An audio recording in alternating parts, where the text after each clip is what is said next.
Whole Story Quest Audiobooks presents The Innocent and the Dead by Robert McNeill, narrated by David Monteith.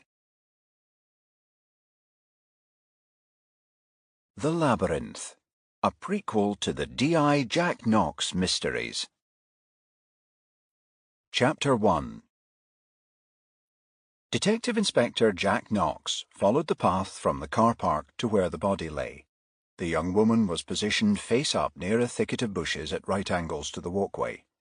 Portable spotlights illuminated the scene, and Knox saw the victim's blue pleated skirt had been hitched up to her hips and her knickers pulled to her ankles. A Scottish Police Authority forensics officer in protective clothing was on his knees examining the area near the body with a UV lamp. "Find anything, Ed?" Knox asked. D.I. Edward Murray turned and registered Knox's presence. He shook his head. "Nothing significant so far, Jack. A couple of cigarette ends and a condom. Found them further back. Don't think they're connected with the deceased, though." "Pathologist been?" "Yeah, Mr. Turley, you just missed him." Murray indicated the dead woman. "Video and photography's been done. She'll be taken to the Cowgate mortuary within the hour, and we'll tent the area for a more detailed examination. Turley says the cause of death was asphyxiation due to strangulation. Estimates time of death at around 11 p.m. He'll do a full post-mortem later and confirm." Knox looked at his watch. "So, just under 2 hours ago. We got a name yet?" Murray stood up and nodded to a uniformed constable standing nearby. "P.C. Gray was first on the scene," he replied. "Found her handbag lying on the path near the car park. Her driving licence was inside, and the photo checks out. Identifies her as Elizabeth O'Brien, age 27. "Thanks, Ed," Knox said. Knox went over to Gray, who was standing next to the barrier tape on the downward slope of the path. "P.C. Gray?" "Sir?" "Mr. Murray tells me you were the first to arrive." "Yes, sir. P.C. Dave Kinghorn and I were in Greenside Place when the call came in." Gray pointed to steps further down the path. "The man who found the body is with P.C. Kinghorn. The car's at the Regent Road exit." "What's his name?" "McGilvery, sir. Ronald McGilvery." "Fine. Radio Kinghorn, will you, Gray? Ask him to bring Mr. McGilvery to the car park at the top. I'll be with the mobile incident unit. It was being set up as I drove in." Gray reached for his radio. "Sir," he replied. Knox felt slightly out of breath as he walked back to the top of Calton Hill. He realised that in a few hours tourists would be disappointed at being turned away from one of Edinburgh's most favoured attractions. He'd read somewhere that Calton Hill, with its panoramic views and iconic monuments, was almost as popular as Edinburgh Castle in terms of visitor numbers. Knox had driven past the largest of these, the National Monument, on the vehicle access road. He then parked facing the Nelson Monument, a 100-foot tower erected to the fallen of the Napoleonic Wars. Now he gained the top after passing a third structure, an observatory designed by William Playfair. As Knox reached the car park, the driver of a Ford Mondeo saw him and flashed his headlights. Detective Sergeant Bill Fulton was heavily built and in his early 50s, and had partnered Knox for almost 3 years. He got out of the car and pressed the key. The indicators flashed as the car's remote locking activated. Fulton thumbed in the direction of the monument behind him. "Edinburgh's disgrace," he said. "What is?" Knox asked. "The National Monument," Fulton replied. "Wasn't completed, so it's known locally as Edinburgh's disgrace. Apparently, when they put it up in the early 1800s, it was intended to be a copy of the Parthenon in Athens. Story is, the bigwigs couldn't get the funds to finish the job. Raised only 16 of the 42 grand needed. These 12 columns were all that were built before the project was kicked into touch." "You're a fund of local knowledge, Bill." Fulton grinned. "Just thought as a borderer you mightn't know, boss." At that moment, a marked police car drove into the car park and stopped beside Fulton's Mondeo. The constable driving got out, together with his passenger, a tall man in his early 30s. "That'll be McGilvery," Knox told Fulton, "the man who found her. We'll interview him in the MIU." "I thought it was a bundle of old clothes at first," McGilvery said. He was sitting at a formica-topped table in a room at the rear of the mobile incident unit a few minutes later. Knox and Fulton sat opposite. There were 3 coffees in styrofoam cups in front of them, which Fulton had brought from a vending machine at the front of the trailer. "When I got nearer, I realised it was a woman," McGilvery continued. "I went over, not right up to her, you understand, but I'd an idea she was dead. Then I called 999. "That was just after 12? Knox asked. "I'm not sure exactly," McGilvery replied. "That's the time your call was logged," Knox said. "Oh, yeah, it must have been then." "Do you mind telling us what you were doing up here so late?" Fulton asked. A sheen of sweat had formed on McGilvery's forehead. I was just taking a walk. I'd been to the Taj Mahal Club, you know, on Royal Terrace." "Yes, go on," Fulton said. "I often drop in at the weekends, play a few hands of blackjack, have a couple of drinks. Anyway, I lost more than I intended and was a bit worse for wear. I decided to take a walk up here and clear my head."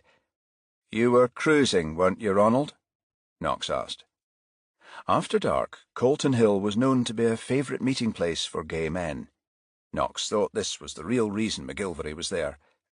"Sorry, I don't understand," McGilvery replied. "You're gay, aren't you?" Knox said.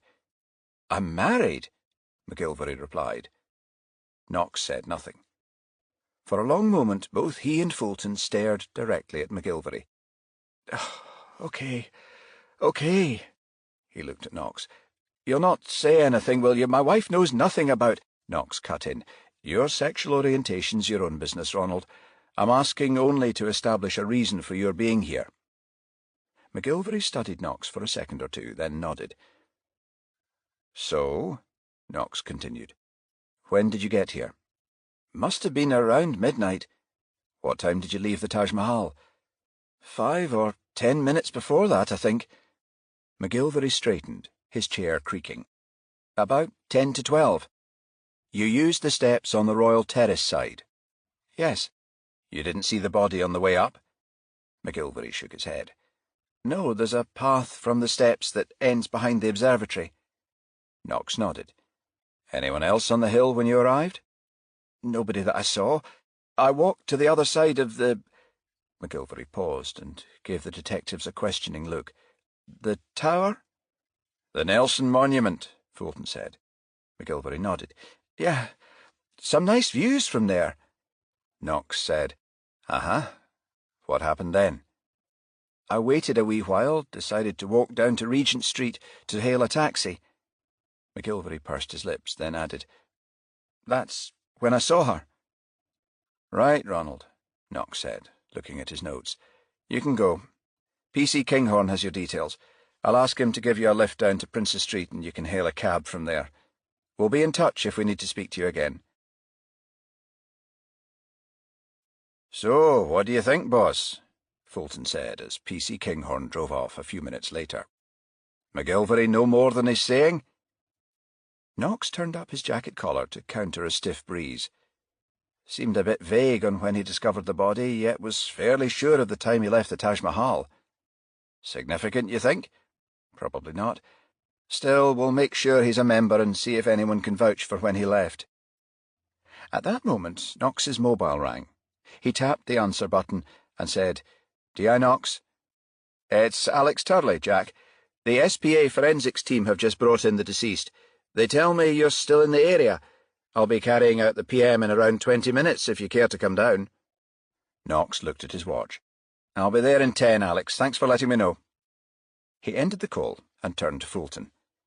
"That was Turley, Bill. I'll drive down to the Cowgate and get his update. Shouldn't take more than half an hour. I'll get on to the station. Make sure you're relieved by 2 so you're able to grab a few hours' kip. See you at Gayfield Square around 9. We can take it from there." Fulton nodded. "Sounds fine to me, boss." Chapter 2. As Knox steered his VW Passat from Princess Street onto Waverley Bridge, he marvelled at the number of people still up and about. It was the last Saturday in June, a time when the number of tourists in the city was almost at its highest. There were any number of restaurants and clubs open, of course, where visitors and locals alike were able to revel into the wee hours.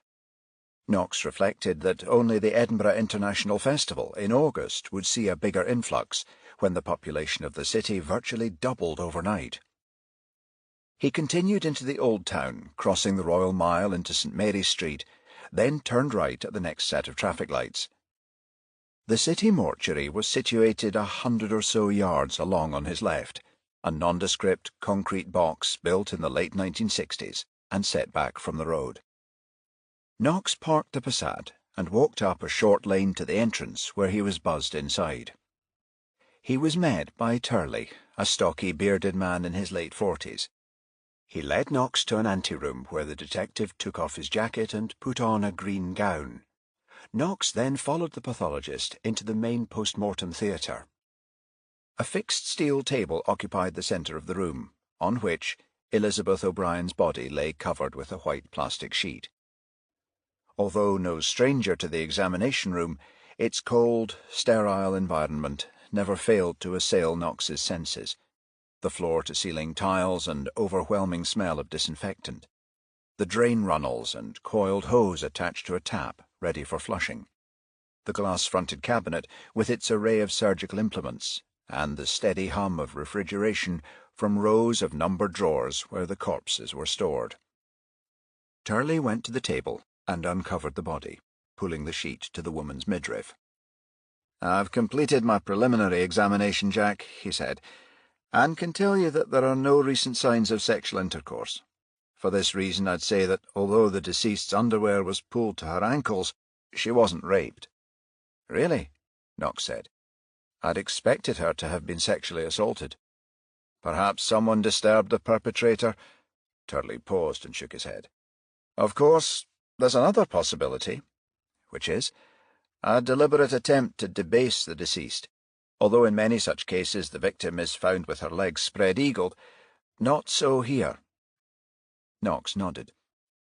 "Anyway, as I mentioned to D.I. Murray at the locus," Turley continued, "I believe the cause of death to be asphyxiation due to strangulation, which occurred around 11 p.m., give or take 15 minutes. He moved to the top of the table and pointed to O'Brien's neck. "You see this purple-blue line at her throat?" Turley turned to Knox, who nodded again.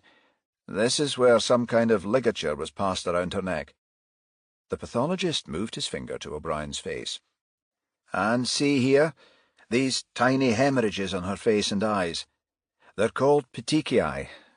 I've no doubt when I carry out a full dissection I'll see fractures of the laryngeal cartilage, which will prove beyond doubt that strangulation was the cause of death." Turley moved his finger back to the throat. "But there's another thing that's interesting. The pressure formed by the ligature isn't uniform all the way around. Here," he indicated the area immediately below O'Brien's left ear. "There's a deeper indentation, more round in shape, both above and below where the ligature was applied." Knox saw a distinct purple-black oval impressed deeper into the skin at the point Turley indicated. "Yes, I see. What do you think caused it?" Turley straightened up and stood back. "I'd say the killer had a ring on one of his fingers. As he tightened the ligature, he most likely pressed his fist into her neck, which caused the indentation." The pathologist pulled the covering sheet to the foot of the table, then turned to a trolley containing a range of surgical implements. He selected a large scalpel and placed the point just under O'Brien's left breast, then turned to Knox and said, "I'll commence a full autopsy right away." He grinned and added, "You'll probably not want to stay." Turley knew that, although Knox had witnessed a fair number of corpses being dissected, it was his least favourite part of the proceedings. Knox smiled. "No," he said, "I'm happy to leave the remainder of the PM in your capable hands." "Fair enough, Jack." Turley paused and pointed to a sheet of paper on top of the cabinet. "Oh, by the way, the SPA lads have tagged and bagged her belongings, which are away for forensics. They left you a list." Knox took the note and examined it for a moment. "Odd. No mobile phone." "That's everything she had with her." Knox nodded, then pocketed the note and went to the door. "Thanks, Alex," he said. Speak to you later. As Knox left the building and approached his car, he heard a noise across the street, then turned and saw two men at the edge of the pavement opposite. The taller of the pair called over, his voice slurred. "Spare a fag, pal." Knox activated the Passat's central locking and opened the car door. "Sorry, I don't smoke," he said. The man's shorter and more muscular-looking companion stepped onto the road and began to saunter towards Knox. "How about letting us have the price of a packet, then?" The taller man guffawed. You're right, Davy. Looks like he's not short of a bob or two." Knox shook his head. "Come on, lads, enough. Be on your way." Davy's face suddenly twisted with rage. He took a flick knife from his pocket and triggered the blade. "Who the fuck are you talking to?" he said, thrusting the knife at Knox. In one swift movement, Knox sidestepped left, grabbed his attacker's wrist, then yanked it up behind his back until there was a distinct snap. Davy immediately released the blade and shrieked with pain. "You bastard!" he yelled. "You broke my arm!" Meanwhile, his cohort saw the weapon fall and crouched to pick it up, but his move came too late. Knox released Davy and delivered a swift kick to the man's shin, causing him to drop to his knees. Knox leaned into the car and took a set of handcuffs from the door pocket. He pressed one cuff against Davy's wrist and snapped it closed, then repeated the action with the other cuff on the wrist of his accomplice. He took out his warrant card and flashed it in his assailants' faces. "Police," he said, "the two of you are under arrest, attempted robbery and assault on an officer of the law." The tall man glanced at his companion and gave a loud groan. "Oh, no, Davy," he said. "Why'd you have to go and pick on a fucking cop?" Bill Fulton was sitting at his desk when Knox arrived at Gayfield Square Police Station a little after 9. On Knox's approach, he looked up and smiled. "Hear you ran into some trouble earlier, boss." "Just a couple of drunken torags trying to cadge a cigarette," Knox said, grinning. "Managed to persuade them it wasn't a good idea." D.C. Yvonne Mason and her colleague D.C. Mark Hathaway were sitting at a pair of desks opposite Fulton. Mason, a trim brunette in her mid-20s, said, "One of the two you arrested, David McIntyre, I think his name is, was treated at St. Leonard's for a dislocated shoulder. Mentioned something to his brief about police brutality." Hathaway looked at his computer screen and shook his head. "Won't wash. McIntyre's been behind a fair bit of brutality himself. 4 assaults and 2 demanding money with menaces charges in the last 18 months alone, any number of lesser offences dating back to 1998 when he was a 10-year-old. The little sod's got a cheek." Knox offered a shrug. "He had a knife and was attempting to use it. I stopped him. When he let it drop, his mate tried to pick it up. I stopped him too. That would be looked upon as reasonable force in any court, Yvonne." "Sorry, boss," Mason said, flushing slightly, "just passing on what McIntyre was saying." At that moment the door opened and the station DCI entered. Ronald Warburton was a lean man in his late 50s and had a patrician look to him. "Morning, everyone," he said, glancing around the room. He turned to Knox. "The Colton Hill murder, Jack. Any progress?" "Forensics are underway, sir," Knox replied. "The pathologist's almost 100% sure the victim was strangled. He'll confirm later today." "Who was she?" Fulton took a foolscap folder from his desk and opened it. "Elizabeth Catherine O'Brien, sir," he said. "Age 27, hails from Enniskillen in County Fermanagh, resident in Scotland for 8 years. Both parents killed in an RTA when she was 4 years old. Brought up by her grandparents, both now deceased. Only living relative is a sister, still resident in Northern Ireland." "Where in Edinburgh did she live?" "She stayed at a boarding house in Restalrig Terrace, sir," Hathaway said. He nodded to his colleague. "DCI Mason and I had a word with her landlady this morning, Mrs. Fiona Cuthbertson. O'Brien had roomed there for the last 2 years." "Did you find out where she worked?" "Yes, sir, I was just about to update D.I. Knox on that. She was employed at a tanning salon in Leith Walk, been there for 2 years. Oh, and we found her car, a Vauxhall Corsa. It was parked on Royal Terrace. It's with the forensics team." Warburton nodded. "OK," he said, then turned to Knox. It will come as no surprise, Jack, that the Chief Constable's taking a particular interest in this case. The media was on to us the moment it was discovered Colton Hill had been closed. The Council and Holyrood's tourism minister are breathing down our necks too. We need a result, and quickly. I want you to head the major incident team, working with your colleagues here. He went to the door and added, Please, Jack, keep me up to date. I will, sir, Knox replied. Warburton left the room. Then Knox turned to Fulton. Right, Bill, he said, you and I'd better pay that tanning outfit a visit. He turned to Hathaway. What's its name, Mark? Hathaway looked at his notes. Sophisticated Solaire, boss. Knox nodded, then said, Oh, before we go, the SPA examiners left me an itemised note of the stuff taken for forensics. There was no mobile phone on the list. Hathaway and Mason gave Knox a disbelieving look. Then Mason said, Can't imagine she wouldn't have possessed one, boss. My thoughts exactly, Knox said. Get on to the SPA team and ask them to confirm, will you, Mark? Any calls she made or received might prove important. Chapter 3. Sophisticated Solaire was situated near the foot of Leith Walk, a short drive from Gayfield Square.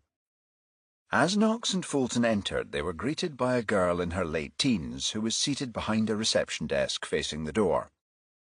"You're from Tanwell Maintenance," she said. "Adele's been expecting you." She pointed to the rear of the premises. "It's one of our larger cabinets, hasn't been working since Wednesday." Knox glanced at an ebony nameplate on the desk, inscribed with white lettering. It read, Shona. "You're Shona?" "Yes," the girl replied hesitantly. He showed her his warrant card. "We're not from Tanwell Maintenance, Shona. We're police officers. I take it Adele's the manager." The girl appeared nonplussed. "Oh, I'm sorry, I thought you were—" She paused for a moment, then added, Yes, she is." "Can we have a word with her, please?" Shona nodded. "Sure, I'll go and get her." A few moments later, Shona returned, accompanied by a buxom blonde in her late 30s. Knox saw a hint of apprehension on the woman's face. "Shona tells me you're police," she said. "You want to speak to me?" "You're the manager?" "Yes, I'm Adele Thompson. What's this about?" "I'm Detective Inspector Knox, and this is Detective Sergeant Fulton," Knox said, then nodded to the rear of the premises. "You've an office. Maybe we could talk better there." "Yes, at the back of the shop," Thompson replied, then looked at her watch and turned to Shona. "First appointment's at 10, Shona, love. Remember there's a few bookings free this afternoon if anyone calls." Shona nodded. Then Knox and Fulton followed Thompson to a small room at the back, furnished with a desk, chair, and single filing cabinet. "Sorry I can't offer you a seat," she said. "Barely enough room to swing a cat in here." "It's okay," Knox said. "We don't mind standing." Thompson picked up a packet of cigarettes from the table. "You don't mind if I smoke?" "No," Knox said. "Go ahead." Thompson took out a cigarette, lit it, and drew in the smoke. She exhaled a few seconds later and said, "Keep meaning to give these things up." She shook her head. "Haven't the willpower, though." She took another drag, then sat down and glanced at Knox. "Sorry, I'm wittering on. What do you want to talk to me about?" "A young woman who works for you, Elizabeth O'Brien." "You mean Katie?" Then, seeing Knox's baffled look, she added, "Elizabeth's her first name. She prefers to be called by her middle name, Catherine, Katie for short." She flicked the cigarette on an ashtray, then said, "Yes, she works for me, due in around 11. Why?" "I'm sorry to have to tell you she's dead," Knox said. "Her body was found on Colton Hill early this morning." All colour drained from Thompson's face. She immediately stubbed the cigarette in the ashtray and covered her mouth. "No," she said. "Katie? Dead? How? Why?" "We've reason to believe she was murdered," Knox said. "Murdered? Who in God's name would do such a thing?" "That's exactly what we're trying to find out," Knox said. "When did you last see her, Adele?" Thompson fumbled for the packet and extracted another cigarette. "Just before I closed the shop, around 8 o'clock last night." "You knew her well?" Knox said. She'd worked for you long? Katie's been with me for 4 years, Thompson said, lighting up. She drew in the smoke, then exhaled and added, I've known her since I came up from March. March? Fulton said. March. It's a town in Cambridgeshire. I'm English, as you can tell from my accent. Fulton nodded. Then Knox said, How did you meet her? Thompson considered this for a moment, then shrugged. Oh, likely you'll find out anyway. We worked at the Glentyre sauna together, you know, Glentyre Terrace off Easter Road. Katie worked at the Glentyre? Fulton asked. The place that was raided a couple of years back. The same, Thompson said, although we both left a month or 2 before then, saw the writing on the wall, so to speak. Everything altered when your lot changed its name to Police Scotland. The old Lothian and Borders Force had a more easy-going attitude. Knox knew many of Edinburgh's sex workers plied their trade in the city's seedier saunas. The Lothian and Borders Force had turned a blind eye to this, reasoning it better to keep prostitutes off the streets. In the early 2000s, a number of girls had been seriously assaulted while soliciting near Leith docks. When Scotland's police forces amalgamated on 1st April 2013, however, the new management had taken a harsher line, authorising raids and closing some of the capital's more notorious outlets.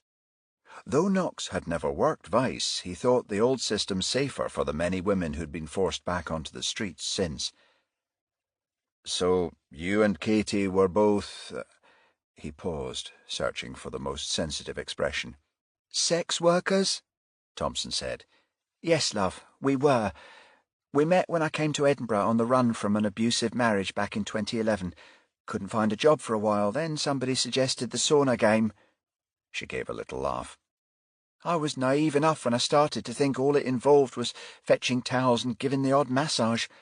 I soon found out different. Eventually I made it work, though. Decided I'd lie on my back for a couple of years, save hard and open a little business. She nodded to her surroundings. Which I'm happy to say I achieved. You say you knew Katie back then, Knox said, and the 2 years she worked for you. You were friends as well as employer and employee. Thompson drew on her cigarette and thought about this for a moment. She exhaled slowly and said, Friends? Yes, love, I'd say so. Not in a social context, though. We never went out drinking or clubbing or anything like that. But you shared confidences, Knox said. Who she was seeing, that sort of thing. Thompson nodded. A little, she said. Katie and I are different, really.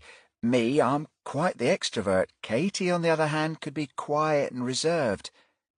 She stubbed her cigarette into the ashtray. She didn't tell me everything. Do you know of any relationships she was having? As I say, she didn't confide in me that much. I do know a while back she was seeing a guy from Clermiston, who she later told me she dumped. He would call the shop occasionally afterward, asking to speak to her. She never took the calls, though, asking me to tell him she wasn't here. The last time, the bugger became quite aggressive, saying he knew she was here. He ended up calling me an effing bitch, then hung up. How long ago was this? Couple of months back. Do you know the man's name? Not his surname, no. I think his Christian name is Gary. Know if she was seeing anyone else? Thompson puckered her lips and studied Knox. Not in the romantic sense, no. Meaning? Thompson thought for a moment. There was one guy who was a regular at the Glentyre, she said. Well-heeled, a property developer. Every time he came in, he would insist on seeing Katie. He paid Kovac, the guy who owns the sauna, extra for the privilege. Katie told me he tipped her well, too. Anyway, when he heard Katie was leaving to work for me, he asked if she would continue seeing him. Strictly business, of course. She agreed. Told me they met every 2 weeks or so at one of his properties.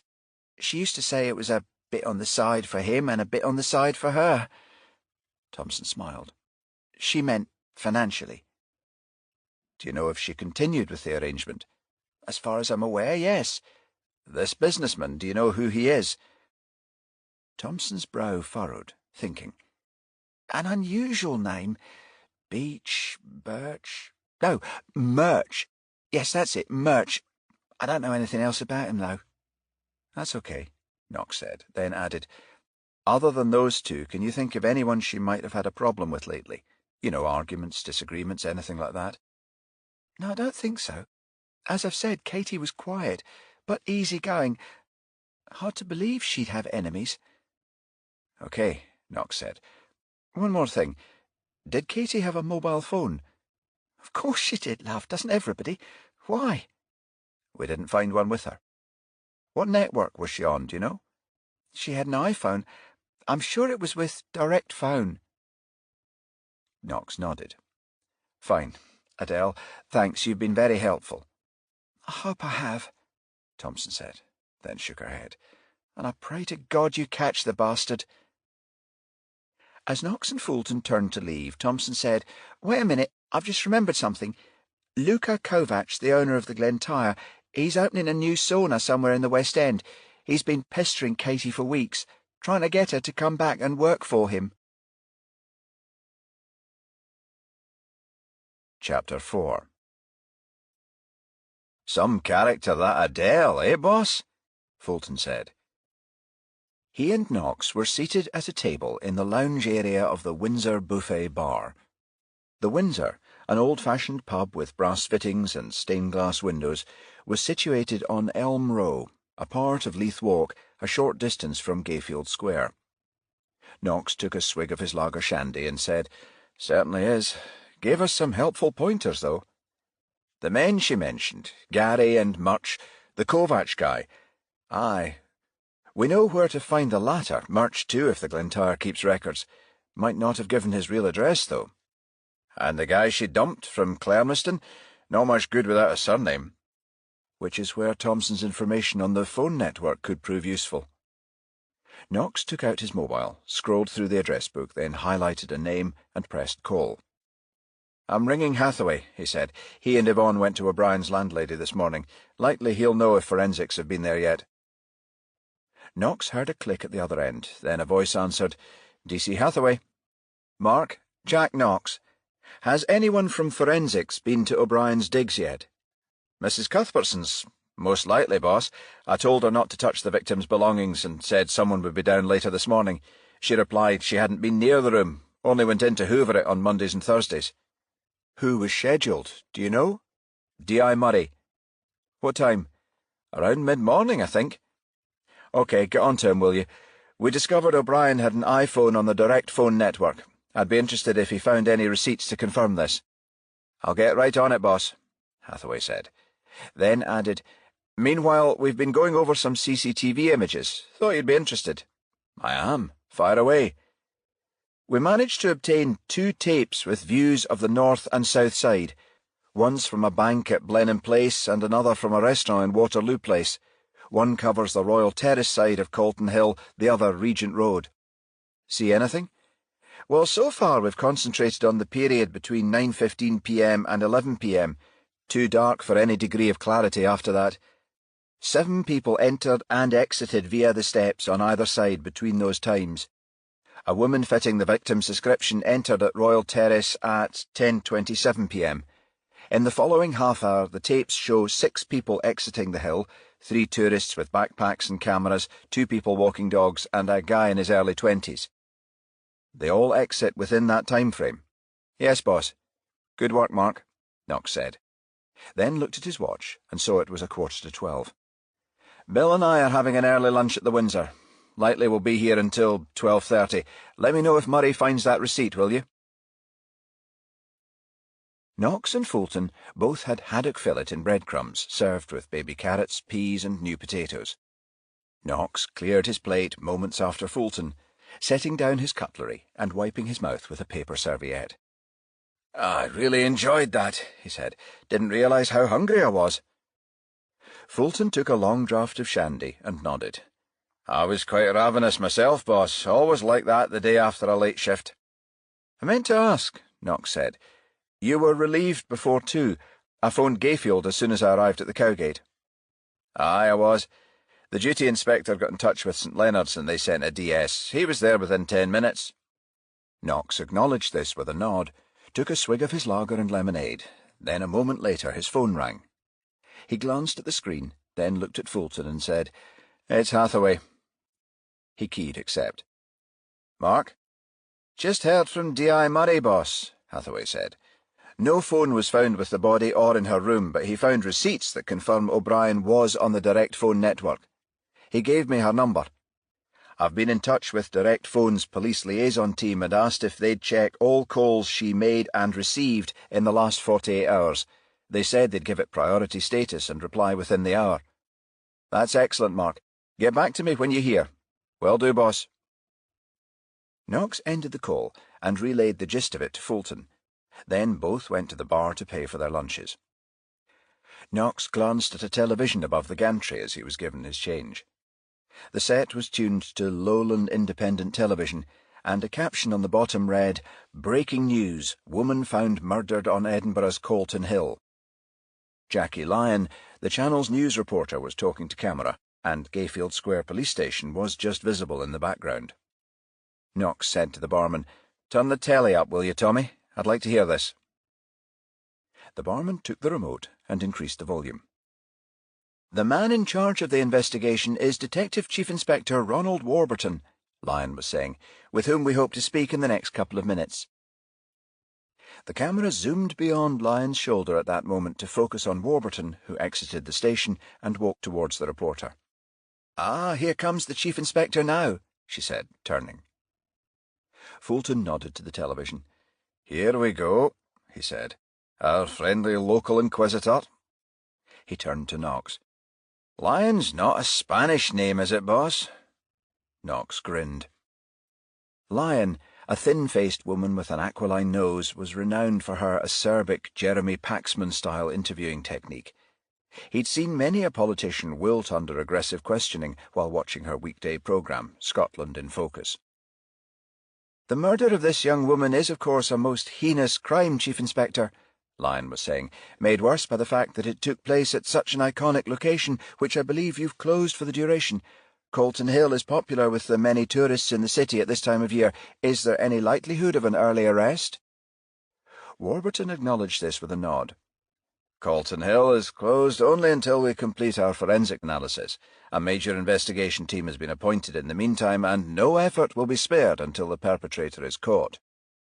Lyon glanced to camera, then back to Warburton. "This major incident team, Chief Inspector, am I correct in saying it's headed by a Detective Inspector Jack Knox?" "It is, yes." "The same Inspector Knox who is alleged to have committed an act of brutality on a man he arrested earlier today?" Warburton appeared slightly taken aback, but soon regained his composure. "Inspector Knox was attacked by a man wielding a knife," he said. "He acted with reasonable force in order to protect himself." "Really, Chief Inspector?" Lyon said. "Yet we've been told that the solicitor acting on the accused's behalf intends to lodge a complaint. Surely he must feel there's a case to answer." "That's something you'd have to ask him," Warburton said. "I've just expressed our position on the matter." "Thank you, Chief Inspector," Lyon said, then turned to face the camera. "Well, that's the latest news on this most tragic event here in Edinburgh. We'll keep you updated throughout the day if there are any further developments. Meanwhile, this is Jackie Lyon at Gayfield Square Police Station handing you back to the studio." "Never slow to go for the jugular, is she?" Fulton said, turning from the bar. Knox shook his head. "Nature of the beast, I suppose. Didn't take long for McIntyre's brief to go public with the accusation, though." "You heard the DCI boss. It's reasonable force," Fulton said. "The wee bastard attacked you with a knife. Given the circumstances, you acted as any of us would. Facts are cheels that want a ding. As Burns said, there's no case to answer." They left the bar and got into the Passat. Knox started the engine and continued up Elm Row, turning left into Montgomery Street. Chapter 5. Glentyre Terrace was a long cul-de-sac just off Easter Road, part of a busy arterial route running between the eastern end of the Old Town and Leith Docks. The Glentyre Sauna was located in the centre of a row of shops halfway along the street, a mix of tenements and commercial buildings. Knox guessed that Sauna itself had been a shop at one time. Now, though, unlike its neighbours, it was decorated in a gaudy shade of pink, and both windows had opaque glass fronted by wire mesh panels. He and Fulton went to the entrance where a card pinned next to an intercom read, "Press for Service." Knox pushed the buzzer. Then, moments later, a female voice answered. "Yes? Who is it?" "I'd like to speak to Mr. Kovacs, please." "Who are you?" "Detective Inspector Knox." There was a short period of silence, then the voice spoke again. "Mr. Kovacs wants to know what it's about." "I'll be in a better position to tell him if you'll open the door." A moment later, the door was opened by a thick-set man in his early 40s, who had a thick scar on his lower lip. He gave Knox an affronted look and said, "Is this a raid?" He nodded to the street. "You come to search? No policewoman with you this time?" Knox knew that when saunas were raided, policewomen usually accompanied their male colleagues to carry out searches on cubicles, which were most likely to be staffed by masseuses. He showed the man his warrant card. "This isn't a raid and we haven't come to search. We only want to speak to you for a moment or two. I take it you're Mr. Kovacs, the proprietor?" The man threw back his head indignantly. "Luka Kovacs, yes. Can we come in?" Kovacs shrugged and half-turned, opening the door. "Okay," he said. He took them through the reception area to a small office at the start of a short, narrow corridor. Knox glanced beyond Kovacs and saw several doors where he assumed the saunas were located. Kovacs made a sweeping motion with his left hand then and said, "Come in. This room is my office." Knox noticed that he wore 3 rings, one on each of his middle, ring, and little fingers. They entered the room, which was furnished with a desk, 2 chairs, and a leather sofa. A television sat on top of a table in a corner. The sound had been muted, but Knox saw it was tuned to Lowland Independent Television. Kovacs saw him looking and indicated the TV. "Just been watching them talking about Catherine O'Brien." He sat down at his desk, shaking his head. "You know, this woman used to work for me. How anybody could do this." He shook his head again. "Terrible. Terrible." "Actually," Knox said, "that's what we've come to talk to you about." "Catherine?" he said. "Yes," Knox said. "Did you speak to her lately?" Kovacs shook his head. "No, why should I speak to her? She hasn't worked for me for more than 2 years. You didn't call her? Talk on the telephone?" "No." "You sure?" Kovacs studied Knox for a moment. "Why you ask?" Knox ignored the question. "I hear you're opening a new sauna in the West End." Kovacs nodded. "Drumshuch Terrace, yes, I open in 6 weeks. Strictly high class." He waved to his surroundings.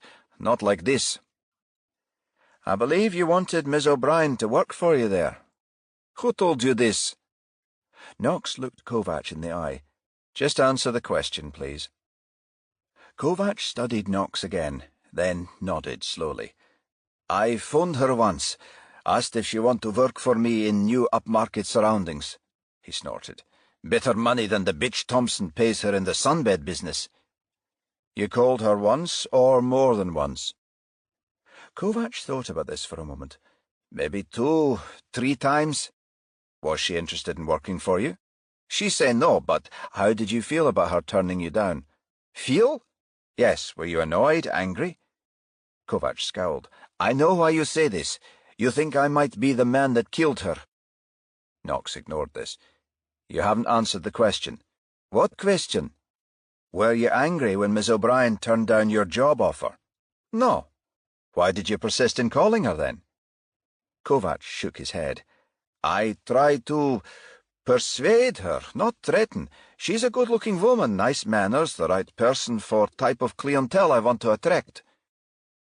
Knox acknowledged this with a nod, then said, "Where were you at 11 p.m. last night, Mr. Kovacs?" Kovacs thumped his fist on the desk and said, "It is like I said. You do think I'm the man who killed her." He stood up then and waved his finger in Knox's face. "Why would I want to do this? Okay, I offer the job, and she says no. But I accept this after the last time I spoke to her. I didn't go after her and argue about it." "Where were you at 11 p.m.? Kovacs calmed down a little. He shook his head and replied, "At home." "Anyone with you?" "I was alone." "Nobody else? Wife? Girlfriend?" Kovacs shook his head. "I'm not married. No wife, no girlfriend. I'm gay." Knox considered this for a moment, then said, "A boyfriend, then?" I already told you. I was at home, alone. Okay, Mr. Kovac, Knox said. Thank you for your time. We may need to contact you later. I take it you're not planning to leave Edinburgh? You think maybe I'm guilty? Kovac said, that I plan on running away. Knox shook his head. I didn't say that, sir. We may have to speak to you more than once, as we may have to do with everyone who knew Miss O'Brien. Kovac offered an insouciant shrug. You'll find me here, Mr. Detective. Don't worry. I'm not going anywhere. Knox and Fulton took their leave and walked to the Passat. Bit of a strange one, don't you think? Fulton said when they were back in the car. You see his rings? Yes, Knox said. Almost the first thing I noticed. You told me Turley said the killer was likely to have been someone wearing one. Yes, I did. And Kovac has got a bit of a temper, too. But was Katie's turning him down enough of a motive for murder? We've put folk away that have committed it for less, boss. Don't forget he lied when you first asked him about the calls. Knox nodded. I know. I'm not ruling him out, but we'll have the forensics report by tomorrow. Maybe that'll give us something more concrete to work with. At that moment Knox's phone rang, and he glanced at the screen. It was Hathaway. Mark? The direct phone team has just been in touch, boss. Good news? Well, they tell me there's currently no signal from O'Brien's mobile and hasn't been since last night. It was last active at 10:47 p.m., which means it was switched off. Yes, looks like I was right. It was taken from her and dumped. Were they able to track any of her calls before then? Yes, they've been able to carry out a full trace in her mobile phone usage for the past 2 days. And? She received 3 calls on Friday evening and made 1. 2 of the 3 she received were from landline numbers. The one she made was to a mobile. Knox took a notebook and pen from his pocket. Details? The calls were received at 6:15 p.m., 6:52 p.m. and 7:27 p.m. The first from a mobile, the other 2 from landlines. The outgoing call was made at 8:20 p.m. The first was from Gary Bright, 132 North Park, Clermiston. I checked the voter's roll. He stays with his mother. She's a widow. The second was from Luca Kovac, 27 Glentyre Terrace, and the third from Pastor Patrick McHugh, Church of the Hallowed Messiah, 18 Meadowbank Grove. And the one she made? A mobile belonging to Tobias Murch. I've 2 numbers and addresses. His mobile is registered to his business at 28B Morrison Tower, and a home address I got through his landline number. It's 31 Laird Avenue, Collington. The call at 8:20, was it to his mobile? Yes, boss. Right, Mark, thanks. The others have been mentioned in our inquiries so far. This Pastor McHugh, though, he's new. Discover anything about him?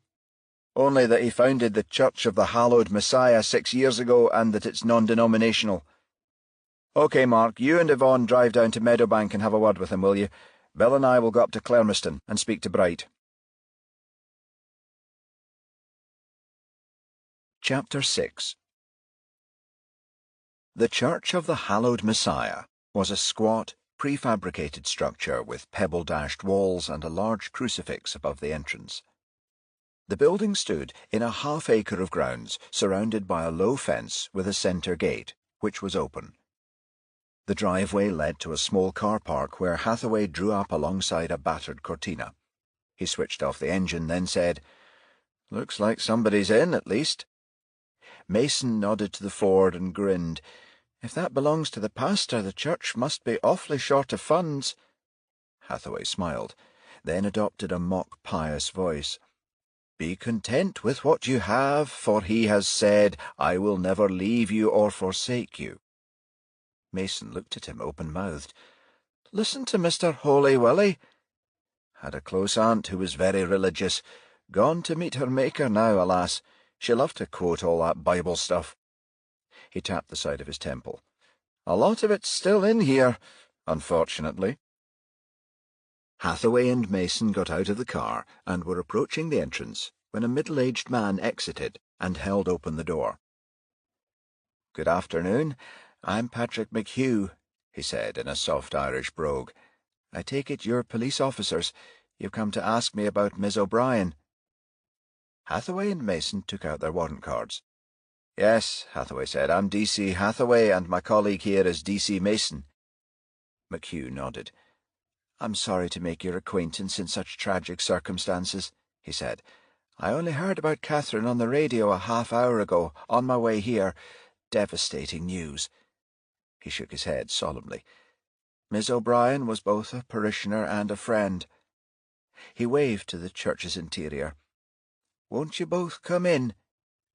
They entered and followed the pastor to a room at the far end of the church, which was furnished with a large bookcase, an oval pedestal table, and 6 straight-backed chairs arranged in a semicircle. McHugh indicated these and said, "Please, take a seat." Mason and Hathaway took the 2 nearest, then McHugh pulled a chair from the other end and sat opposite. The pastor clasped his hands together and bowed his head, and for a moment Mason thought he was about to intone a prayer. A moment later he straightened and said, "Well, detectives, how can I help?" Mason took out her notebook. "Could you tell us when you last saw Miss O'Brien?" she asked. McHugh nodded. "I can, yes. Last Wednesday at 10:30 p.m., when she left to drive home. Catherine was here for the midweek service." "She regularly attended your meetings?" "Yes, Wednesdays and Sundays for the last 3 years." "When was the last time you spoke to her?" Hathaway said. "I think it would be around 7:30 yesterday evening. I phoned her on her mobile." Hathaway nodded. "Can you tell me the reason for your call?" "Indeed I can. We hold the Sunday service here at 10:30 a.m. In addition to attending as a parishioner, Miss O'Brien was one of the church's volunteers. She helped out by placing prayer books on seats prior to services, setting up for meetings, that sort of thing. I phoned to confirm that she'd be able to come in early on Sunday." "And was she?" Hathaway said. "Able to come in early, I mean." "Yes," McHugh replied. "She said she'd manage." "This voluntary work," Mason said, "did she carry it out on a regular basis?" "Yes." "For as long as she'd been a member of the church?" "Almost from the beginning, yes." "Was there a reason, then, that you had to call her to confirm? Wouldn't it be more likely for her to call you if she couldn't manage?" McHugh considered this for a long moment and said, "Catherine came to the Church of the Hallowed Messiah in 2012 because we're non-denominational. Soon after joining, she confided to me that she was a sex worker. She explained she was a staunch Catholic, but was afraid if she confessed that to a priest, even in the secrecy of the confessional box, she wouldn't receive absolution. She was absolutely convinced of this, in fact, and terrified of excommunication. Her sins, she believed the Catholic Church would perceive them as such, caused Catherine to suffer from depression and anxiety. Although worship and prayers have helped, there were occasions when everything seemed to overwhelm her. I assured her of Christ's forgiveness, and although she appeared to take comfort from this in the main, there were occasions when she would lapse into despondency. That was the reason I called her, to determine her mood and offer reassurance if necessary. I wasn't really concerned about her being early on Sunday. She always was." "But Miss O'Brien hadn't been employed as a sex worker for 2 years," Hathaway said. "She'd been working in a tanning salon." "You're wondering why concerns over her former life should have continued to affect her?" McHugh said. Hathaway nodded. "In all good conscience, I can't give you a definitive answer to that. You may know that her mother and father were killed when she was only 4, and she was brought up by her grandparents, both of whom were strict Catholics.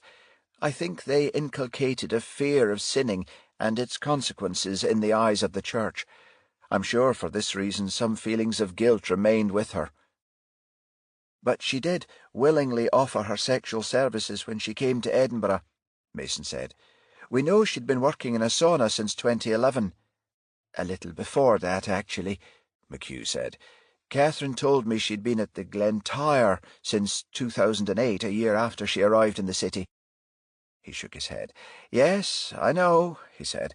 "It appears a contradiction. On the one hand, you have a young, perhaps naive girl who arrives in a city having had a strict religious upbringing in the town where she grew up, yet within a short period she's changed her outlook completely. Rebellion against her grandparents, a hurry to possess material things a 9-to-5 job mightn't have brought so quickly. He shook his head again. I honestly can't say. And what was her mood when you spoke to her on Friday evening? Mason asked.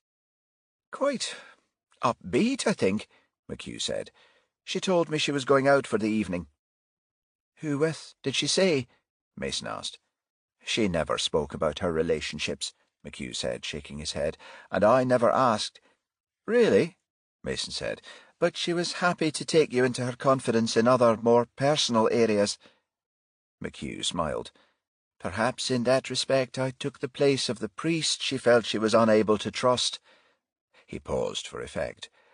I listened and didn't judge.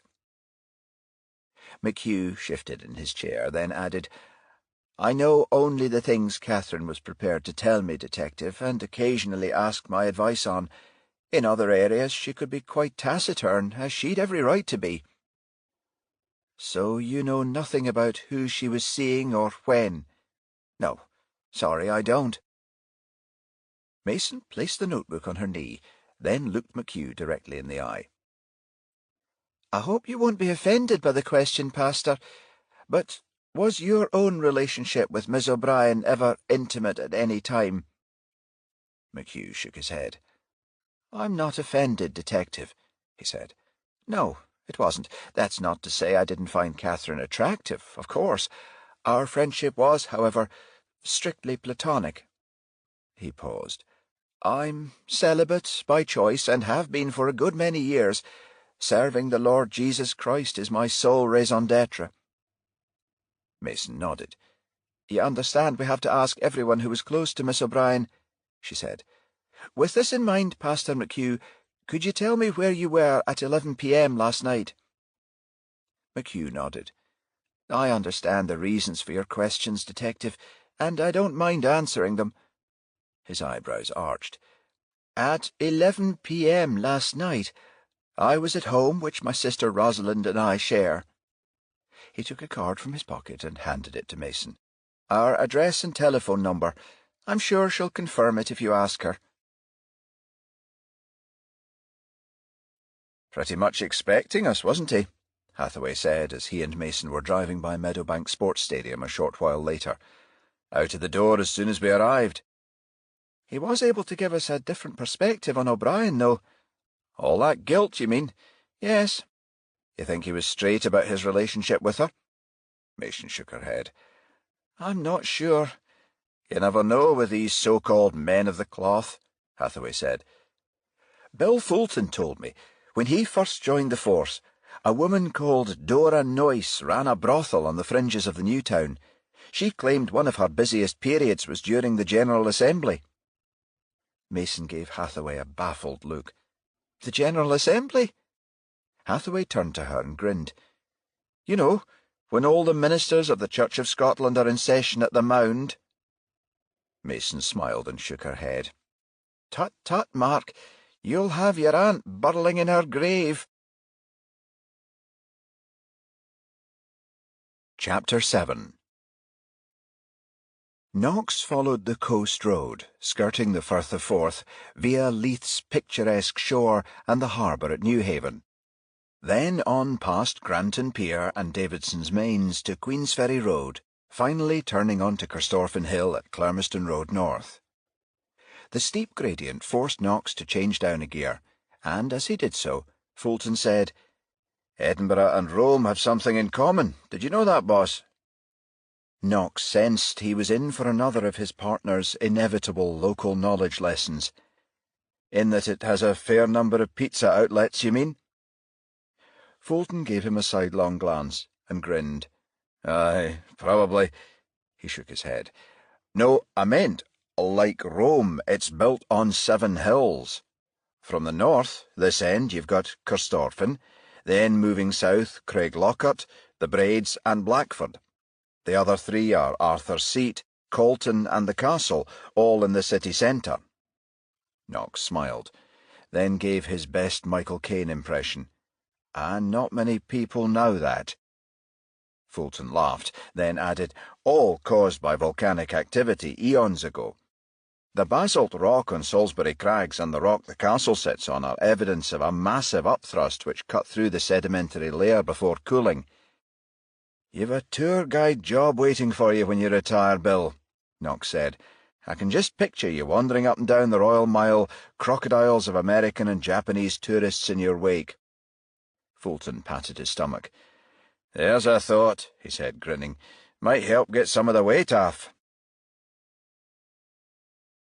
132 North Park was a semi-detached villa situated at the bottom of a cul-de-sac in Clermiston, a sprawling housing estate which lay between St John's Road and Queensferry Road, the city's western approaches to Edinburgh Airport and the Forth Road Bridge. Knox and Fulton left the car and were halfway along the path when the door opened suddenly.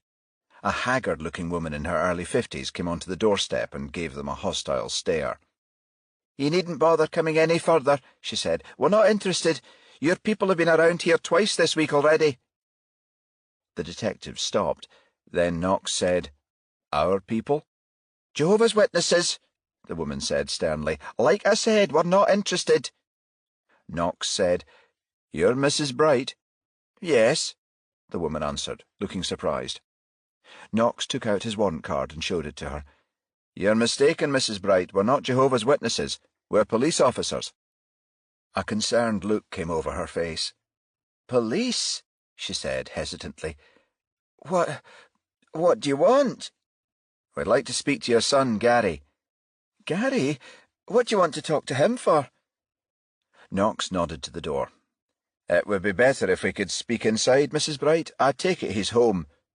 She glanced nervously over her shoulder. Yes, he is." Knox nodded. "Then it's okay if we come in?" Mrs. Bright opened the door. Yes, okay." Knox and Fulton followed her into the living room, where a man in his late 20s lay slouched along a sofa with his back to the door. A television set in the corner was turned to a channel showing horse racing. The volume was turned up, and a coffee table alongside the sofa was littered with beer bottles. "Gary?" Mrs. Bright said. Her son barely stirred. The detectives followed her further into the room, and Knox saw Bright was holding an almost empty beer bottle. He looked to be half asleep. "Gary!" his mother said, pitching her voice an octave higher. Bright raised onto one elbow and turned his head. "What is it?" he said. His mother nodded to Knox and Fulton. "These men are here to see you," she said. "They're police officers." Bright swung around and placed the bottle on the table, then rubbed his eyes and focused on the detectives. "Police?" he said. "What the hell? Mind your tongue, Gary," Mrs. Bright admonished. She took the remote from the table and muted the television, then turned to Knox and said, "He's not long back. Starts work early, so he's a bit tired, aren't you, dear?" Bright glared at his mother. "I'm not a bairn, Ma," he said. "I can speak for myself." He turned to Knox and said, "Why do you want to speak to me?" "It's in connection with Miss Elizabeth O'Brien," Knox replied. "Katie O'Brien? I think you know her." "Aye, I do," Bright said. "What about it?" "She was found dead on Calton Hill early this morning," Knox said. "We believe she was murdered." Mrs. Bright's hands flew to her face. "Oh, my God! I saw that in the news this morning." She glanced at her son and added, "I didn't realise. Was that the lassie you were seeing a few months back?" Knox witnessed her flinch as her son shot her an angry look. She moved quickly towards the door. "Okay," she said. "I'll go and make some tea, shall I?" She glanced at Knox and Fulton. "Would either of you gentlemen like a cup?" "Not for me, Mrs. Bright, thanks," Knox said. Fulton smiled and shook his head. "Thank you, no." She gave her son a hesitant glance. "Gary?" He glowered at her in response. "All right," she said. "I'll leave you men in peace." After she left the room, Bright said, "As my ma said, it's been a while since I saw Katie." He lifted the beer from the table, took a swig, then added, "But I'm sorry to hear she's deed like." Knox nodded. "When was the last time you saw her?" Bright shrugged. April, I think. I don't know what date. Had you been seeing her for a while? Fulton asked. Bright shook his head. Not that long. Did she stop seeing you? Knox said. Bright sat forward on the settee, placed the bottle back on the table, and gave Knox a hard stare. Who told you that? Knox ignored the question. Did she? Bright shrugged again. Maybe. You've spoken to her recently? Bright gave Knox a measured look, then settled back on the sofa, and nodded his head. Aye, I have, he replied, but only on the phone.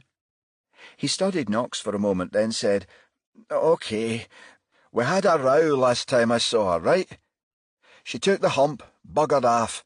I phoned the next day to say I was sorry, but she hung up on me. I kept trying her mobile, but she wouldn't answer when she saw who was calling. I tried phoning her at her work, but she'd not talk to me there either. What did you argue about? Bright stared at the television, saying nothing. Knox was on the point of repeating the question when Bright finally broke the silence. I drive a lorry for Malachy's, the wholesale fruit merchants in Granton. The day before I met her, I just made a delivery to a shop in the Grassmarket. I got back in the cab, saw a big Mercedes pull up at the pedestrian lights across the road. The guy driving looks like a businessman, had a flashy suit on. There was a bird sitting in the passenger seat beside him. It was Katie, he said. The motor then moved off, so she didn't see me. When I saw her the next night, I was in two moods whether to bring it up or not.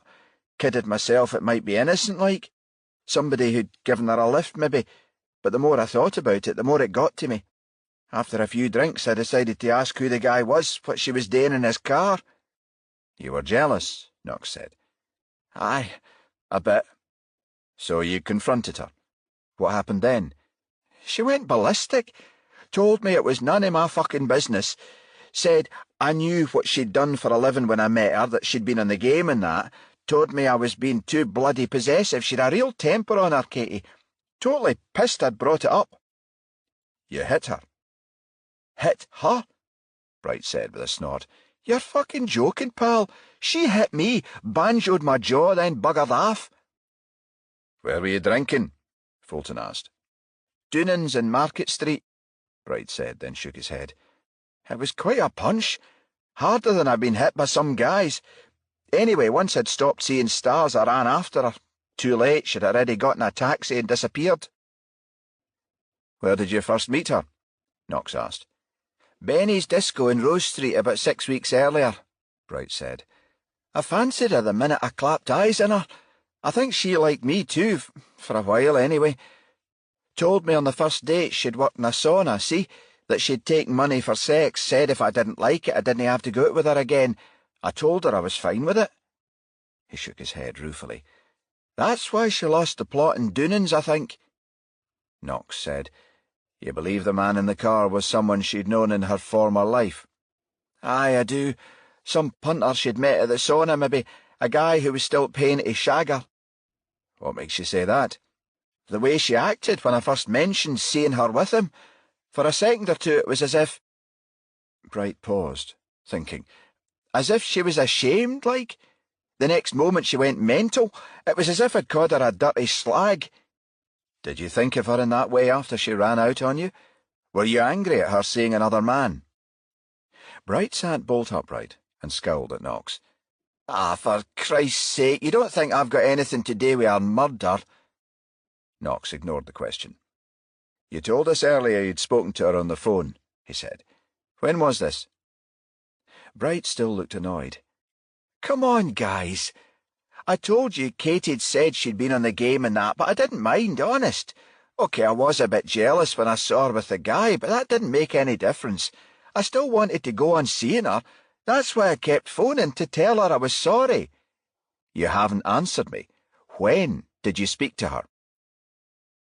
Bright studied Knox for a long moment, then said, I'd been calling once or twice a week since the row at Doonan's. Like I say, every time I phoned her, she'd not take my call, kept cutting me off. Then, yesterday afternoon, she answered. What time was this? Just after 6, I think. I was going into town to meet some mates for a drink, and I thought I'd give it another try. I was gobsmacked when I heard her voice. Where were you at the time? On a number 1 bus heading into town. What did you say to her? That I was sorry for hurting her feelings. Asked if she'd give me another chance, like. I see. How did she respond? She told me she accepted my apology, but said she thought it better we didn't see each other again. Made me promise to stop phoning her. How did you feel about that? Bright shook his head. Gutted. Uh-huh. Did you agree, accept it was over between you? Aye. I wasn't ecstatic about it, mind, but at least she finally gave me the chance to say I was sorry. Nothing I could do but move on. He gave a resigned shrug. Hadn't seen her for months anyway. Knox said, Did she say where she was when you spoke to her? No, and I didn't ask. You say you went into town for a drink with your mates. Where did you meet them? Mather's in the High Street. We always drink there. You were at Mather's all night? I left at 8:30, got back here an hour or so later. I was in my bed by 10:30. I've an early start, got to be at West Shore Road for 6 in the morning. So you were home at 10:30? Aye, I was. Ask my ma if you don't believe me. Knox nodded. OK, Gary. Thanks for your cooperation. Oh, one more thing before we go. I take it you're single. I am now. You were married? Aye, when I was 24, divorced a year later. The cow was having it off with another guy. He snorted again. Now, she was a slag. Did you wear a wedding ring? At the time, aye. Do you still have it? I think so. Ever wear it now? No. Why the hell would I? Knox shook his head. It's not important. He nodded to Fulton. OK, we'll be on our way. Then, turning back to Bright, he added, You'll be here if we need to speak to you again. I'm not planning to bugger off anywhere, if that's what you mean.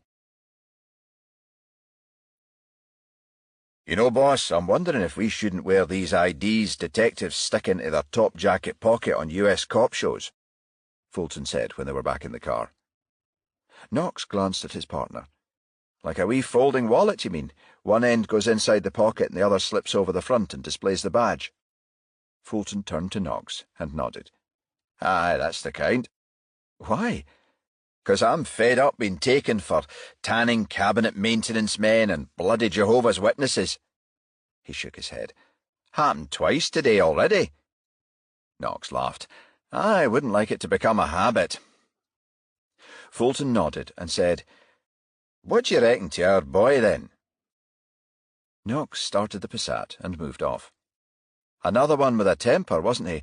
Almost lost the plot when I asked him how he reacted to her seeing someone else. You think that would have been the Murch guy, boss? Aye, most likely. Knox shook his head, then continued. Right. I'd say he's the type who'd consider he had enough motive, given the circumstances. Her walloping his jaw in Doonan's, leaving him high and dry. How angry does that make him? And from then, up to the last minute, he stalks her by phone. When he finally gets through, she draws a line in the sand, doesn't want to see him again, doesn't want him to call her again. Is he really able to accept that as gracefully as he maintains? His alibi, though. He would have been in his kip when O'Brien was killed. Knox nodded. Aye, so it would seem. And I'm sure if we asked his mother, she would back him up. Not sure how reliable that would be, though. Bright appeared to intimidate her. That look he gave her when she mentioned he'd been seeing O'Brien. Aye, took her leave in a hell of a hurry afterward. Think she'd be prepared to lie? Knox shook his head. Wouldn't be the first honest-looking woman who's prepared to perjure herself for the sake of her son, Bill. Fulton nodded in agreement. Where's that leave us, boss? Knox turned into Dumbray North and pulled into the curb. Well, we've yet to see Murch, he said. I'm going to ring now and see if we can set up an interview. My real hope, though, lies with the labs. If forensics can find something that enables a DNA test, we can start a process of elimination. Knox took out his phone and keyed the numbers Hathaway had given him. The first, Murch's mobile, rang 3 times before switching to voicemail. Knox then tried the landline, which was almost immediately answered by a woman. "Hello?" she said. "Hello," Knox replied. "Could I speak to Mr. Tobias Murch, please?" "Who's calling?" "Detective Inspector Knox, Gayfield Square Police Station." "Police?" She paused a moment, then added, "Why do you want to speak to Toby?" "Could you tell me who I'm talking to, please?" The woman's voice took on a haughty tone. "Mrs. Alice Murch, Toby's wife." "It's in connection with—" Knox was suddenly interrupted by a dog barking loudly at the other end of the line. "Sorry," Mrs. Murch said. "It's Charlie, our West Highland Terrier. Can you hold a moment, please? I'll put him in another room." "OK." She came back on the line seconds later. "Yes, Inspector, you were telling me why you were calling," she said, now sounding more amenable. "It's in connection with the murder of a young woman," Knox said. "I've reason to believe your husband can help us with our inquiries." "Really? Why?" "I'd have to discuss that with your husband, Mrs. Murch.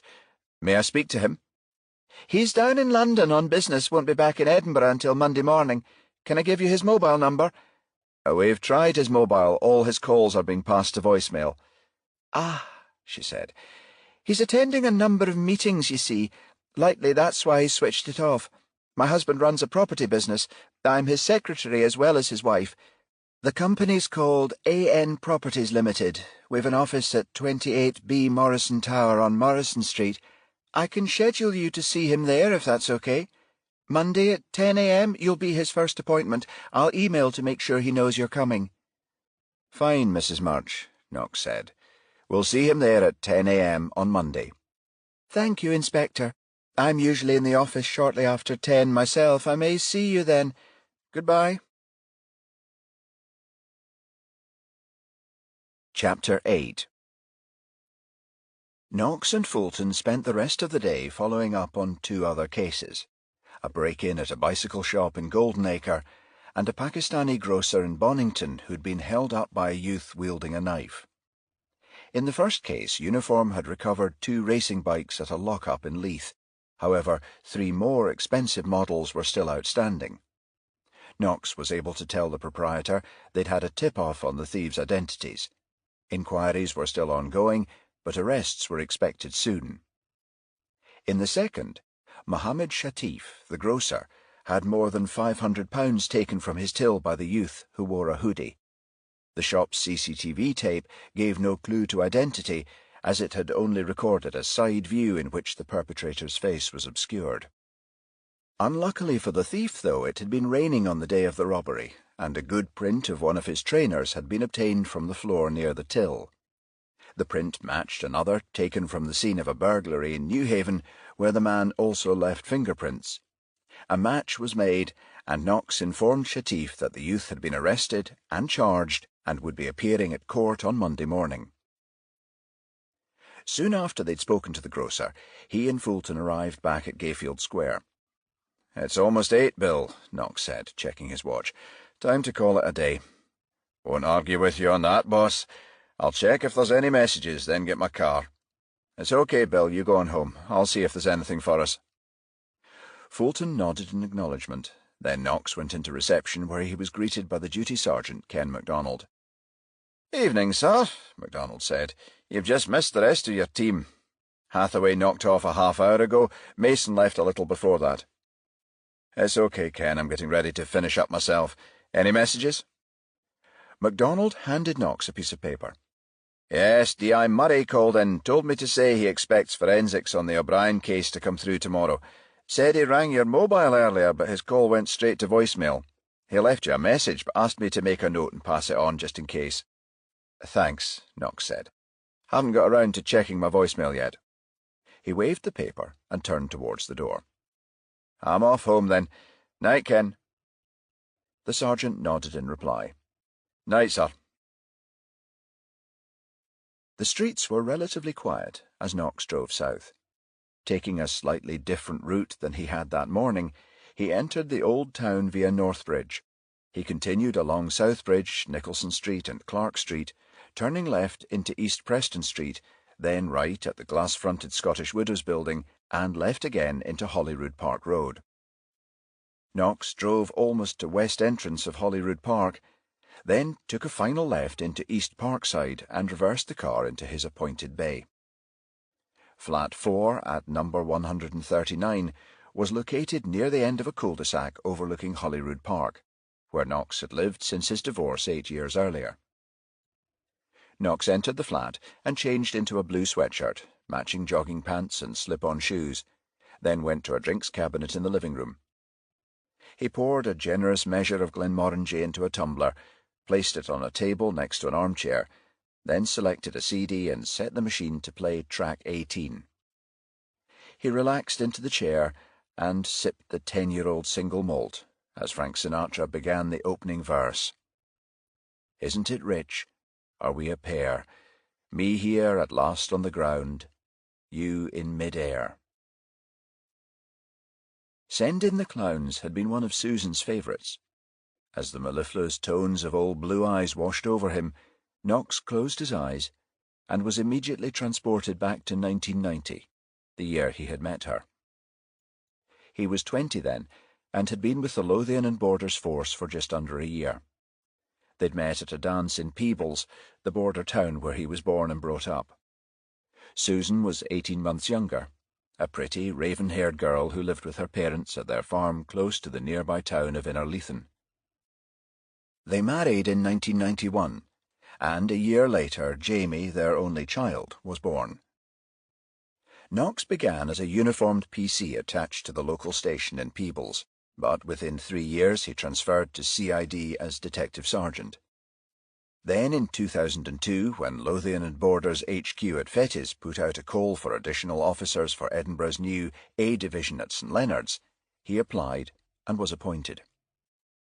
He and Susan moved to Edinburgh the same year, but soon after his promotion to Detective Inspector in 2003, the first cracks began to appear.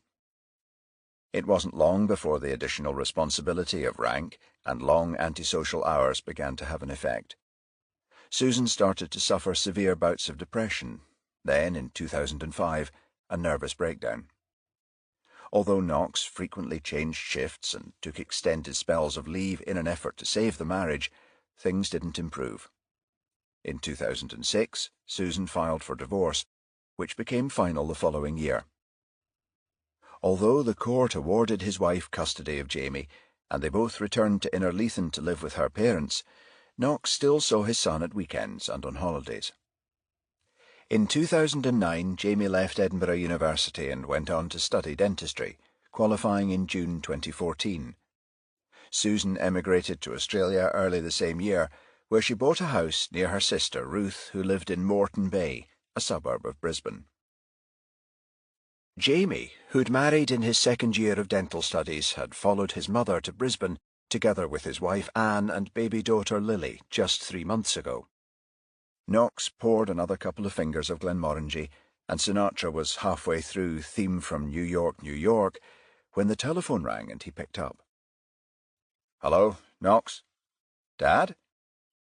Knox returned the tumbler to the table and muted the CD player. "Jamie," he said, "isn't that a coincidence? I was just thinking of you. How are things? You're all okay, settling in?" "Yes, Dad, we're champion. You?" Knox settled back into the armchair. "Fine," he said, picking up the glass. "Just unwinding a little." "You eating any better? Getting enough exercise?" His son was making reference to the results of Knox's latest medical in April, when he'd been told he had blood pressure readings of 145/80 and cholesterol levels of 5.5 millimoles per litre. Doctors advised that these were slightly on the high side and recommended more exercise and a change of diet. Knox said, "Porridge every morning and a 3-mile jog around Holyrood Park 3 times a week." He laughed and added, "I'm as fit as a flea." "Great, Dad. By the way, Mum said she was asking for you. Tell her thanks. She's okay?" "She's fine, dedicates every waking moment to spoiling her granddaughter. Lily, she'll still be sleeping." Knox looked at his watch. "It's what, 7:10 in the morning where you are?" "Yeah, it's a nice day too," Jamie said, then added, "No, Lily's up. She's here with me. Anne's having a lie-in, though." "You'll have to let me have a word with my granddaughter before you go," Knox said. "By the way, how's the job hunting going?" Actually, Dad, I was just about to say, I had an interview with a new dental practice here in Moreton Bay on Thursday. I think I might be in with a chance. They're going to get back to me this week. That's great, Jamie. I'm sure you'll get it. I hope so. I've got my fingers crossed. Knox heard movement in the background, and Jamie said, I'm talking to your grandpa, Lily. Want to say hello? Then to Knox, Hang on a minute, Dad. I'm just going to pick her up. Then a moment later, Say hello to Grandpa. Knox heard his 2-year-old granddaughter breathe into the phone. Then she said, Hello, Grandpa. Hello, Lily, Knox said. How are you, sweetheart? Knox heard his son whisper, Say fine. Then Lily repeated, Fine. You coming over to see me at Christmas? Christmas, Grandpa. Bye. His son came back on the line. There's a distinct odour coming from Lily's nether regions, if you take my meaning, Dad, Jamie said. My little girl needs changing. Knox laughed. Joys of parenthood, eh, Jamie? OK, I'll let you go. Speak to you soon. Speak to you soon, Dad. Bye. Chapter 9. Knox awoke just after 9 the following morning. He rose, showered and shaved, then changed into a tracksuit and trainers and went for a run. Turning left at the end of his street, he entered Holyrood Park, and soon reached the foot of the Hawes, an incline which lay between the 251-metre summit of Arthur's Seat and Salisbury Crags, a crescent-shaped formation of cliffs that girdled a vast stretch of hillside facing the old town. Knox followed a path behind the crags which led to Hunter's Bog, a long valley on the leeward side of the cliffs. There he followed a mile-long track known as Volunteer's Walk, which traversed the valley west to east and ended near a 12th-century ruin known as St. Anthony's Chapel. On reaching this, he veered left and doubled back using the Radical Road, a wide track which ran beneath the face of Salisbury Crags. Fulton, ever knowledgeable on Edinburgh's history, had told Knox the path had been created in 1820 at the behest of novelist Walter Scott to give work to unemployed weavers from the west of Scotland. Now jogging in the direction of his start point, the section of hill Knox tackled was the steepest on the run. But before long he reached a feature of the cliffs known as the Cat's Nick, a cleft in the rocks at the highest point of the crags where the downhill stretch began. When he gained this point, Knox stopped for a moment to take a breather and marvel at the view. The magnificent cityscape of the old town was laid out before him. Edinburgh Castle, perched high upon a plug of basalt rock, underneath which myriad spires and turreted roofs outlined the gradual slope of the Royal Mile from Castle Hill to the Canongate and Holyrood Palace. The morning was bright and sunny, and the Firth of Forth and Fife Hills were clearly visible to the north. Knox was jolted from his reverie by the sudden ringing of his mobile. He gave the screen a quick glance, then answered. "Yvonne," he said, "what are you doing up this early?" "Early?" Mason said in a mocking tone. "It's nearly 10 o'clock." "It's early for a Sunday. You are off duty, aren't you?" "Yes." "Thought you might be having a lie-in." "No, I rose at 8 and went out for the papers. I'm just about to make breakfast. Have you been up long?" "Since 9. I'm jogging round Salisbury Crags." Mason laughed. "Still keeping up the exercise, eh?" "It's okay for you 20-somethings, Knox said. "When you're my age, you've got to work at it." Mason laughed again. "Oh, I don't know, Jack. I've got to watch my waistline too." "Speaking of waistlines," Knox said, "you're still coming for lunch." "That's why I phoned. Wanted to make sure it was still okay." "Why wouldn't it be? 2 o'clock okay, as we arranged?" 2 o'clock's fine, Jack," Mason said coquettishly. "See you then." "See you then, Yvonne. Bye." "Why do you keep mentioning our age difference, Jack?" Mason said. "I don't think of you any differently as I would someone my own age." "You mean this morning?" Knox said, "when I was out jogging?" It was just after 4 p.m., and he and Mason lay together in a post-coital glow. She'd arrived at his flat 2 hours earlier, and they'd enjoyed a lunch of smoked haddock kedgeree before relocating to the bedroom. "Yes," Mason replied. "You're not having misgivings about our relationship, are you? As I told you when we started seeing each other, I'm not looking to attach any strings." Knox kissed her cheek lightly, then smiled. "But we can't hide the fact I'm old enough to be your father." Mason shook her head. "Come on, Jack. You know your age makes no bloody difference as far as I'm concerned." She sat up and looked him directly in the eye. "You're not worried anybody at the station will discover our affair, are you? I haven't said a word to anyone, and I don't intend to." "Truth is, Yvonne, it doesn't really bother me, anyone finding out, I mean. But the age thing does." Knox put his arm around her shoulder. "I'd be less than honest if I said it didn't." "I was right," Mason said. "You are having misgivings. You want to call it off." Knox shook his head. "I didn't say that, Yvonne. I'm just stating the facts. I am 20 years older." Mason gave him a beseeching look. "But we said we'd see how it goes, didn't we, Jack? If you found someone else, I'd be okay with it. You know that, don't you?" Knox pulled her towards him and smiled. "I haven't found someone else, Yvonne, and I'm not looking. But if you happen to find someone you like—" Mason placed a finger to his lips. "Shh! I'm perfectly happy with the way things are. But if that should change, if it changes, we'll deal with it then." Knox nodded in agreement. A second or two later, Mason smiled and said, "You know, I've got to be extra careful when addressing you in the office." "Extra careful? Why?" "I often find I'm biting my lip, almost calling you Jack rather than boss." Knox laughed. "One sure way for the others to find out." Mason giggled and prodded him in the ribs. "I said almost." Knox returned her smile and both settled back into the pillows. They lay silent for a long moment. Then Mason said, "Hathaway and I spoke to Pastor McHugh yesterday. You know, the guy who runs the Church of the Hallowed Messiah." "Uh-huh," Knox said. "And?" "Well, you know O'Brien was brought up by her grandparents after her mother and father were killed in an RTA." "Yes."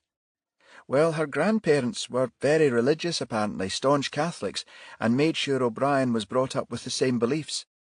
He told us even though she was a sex worker, she held on to her faith. She joined McHugh's church because she was afraid if she confessed to a priest she'd be excommunicated." "She was that bothered?" "Almost terrified, it would seem." "So her grandparents literally put the fear of God in her." Knox shook his head. "Hard to fathom." "Not really, Jack. With some folk, our religious upbringing can be deeply entrenched. Before I joined the force, I worked as a hotel receptionist in Perthshire. It was a live-in job, and I shared a room with an Irish girl, a cashier called Bernadette. Anyway, she was seeing a chef, and it became quite serious. We worked shifts, and one night when I was on duty, she asked me if it would be okay if she took the guy to our room." "Really?" Knox said in mock horror. "For a sexual liaison?" Mason laughed. "Aye, Jack, I don't think they were playing tiddlywinks. Anyway, that night when my shift was finished, I went back to the room. Of course, by then the chef had gone.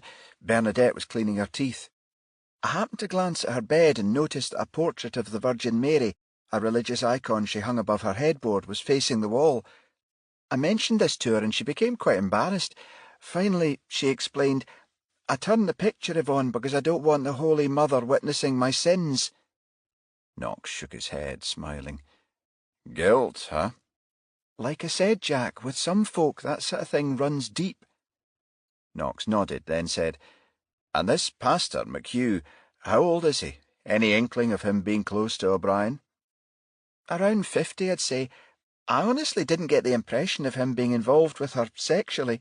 Most likely it was just someone she felt she could confide in. I think he took the place of the priest she was afraid of if she returned to Catholicism." "He's married?" "No, he told us he lived with his sister." "Homosexual?" "I don't think so. Asexual, perhaps. He says he's celibate." Knox grunted. "There's many a clergyman who's made that claim, Yvonne, only to be found out later." "I don't think that's the case with McHugh, Jack, though I'll admit it's only a gut feeling." "Sometimes that's the most important tool in the job," Knox said, gently prodding her stomach. What you feel in here, he smiled. Learn to trust it, girl. Mason left before 7, and Knox was in the middle of preparing his supper when the telephone rang. He dialed down the oven and went through to the living room, then picked up the cordless handset from its cradle. Hello, Knox? Jack, it's Ed Murray. The forensic report's just come in. I promised I'd phone you. Of course. Thanks for getting back to me. Any joy? Yes, there is. A strand of silk thread was found on the neck of O'Brien's blouse. Didn't come from any of her own clothes. Great, Ed. Anything else? Yes, samples of foreign DNA were found both on the thread and on O'Brien's underwear. Both belong to the same individual. Enough to give us a conclusive match if the killer's swabbed. Murray paused. Anyone in the frame yet? Aye, 4 possibles. All spoke to O'Brien on Friday evening. The first is the owner of Glentyre Sauna, where O'Brien worked 2 years ago. The second, a guy called Murch, who she was seeing and who was paying her for sex. The third, a former boyfriend who she dumped, and last, but not necessarily least, a clergyman whose church she was a member of. The second one on the list, Murch, Murray said. Interesting. We found a MacBook laptop at her boarding house. She was exchanging emails with him. Anything significant? Not really, Jack. What they contained more or less backs up what you've told me. She was seeing him pretty regularly. The emails are short, confirming where they'd meet, at what time, etc., etc. I've had them printed and sent to the station. You can look them over when you get in tomorrow. Thanks, Ed. Oh, and D.C. Hathaway mentioned her phone was missing. We gave her car a thorough check, but didn't find it. Nothing else of interest in the motor either. Doesn't matter, Ed. I'm of the opinion that the killer dumped it. I think the DNA will make a difference, though. I'll make sure the 4 I've just mentioned are swabbed ASAP. Chapter 10. The next day, Knox met with Fulton, Hathaway and Mason at Gayfield Square shortly before 9 a.m. and exchanged details of their interviews with Kovach, Bright and McHugh, then brought them up to date on the DNA results. Bill and I are going to see Murch, the last of the 4 she spoke to, at 10 this morning, Knox said. He picked up a folder from his desk and handed it to Mason. Give these a look in the meantime, will you, Yvonne? They're emails D.I. Murray obtained from O'Brien's laptop. Might find something of interest. As Mason took the folder, their eyes met, and a look passed between them, a brief but silent acknowledgement of their assignation the previous day. She smiled and replied, "Okay, boss." Knox turned to Hathaway. "Mark, I'd like you to arrange DNA swabs for Bright, Kovach and McHugh, and make sure McGilvery, the guy who found her, is done while you're at it. Bill and I'll arrange Murch's test when we see him. I'd like them sent to our Dundee testing unit ASAP. Hathaway nodded. Right, boss. Oh, and I meant to say, one of Direct Phone's technicians left a message yesterday. He thinks they can pinpoint the exact locations where O'Brien's calls were made and received. They're going to get back to me this morning. Fine, Mark, Knox said. Could prove useful. He glanced at his watch and nodded to Fulton. Okay, Bill. Time for us to keep our appointment with Murch. Morrison Tower, on Morrison Street, was one of a number of buildings which had gone up in west-central Edinburgh in the 1980s and 1990s. Situated on the site of the former Princes Street station, the huge complex straddled the West Approach Road, a main arterial route from the western suburbs, which had been built on the former Caledonian Railway line. The side nearest Princes Street was occupied by offices of major insurance companies and investment banks. These stood shoulder to shoulder with the site's oldest building, the Caledonian Hotel, which opened in 1903 and had been recently renamed the Waldorf Astoria. An equally eclectic mix of buildings occupied the area south of the West Approach. These included the Exchange Plaza, the Edinburgh International Conference Centre, and another hotel, the Sheraton Grand, together with a wide selection of shops and restaurants, and the world-renowned Filmhouse Cinema. Morrison Tower was accessed from Morrison Street, which was located at the southern end of the complex. A semicircular driveway led from the street to the tower entrance, over which a large fan-shaped canopy gave shelter. As Knox pulled up, A doorman liveried in grey stepped out from the lobby and signalled for him to roll down the Passat's near side window. Knox did so, and the man leaned into the car. "I'm sorry, sir, you can't park in this area," he said. "It's for alighting passengers only." Fulton, who was nearest the doorman, indicated a dozen spaces opposite the entrance which were empty, with the exception of one bay where a Mercedes S-Class was parked. "What about over there?" "They're reserved, I'm afraid." Knox showed the man his warrant card. "Police officers," he said. "We're here on official business." The doorman gave Knox a conciliatory look. "Oh, I see," he said. "In that case, do you mind parking a wee bit along from the entrance, sir? It's just that there's a fair few vehicles coming and going. Your car should be okay there." Knox complied. Then he and Fulton walked back to the entrance where the doorman waited. "Can you direct us to 128B? Knox asked. "It's a company called AN Properties." The doorman nodded. "Certainly, sir," he said. "Follow me." He led them into the reception area, a vast hallway with a vaulted atrium. A young woman seated behind a desk opposite the door looked up from her computer as they entered. "It's okay, Lorraine," the doorman said. "I'm just showing these gentlemen to 128B. The receptionist looked at Knox and smiled. "You're here to see Mr. Murch?" "Yes," he replied. She glanced at her computer screen, then back at Knox. "I have a note here, sir. You're booked in for a 10 o'clock appointment." She nodded to the doorman. "Jimmy will show you the way." Murch was waiting for them at the door of his office. He waved the detectives inside, directed them to 2 chairs positioned in front of a large, elaborately carved oak desk, then walked to the opposite window and settled into a plush leather armchair. A picture window behind him gave an unrestricted view of the southern ramparts of Edinburgh Castle. Murch picked up an engraved cigar box from the desk and proffered it. "Would either of you gentlemen care for a cigar?" Knox took a moment to study Murch, not sure if the man was exactly what he'd expected. He was around 40, 5'8" in height, heavily built and slightly overweight, with a sallow complexion and black curly hair. He was dressed in an expensive-looking suit and wore a gold Rolex watch. Knox noted that he wasn't wearing a ring. "Thank you, no," Knox replied. "Neither of us smoke." Murch nodded and extracted a cigar. "You don't mind if I do?" Knox shook his head. "No, go ahead." Murch took a lighter from the desk and lit the cigar. "I was in London on Saturday when I heard the news about Katie. Needless to say, I was both surprised and saddened." Knox said, "We understand you spoke to her on Friday night." Murch waved away a wreath of smoke. "On the phone, yes. She called me just after 8. "Why was she calling?" Murch looked at Knox for a second or two, then said, "Sorry, you're—" "Detective Inspector Knox," Knox replied. Then, turning to Fulton, added, "This is Detective Sergeant Fulton. Pleased to meet you both. Alice, my wife, made the appointment, but didn't give your names." He puffed on the cigar again, then exhaled. "You're aware I was seeing Katie on a fairly regular basis?"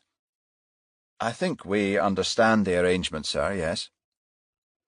Murch studied Knox for a long moment, then said, "Yes, well, I phoned her mobile on Friday afternoon to ask if she'd meet me on Tuesday this week." He shook his head, "but the call went straight to voicemail, so I left her a message. She was returning my call, confirming she was able to see me." "Where were you when she called?" "On Friday evening?" "Yes." Murch studied the ceiling. "Where?" he said. Wait a moment, let me think. Ah, yes, I was looking over one of my properties in the West End, Great Stewart Street, recently acquired, needs quite a bit of work." Knox said, "And when did you last see Miss O'Brien?"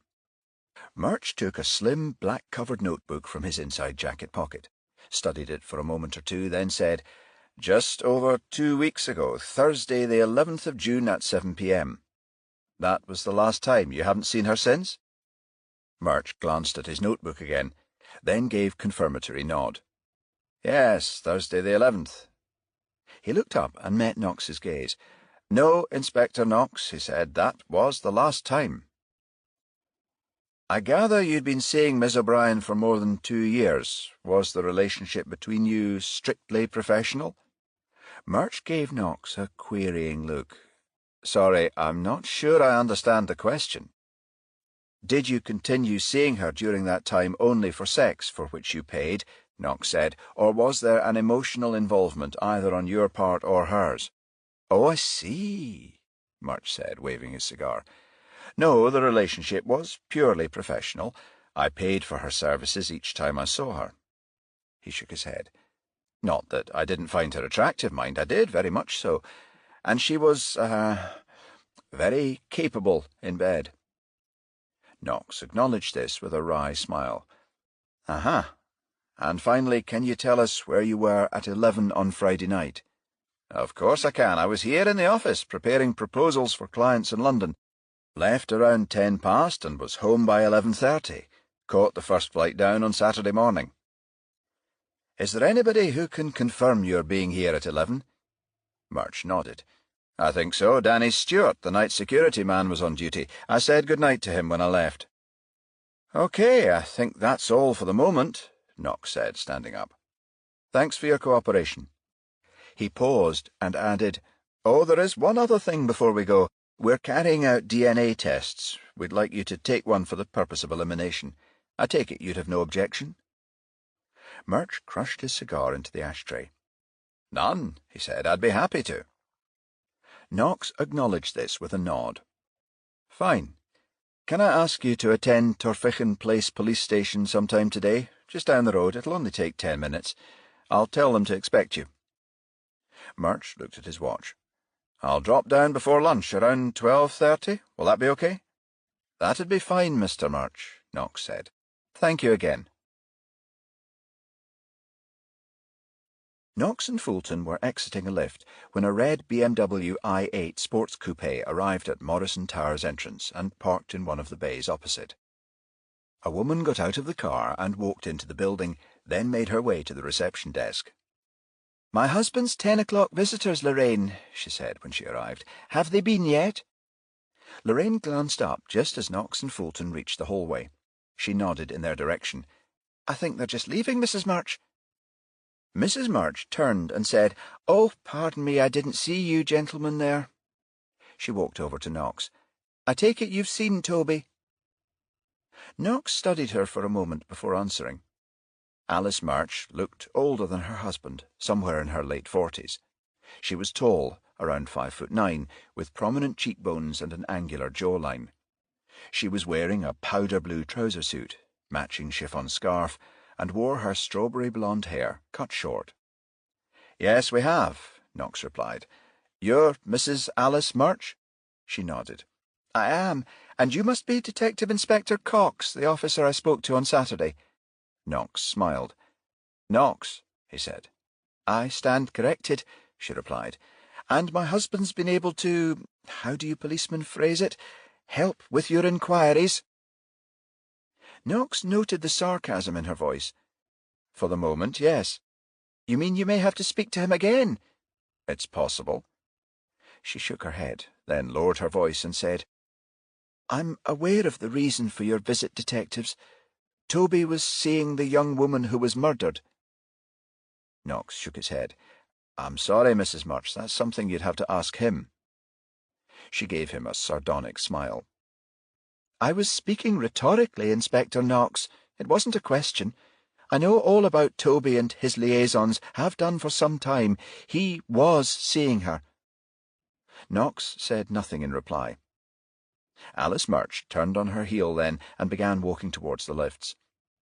What the hell, she said with a dispassionate shrug. He won't be seeing any more of her now. Chapter 11. Callous bitch, Fulton said when they were back in the car. That and her condescending manner. He shook his head. The outfit she was wearing suits her to a T, bloody ice queen. Takes all sorts, Bill. No surprise Murch plays away from home, though, is it, boss? Knox smiled and shook his head. You know the saying, Bill. What's that? Marriage is an institution, but who wants to live in an institution, right? Fulton snorted derisively. "They're an odd pair, right enough." "Tobias Murch, though," Knox said. "Not sure he's telling us the truth." "About his whereabouts on Friday night?" Fulton said. "I got that impression myself." "Aye, the way he answered when he looked up from that wee black book of his." Fulton nodded. "You were asking about his relationship with O'Brien. More to it than he's letting on?"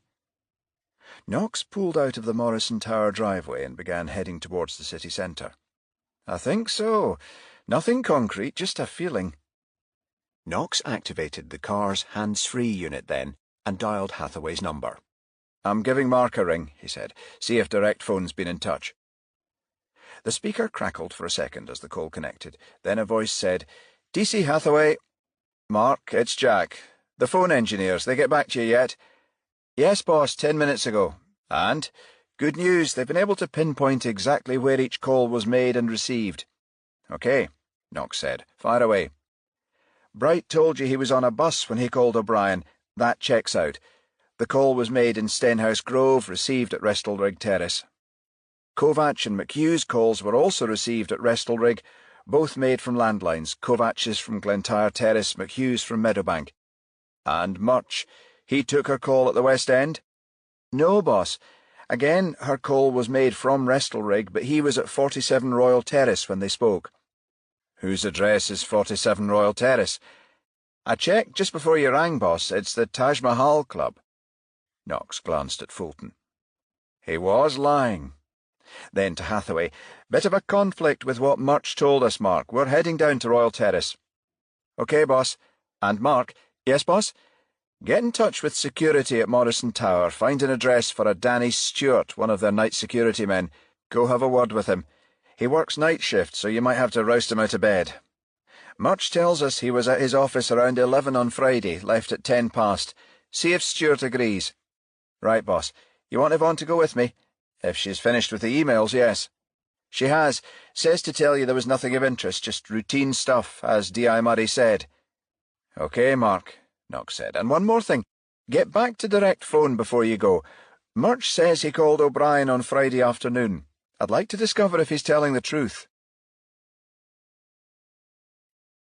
The Taj Mahal Club had been converted from one of a row of Georgian houses erected in the early 19th century. Royal Terrace, together with Regent Terrace and Colton Terrace, had been built on the northern, eastern and southern flanks of Colton Hill by William Playfair, an architect responsible for many of Edinburgh's neoclassical structures. Knox discovered this from his partner on the 15-minute drive over. "Many of the houses on Royal Terrace were bought by whisky merchants," Fulton was saying, "so it became known as Whisky Row. You'll notice there's a great view over the Firth of Forth from there," Fulton added, as they stopped outside number 47. "One of the attractions of the location. It's said merchants like to be able to see their ships returning from trading trips to the Baltic." "Nothing changes, Bill," Knox said with a grin. He nodded to the Taj Mahal. "Most punters in there are looking for their ships to come in too." Fulton laughed. "You're right, boss. I bet the whisky traders had better odds, though." He and Knox left the car and descended a short flight of steps to the door. Knox pressed a bell push, and the door was opened moments later by an Indian man wearing a maroon blazer. Knox flashed his police warrant card and asked to speak to the manager. "I am the manager, sir," the man replied. "My name's Benjamin Chowdhury. We're not open for business yet, but please come in." Knox and Fulton followed Chowdhury into the reception area, a wide hallway covered with a thick, intricately designed Kashmiri carpet. 2 large rooms led off the hallway at either side. Knox noted that a roulette appeared to predominate the one on the left, while the room on the right had tables for baccarat, blackjack and poker. Slot machines took up most of the wall space in both rooms, each emitting loud beeps and a kaleidoscope of lights. Chowdhury stopped at a semicircular reception desk, behind which sat a flat-screen CCTV monitor and a desktop computer. "How can I help you, gentlemen?" he said. "Your customers, Mr. Chowdhury," Knox said. "They're all members?" Chowdhury nodded. "Yes, sir. Everyone using the club is required to be registered." "What happens when a member arrives? Does he sign in?" Chowdhury nodded again. "Electronically, sir, yes," he said. pointing to the door. "I don't know if you noticed, but there's a keypad next to the outside bell. Each member has a card with a unique 4-digit PIN number. To gain entrance, he must have the card with him and enter the PIN code on arrival." Chowdhury pointed to the desktop. "The PIN number opens the door, and the card, it's one of the new smart cards, sends a signal to this PC. It records when the member arrives and when he leaves. As I say, the PIN gives access and the smart card logs each member in. If someone who wasn't a member tried to enter at the same time, however, a photocell at the door would take account of this and a buzzer would sound here." "There's always someone at this desk?" Knox asked. "Whenever the club is open, sir, yes." "We're particularly interested in one of your members we believe was here on Friday evening." "I see," Chowdhury said, then indicated the computer. "If you give me his name, I'll check for you." "Murch," Knox said. "Tobias Murch." Chowdhury entered the number and nodded to the screen. "Here we are, sir. Tobias Murch, member number 1091, arrived 8:04 p.m., departed 11:07 p.m. "And he was here for that entire period? No possibility of him leaving the building during those times?" Chowdhury thought for a moment, then said, "Perhaps if he smokes. It isn't permitted within the club, but members who are smokers use the garden at the rear of the premises." He switched on the flat-screen monitor. "I'll run a CCTV check and see." The monitor came on, displaying 4 images, one to each quadrant. "The CCTV is controlled by the computer keyboard, which is currently showing live pictures from the system's 8 cameras, 4 images in rotation," Chowdhury explained. "I'll scroll through to find the camera I want, then highlight it." A moment later, he nodded to an image marked Look 7. "This is the camera that covers the garden," he said, then tapped the keyboard until a box marked Archive showed on the screen. "Now I enter the date together with the member number 1091, and the system will show if Mr. Murch was there." The system immediately highlighted a view which expanded to fill the screen, then fast-forwarded through a number of images and paused. The picture showed Murch strolling into the garden, where he stopped and lit a cigar. A box on the top right-hand side of the screen read, "Member 1091 /lock 7/10:22 p.m. to 11:01 p.m. A counter beneath numbered minutes and seconds, beginning at 10:22:00 p.m. "There you are, sir," Chowdhury said. "Mr. Murch was indeed having a smoke." "Aha," Knox said. "But what do the numbers in that box on the top right-hand side mean?" Chowdhury nodded. "That Mr. Murch was in the garden, which is location 7 on the monitor, from 10:22 p.m. until 11:01 p.m. "Hell of a long time for a smoke," Fulton said. Chowdhury looked at the monitor. "You're right, sir, it does seem a long time. I'll fast-forward and check." Chowdhury tapped the keyboard, and the picture speeded up until the counter read 10:34:21, when Murch walked to the top of the picture and moved out of frame. Seconds later, a man wearing a maroon blazer exited the club and followed, reappearing moments afterwards and returning to the building. Chowdhury shook his head. "That's one of my employees, Adley Bowes. Mr. Murch must have asked him to open the gate." "Open the gate?" Knox said, "allowing access to Colton Hill?" "Yes," Chowdhury replied. "Sometimes members ask to go for a short stroll. The gate's locked, so they have to ask a member of staff to open it for them." "What about security?" Fulton asked. "Couldn't anyone just walk into the club if the back door's open?" "No, sir," Chowdhury replied. "The member of staff who opens the gate remains at the back door until the member returns, then relocks the gate." Knox nodded to the monitor. "How long was Murch out of the building?" Chowdhury fast-forwarded the video again until Murch came back into frame, then pointed to the counter on the screen.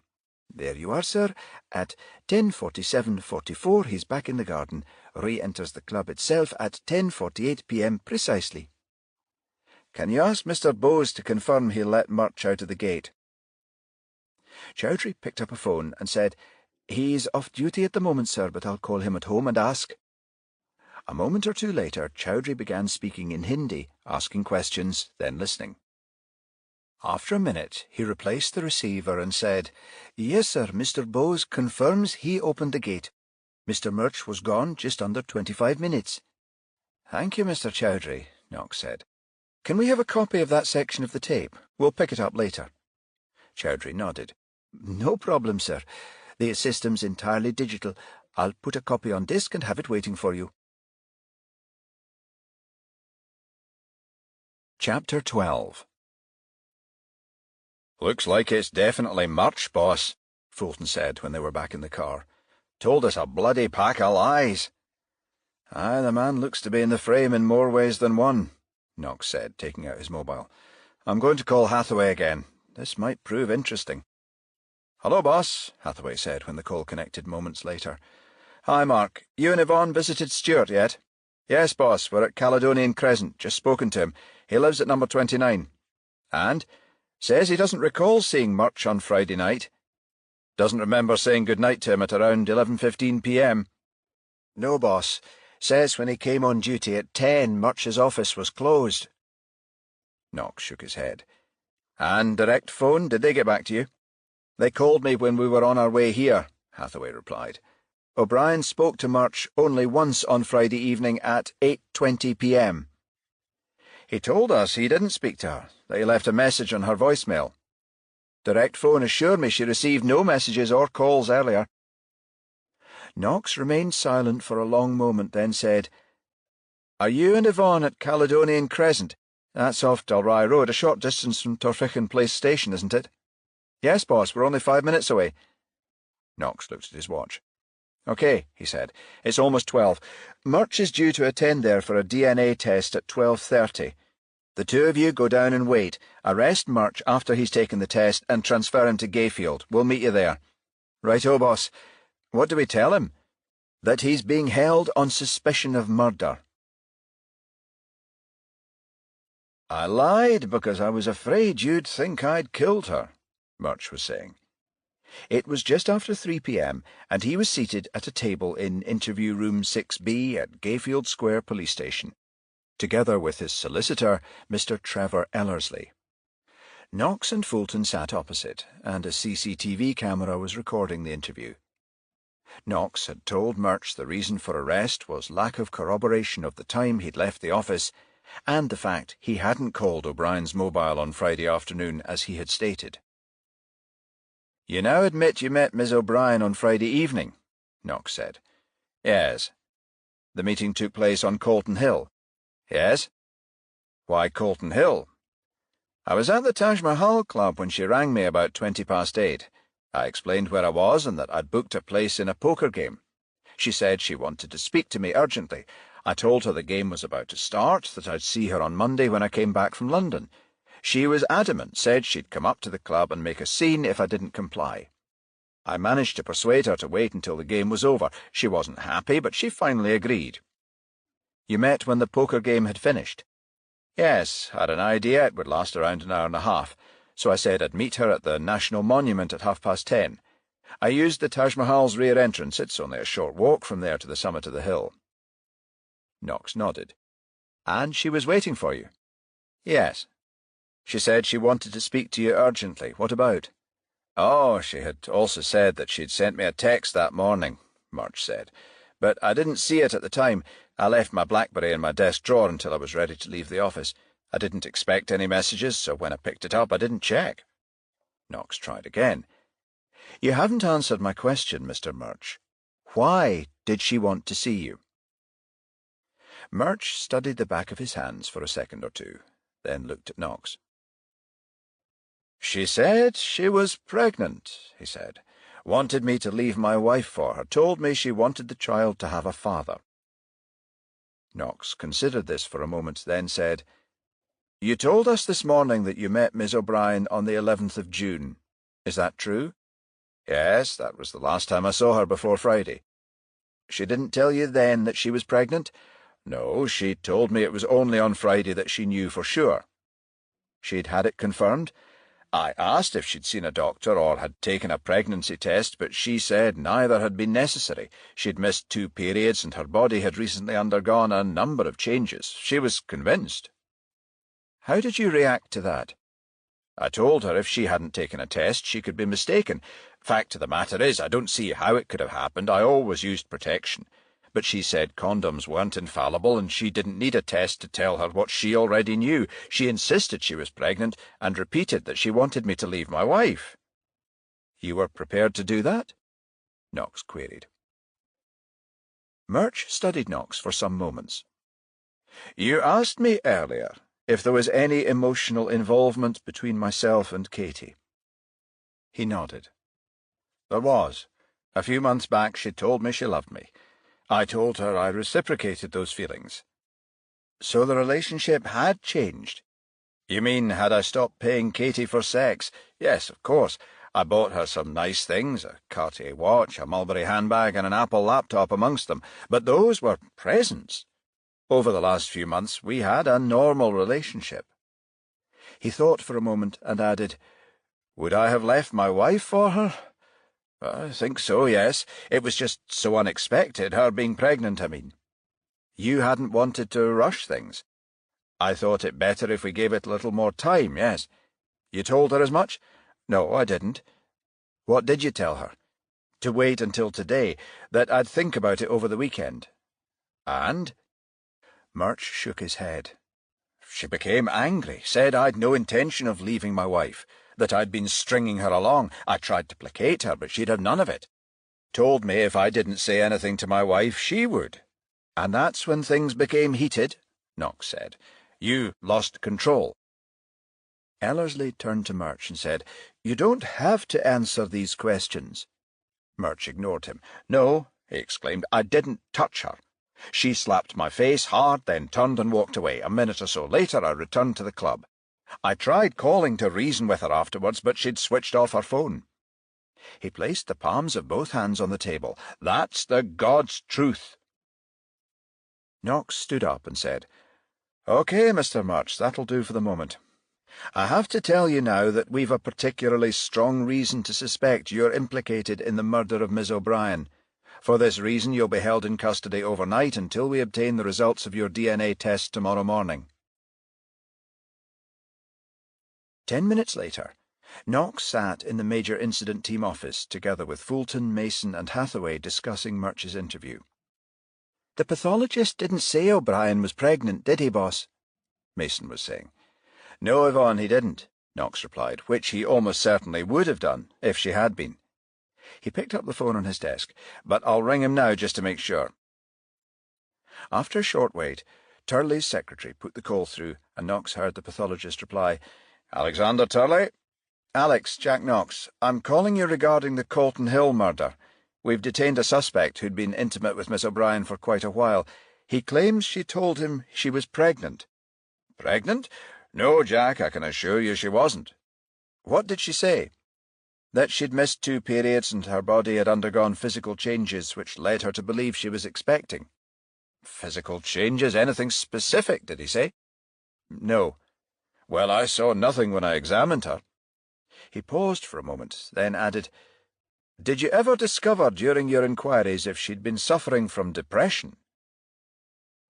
Knox thought for a moment, then relayed the gist of Hathaway and Mason's interview with McHugh, during which the clergyman had mentioned that O'Brien had been suffering from depression and anxiety. I see, Turley said. There is a condition known as pseudocyesis which can affect women who suffer from depression. The symptoms are very similar to pregnancy, morning sickness, tender breasts, uterine enlargement, and of course it's not uncommon for a woman suffering from pseudocyesis to experience abdominal distension and menstrual irregularity. It's possible Miss O'Brien may have been affected by the condition. An intense desire to become pregnant is another causative factor. Thanks, Alex. That might explain it. Glad to be of assistance, Jack. Chapter 13. The DNA results arrived at 8:30 a.m. the following day. Knox was taken aback when D.I. Murray came into the office and said, All negative, Jack. DCI Warburton's just ordered Murch's release. You're sure, Ed? All 5? Afraid so. Knox shook his head. I could have sworn it was Murch. Fulton said, Me too. Sorry, Jack, Murray said. Knox gave a philosophical nod. "How it goes sometimes, Ed. Thanks for letting us know." Hathaway and Mason walked into the room as Murray took his leave. "Just heard the news?" Mason said pensively.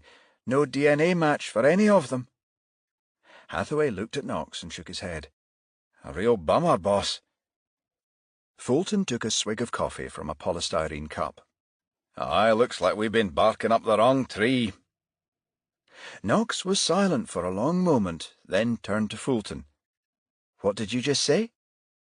Fulton gave Knox a look of surprise. "Who, me?" "Yes. What did you say just now?" "I said we've been barking up the wrong tree, boss." "That's it," Knox exclaimed. "The dog." "The dog?" Fulton said. "Yes. When I phoned Alice Murch on Saturday, there was a dog barking in the background. She told me it was her West Highland Terrier." He turned to Hathaway. "Mark, you told us that 2 of the folk on the Blenheim and Waterloo Place tapes were walking dogs. Let's dig them out and take another look. I'll bet a month's wages one of them is a woman." 15 minutes later, Hathaway was fast-forwarding through the second tape, taken from a branch of the Scottish Commercial Bank at Blenheim Place. The camera had a wide lens and afforded a view along Royal Terrace, encompassing both pavement and roadway. "No, Mark, rewind a bit," Knox was saying. "There, stop." The bottom left of the screen read 11:01 p.m, and the monitor showed a red BMW i8 coupe being driven from Royal Terrace into Blenheim Place. Knox turned to Fulton and said, "Recognise the car, Bill?" Fulton's jaw dropped in amazement. "The bloody Ice Queen." "Ice Queen?" Mason queried. "Bill's pet name for Alice Murch," Knox said. Then to Hathaway, "Now rewind the tape again, Mark. I want to focus between 10 p.m. to just before 11. Hathaway rewound the tape, and they watched the images spool backwards. When the counter read 10:27 p.m, Knox told Hathaway to stop. "There," he said. He indicated the screen, which showed O'Brien accessing the path. "Now, Mark, forward the tape slowly through the next few minutes." Hathaway did so, and at 10:29 p.m, Alice Murch came into view. She wore a dark trouser suit similar to the one she'd been wearing a day earlier, and a white West Highland Terrier followed at her heels on a lead. "I thought so," Knox said. "She's shadowing O'Brien." "That floral chiffon scarf around her neck," Mason said. "Looks like silk, boss. Wasn't a silk thread found on Katie's blouse?" Knox nodded. Fulton said, "Fits Alex Turley's ring theory too. She's bound to have been wearing one." "We want to see her exit the hill, though, just to be sure," Knox said. Hathaway said, "I'm positive when I checked this on Friday I saw the last person leave shortly before 11. He fast-forwarded again, slowing the tape when the counter read 10:50 p.m, then began scrolling through the images frame by frame. At 10:57 p.m, Alice Murch reappeared and began walking back along Royal Terrace towards her car, her West Highland Terrier following, struggling to keep up. 3 minutes to 11, Knox said. "What time did Turley say O'Brien was murdered?" Fulton asked. 11 p.m, give or take 15 minutes. "Which would fit with what we're seeing, boss." "Look, the scarf she was wearing in the earlier frame isn't around her neck in this one," Mason said suddenly, pointing to the screen. She traced her finger down the left side of Murch's jacket. "It's here, sticking out of her pocket." Knox nodded, then looked at his watch. "OK, we've seen enough." He turned to Fulton. "Bill, I think it's time you and I paid Morrison Tower another visit." Chapter 14. "Any chance Alice Murch might be at home, boss?" Fulton said as Knox steered his Passat into Morrison Street a short while later. "Considering her husband was released this morning." "I don't think so. I've a hunch it'll be business as usual for both of them. If I'm mistaken, though, we'll radio uniform to meet us at Collington and drive over and arrest her there." As Knox drove into Morrison Tower's driveway moments afterwards, Jimmy the doorman exited the building and, recognising the detectives, indicated the space where Knox had parked the previous day, then went back inside. "Good morning, gentlemen," he said, when Knox and Fulton came into the hallway. He jerked a finger towards the unmanned reception desk. "Lorraine's presently on her mid-morning break. Then, looking at Knox, added, "If you're here to see Mr. Murch, though I'm afraid you've just missed him, I think he's taken a client to look over a property." "Actually, we're here to see Mrs. Murch," Knox said. "She's in the same office." "No, sir," Jimmy said. "She uses the one next door, number 129B. "She's there now?" Knox queried. "As far as I'm aware, sir, yes." He nodded to a phone behind the desk. "You want me to call and make sure?" "No, thanks," Knox said. "We'd prefer to arrive unannounced." "Back again, Inspector," Alice Murch said when she opened her office door some minutes later. "I thought you'd eliminated my husband from your inquiries." "We have, Mrs. Murch," Knox said. "It's you we've come to see." "Really?" she replied, caustically. "Well, I suppose you better come in." Knox and Fulton entered her office, which was slightly smaller than her husband's, but had a similar layout. 3 filing cabinets and a laser printer occupied the wall to the left, between which a door connected both offices. Her desk was also less ostentatious, standing at right angles to a large picture window which, like her husband's, afforded a clear view of the southern aspects of Edinburgh Castle. Knox noted that the scarf she'd worn in the video was hanging next to her jacket on a coat hook behind the door. Alice Murch turned to face Knox then, her hands clasped in front of her. "So, Inspector, won't you please explain the reason for your visit?" "Yes, Mrs. Murch," Knox said. "I'm here to tell you that this morning we examined a videotape which clearly shows you following Elizabeth O'Brien onto Calton Hill at 10:29 p.m. on Friday evening." He jerked a thumb towards the door. "The video shows you wearing that scarf around your neck, yet less than 30 minutes later the tape has you walking back to Royal Terrace, by which time the scarf is in your pocket." Knox paused and added, "I believe you used it to strangle Miss O'Brien, and I'm arresting you for her murder."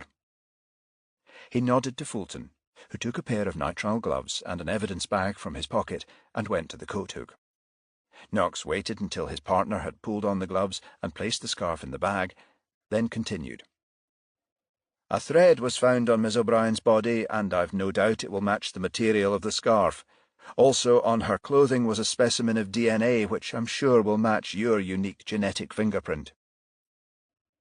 Alice Murch unclasped her hands, gave Knox a resigned look, then waved in a gesture of acceptance.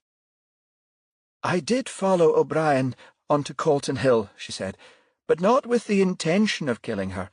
I followed her because I knew she was going to meet my husband." She looked at Knox directly. "May I carry on?" Knox gave an affirmative nod. "Yes, carry on." "Thank you. As I mentioned yesterday, I've known about my husband's philandering for years." She waved her arm dismissively. "It was never affairs, though. He always used prostitutes, either call girls or tarts working in saunas. I don't regard myself as a dispassionate person, Inspector, but not long after our marriage I realized I was unable to fulfill my husband's sexual appetites. Soon I stopped trying, and shortly afterwards our marriage bed became barren, if you take my meaning." She offered a shrug. "I reasoned, however, as long as he paid for sex and there was no emotional involvement with the women he saw, it was something I could live with. All that changed on Friday when Toby went for lunch." She nodded to the ceiling. "Morrison Tower has a roof restaurant, so he and I stagger our lunch breaks to ensure someone is always here to attend business. Toby breaks for lunch between 12:30 p.m. and 1:15 p.m., myself from then until 2. Anyway, after he'd gone, I was sitting at my desk with the connecting door open, and I heard his mobile bleep twice. I realized he had forgotten to take it with him and went through and found it in his desk drawer. Curious, I checked and discovered a text message which read, "Toby, I'm pregnant. Must see you urgently to discuss you leaving your wife. Can't make a voice call at the moment as I'm at work. Call me after 8 when I finish. Katie." I was quite flabbergasted and spent the next 15 minutes checking his messages. There were any number of texts confirming meetings over a period of months, all from the same woman. I looked at the Blackberry's photo file and found dozens of images of her taken at properties we'd either acquired or were in the process of selling. I made up my mind then that I'd be there when the meeting took place. We finish at 7 on a Friday, you see, and Toby goes to the Taj Mahal afterwards. I recalled him telling me he'd booked a place in a game starting at 8:30, which was likely to last 2 hours. So I decided to delete the message. I knew if he didn't phone her, she'd phone him. After 8 p.m. he'd be at the club, in which case he'd have to wait until the game finished to meet her. Did he leave at 7? Knox asked. Around then, yes. The Taj Mahal has a bar and restaurant, so he usually has a meal before gambling. Anyway, I drove home and had dinner, then phoned the Taj Mahal at 8:30 p.m. to find out if his poker game had begun. The chap at reception confirmed it had and asked if I wanted to leave a message. I told him no. I waited until Mrs. Baranowski, my Polish cook and housekeeper, finished at 9:30 p.m., then took Charlie and drove into town, arriving just before 10. At Royal Terrace? Knox asked. She nodded. But when I got there, Charlie was in need of a pee, so I took him to the gardens opposite. 15 minutes later, I was about to cross the street again when a Vauxhall Corsa pulled up. I recognised the woman immediately. It was O'Brien. I remained where I was until she exited the car. Then began following her, Knox said. Yes, she replied. O'Brien continued to the top of the path, then made her way to the National Monument, where she waited. Keeping her in sight, I walked around the City Observatory building and stopped at a grove of trees just beyond the Nelson Monument. It wasn't long before Toby appeared, and for a moment I was afraid Charlie would draw attention to us, but he didn't. Like me, he just stood silent and watched. Did you hear Miss O'Brien tell your husband she was pregnant? I did. I also heard her tell him to leave me. She snorted derisively. He wouldn't have acquiesced, of course. Toby knows on which side his bread is buttered. He likes to think he's the driving force behind AN Properties, but knows in his heart that isn't the case. My late father's capital got the business going, and although it's not the done thing to blow your own trumpet, it's been my own efforts that have seen it succeed. Anyway, Tony began his flannelling, which made her angry. She slapped his face and stormed off. I waited a moment until he started back for the club, then crossed in front of the Nelson Monument to catch her up. Like I said, I didn't intend killing her. I only wanted to warn her to bugger off and leave my husband alone. When I caught up with her, though, things quickly got out of control. Where did you catch up with her? Knox said. At the south side of the observatory, near the Dougal Stewart Monument. I think she intended cutting across from there to join the path leading to Royal Terrace. I called out and she stopped, then turned and said, "Who are you?" I said I was Toby's wife and told her I'd overheard their conversation. Then added, "You're a bloody stupid little cow if you think Toby intends leaving me." "He'll have to," she replied. "The child is his."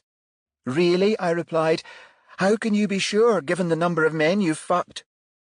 She gave me a cold, hard stare and said, "Toby's the only man I've had sex with in more than 2 years. The child is his. I'll force a paternity test to prove it if necessary." I sneered at her and said, "Then what? You think he'll turn around and do the decent thing? Divorce me to marry you? Give up a life of luxury to live in some squalid little flat with a former prostitute?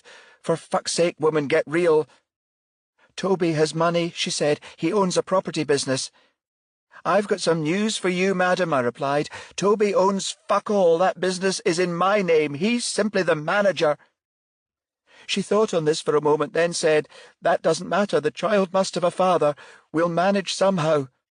"I don't think you understand," I said. "There's no danger of Toby leaving me for you. He's too much of a sybarite.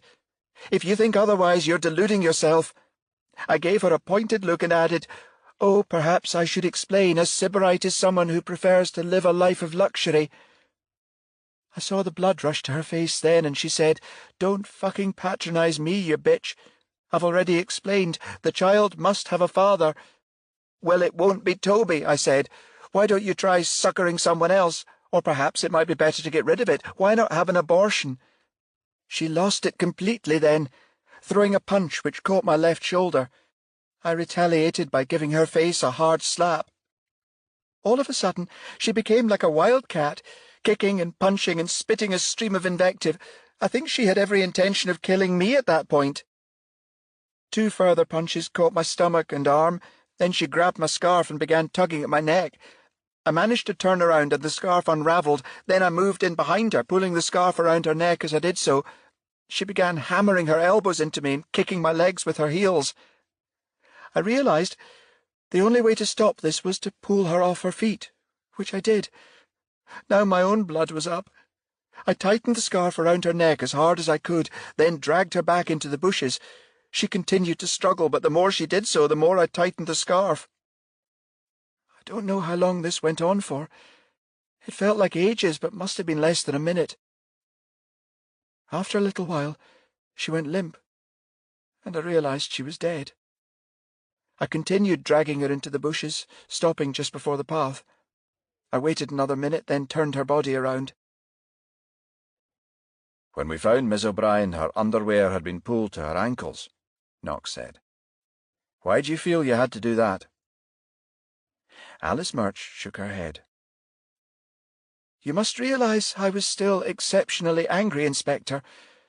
I felt she was a slut who'd made the most of what was between her legs. I think I wanted to express that. Knox noticed she was wearing 2 rings on the 3rd finger of her left hand, a gold wedding ring, and another inset with a large faceted emerald. He nodded to her ring finger and said, You were wearing those rings on Friday evening? Yes. Why? The police pathologist found indentation marks on Miss O'Brien's neck. She cast her eyes downwards. Oh, I see. Another thing, Mrs. Murch. We didn't find Miss O'Brien's mobile phone. I take it you dumped it. She nodded. Yes. I threw it in a rubbish bin at Toll Cross on my way home. Right, Mrs. Murch, Knox said. We'll take you down to Gayfield Police Station, where you'll be re-interviewed and formally charged. You can call your solicitor from there if you want. Very well, Inspector, she said, shrugging. As I've explained, I only reacted to the circumstances. Extreme provocation, self-defence, perhaps even crime passionnel. I expect the judgment to reflect that. Knox nodded. That'll be up to the courts to decide, Mrs. Murch. Chapter 15. You'd think she'd have admitted yesterday that she'd done it, Hathaway was saying, instead of letting her man suffer a night in jail. It was 4:45 p.m. and he was seated in the Major Incident Team office at Gayfield Square Police Station, together with Knox, Fulton and Mason. The detectives were discussing Alice Murch, who'd been re-interviewed that afternoon and charged with the murder of Catherine O'Brien, before being remanded in custody. Maybe she wanted him to suffer a little, Mason said, considering what she'd put up with. Still very much the Ice Queen, though, Fulton said, brassing it out like she did. Her brief says she intends to plead extenuating circumstances. He turned to Knox. Think the court'll go for a lesser charge, boss? Manslaughter's the most likely, Knox said. Not crime passionnel, Mason said. There's a precedent for it. Knox acknowledged this with a nod. That case in England back in 2012, you mean, when the Lord Chief Justice quashed the conviction of a man who killed his wife? Yes. Don't recall where such a ruling's been made in Scotland, Yvonne, but you never know. DCI Warburton entered the room at that moment, a broad smile on his face. Congratulations, everyone, on a job well done, he said. Then, turning to Knox, he lowered his voice and added, You don't know how relieved I am to get the bloody media off my back. By the way, Jack, the Chief Constable asked me to convey his thanks on a quick resolution. It was a team effort, sir. Warburton nodded. I know, Jack, I know. Speaking of the media, I'll need to go have an interview with that lion woman from Lowland Independent Television in half an hour. He turned and walked back to the door, then paused and said, Oh, Jack. Yes, sir? I forgot to mention that business with David McIntyre, the man who assaulted you with a knife early on Saturday. Yes, sir. Thought you'd like to know the Procurator Fiscal threw it out. The charge has been dismissed. Thank you, sir, Knox said. That's good to know. When Warburton left the room, Knox said, I feel a celebratory drink is in order. He looked at his watch. It's just after 5. I think it's time we called it a day. I'm off to the Windsor. Anyone join me? Hathaway pulled a face. Sorry, boss, the wife's attending a prenatal class. I promised I'd pick her up. Another time? Of course, Mark. Yvonne? Have to be another time for me too, boss, Mason said. I'm meeting a friend. Okay. Bill? Sure, boss. You know I don't need asking twice. Lowland Independent Television's News Tonight programme was just starting when Knox and Fulton entered the Windsor buffet and approached the bar. As Knox ordered their drinks, reporter Jackie Lyon began interviewing DCI Warburton at Gayfield Square Police Station's media room. Aha, Fulton said, eyeing the television screen. This should be interesting. And we'd like to congratulate you on a swift resolution of the Catherine O'Brien murder case, Lyon was saying. I understand the killer was arrested today. Yes, Warburton replied. A woman has been arrested and charged with Miss O'Brien's murder. She was remanded in custody late this afternoon. Are you able to give us her name, Chief Inspector? Warburton nodded. I can. Alice Norma Murch, aged 48. Did she confess to killing Miss O'Brien? Miss Murch made a full confession to my officers, yes. I see. So does the arrest mean Colton Hill has been reopened?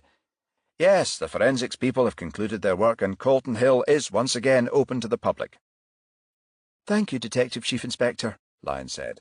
Please convey our congratulations to Detective Inspector Knox and his team. Thank you, Warburton said. I will. Lyon thanked Warburton and turned back to camera. Well, there you have it. The Colton Hill murderer has been arrested and one of Edinburgh's leading visitor attractions is open to visitors. Again, our heartfelt thanks go to Detective Inspector Knox and the major incident team at Gayfield Square Police Station here in Edinburgh. This is Jackie Lyon handing you back to the News Tonight studio. Fulton nodded at the television. Changed her tune since Saturday, hasn't she, boss? He lifted his pint glass and added, How's the saying go? Success has 1,000 fathers, but failure's an orphan. Knox grinned. I think you're paraphrasing a wee bit, Bill. I think it was John Kennedy in 1961 at the time of the failed Cuban invasion. He was talking about victory and defeat. Fulton took a swig of his beer, then nodded. You're probably right, boss. Anyway, here's to a satisfactory conclusion, eh? At that moment, Knox's mobile bleeped as a text arrived. He took the phone from his pocket and glanced at the text, which read, Just met my friend. See picture. OK for us to call at your place for a wee snifter, 8 p.m? Yvonne. Knox flicked to the picture, which showed Mason's hand clutching a bottle of Glenmorangie. Fulton was holding up his glass, awaiting an answer. Sorry, Bill, Knox said. I was distracted for a moment. You were saying? I was saying here's to a satisfactory conclusion. Knox lifted his pint, then clinked glasses with Fulton. A very satisfactory conclusion, Bill, he said with a grin. Cheers. Cheers, boss. The end. The Innocent and the Dead. Chapter 1. Detective Inspector Jack Knox picked up the phone on the 4th ring. Knox, he said. Jack, Ronald Warburton, sorry to call so early. You know we're a wee bit short-handed. Knox raised himself on his elbow, bunched one of the pillows against the headboard, and leaned into it. Yes, sir, he said. D.C. Hathaway's on paternal leave and D.C. Mason's down with flu. The only one of the team on night call is D.S. Fulton. Knox said, Something's come up. There was a pause at the other end of the line. Then the DCI said, You know the Lochmore distillers boss, Sir Nigel Taverner? I do, sir, yes. I think his daughter's been abducted. Sir? Last night, a Mr. Alan Morrison rang to report a young female being taken to a van parked in Duddingston Road West. 2 men exited the nearby cycleway with the girl, bundled her into the vehicle, then drove off at speed. Samantha Taverner's flatmate rang later to report her missing. What time did Mr. Morrison witness this? Around 8:30 p.m. Her flatmate rang later, just before midnight. Does her father know? Yes, Sir Nigel's been notified. Her flatmate got in touch when Samantha failed to arrive, thought it possible she might have gone to her parents. Knox considered the likeliest motive. Anyone else contacted Taverner? Not as far as I'm aware. Why was she on the cycleway, do we know? Miss Taverner studies law at the old college at the south side. Apparently she called after 7 to say she was on her way home. Her flatmate, Miss Claudia Wright, told us she made a habit of jogging back via the path. Where's their flat located? 62A The Causeway, Duddingston Village. Knox heard the shuffle of paper as Warburton consulted his notes.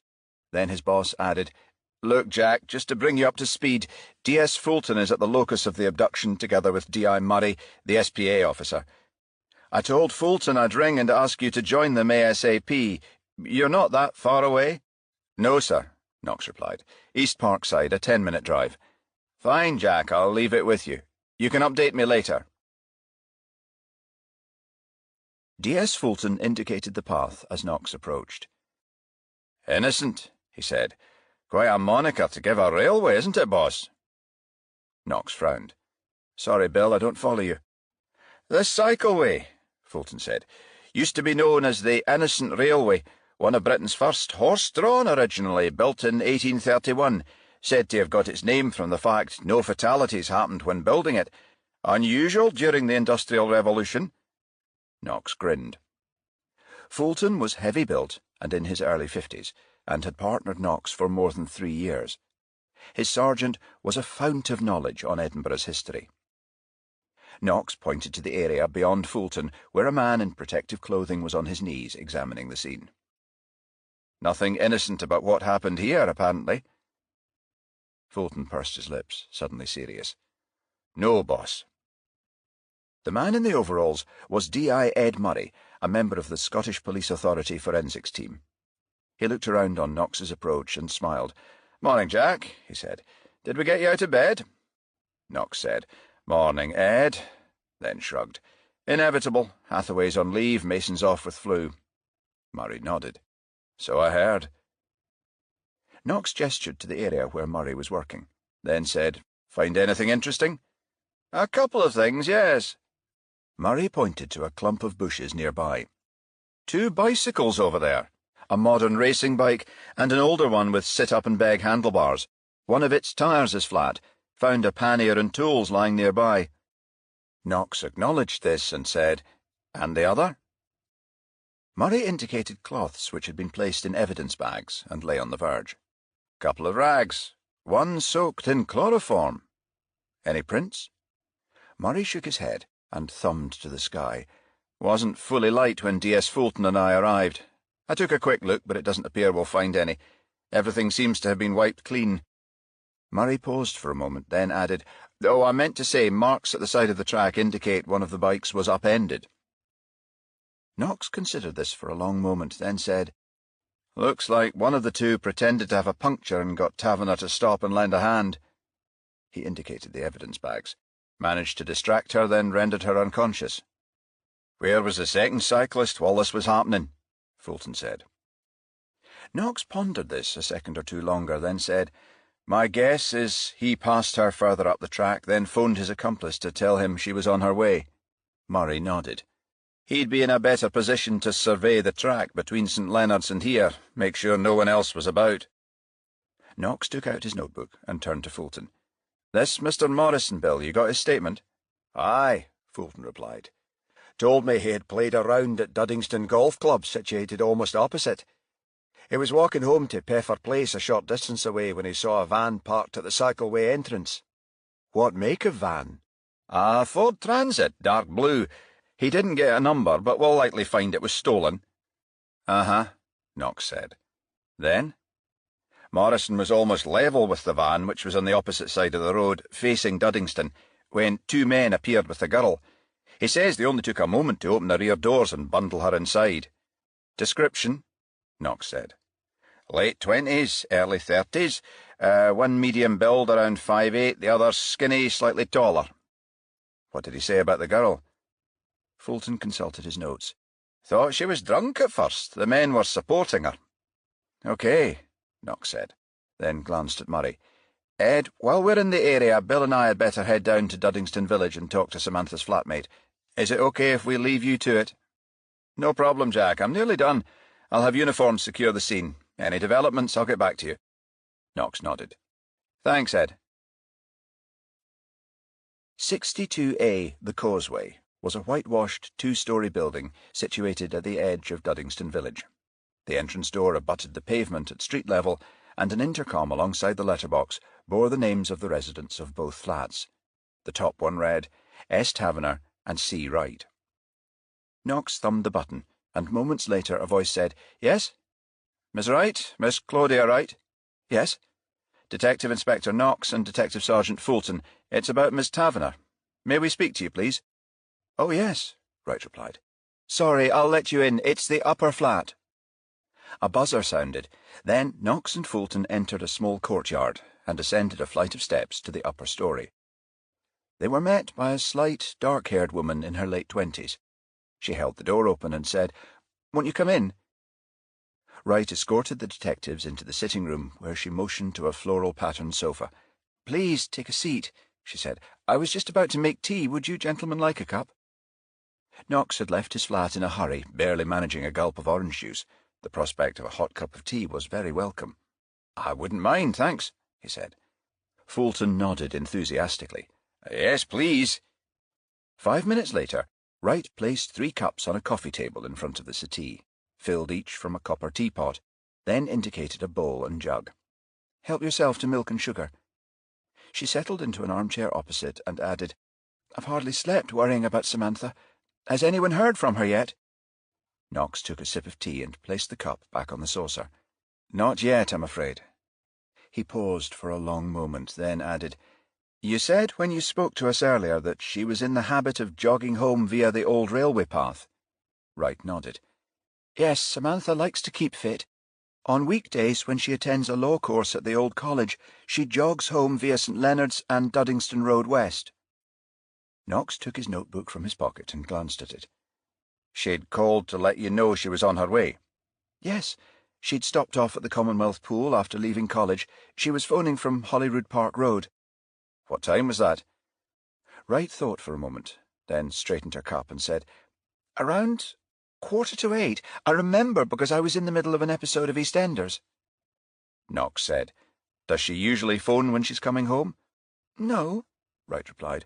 "Only on alternate weeks when she knows I'm here. I'm a hotel receptionist and work shifts. This is my early week." Wright paused briefly, then continued, "Samantha and I have a little arrangement. On my early shift, I do the cooking.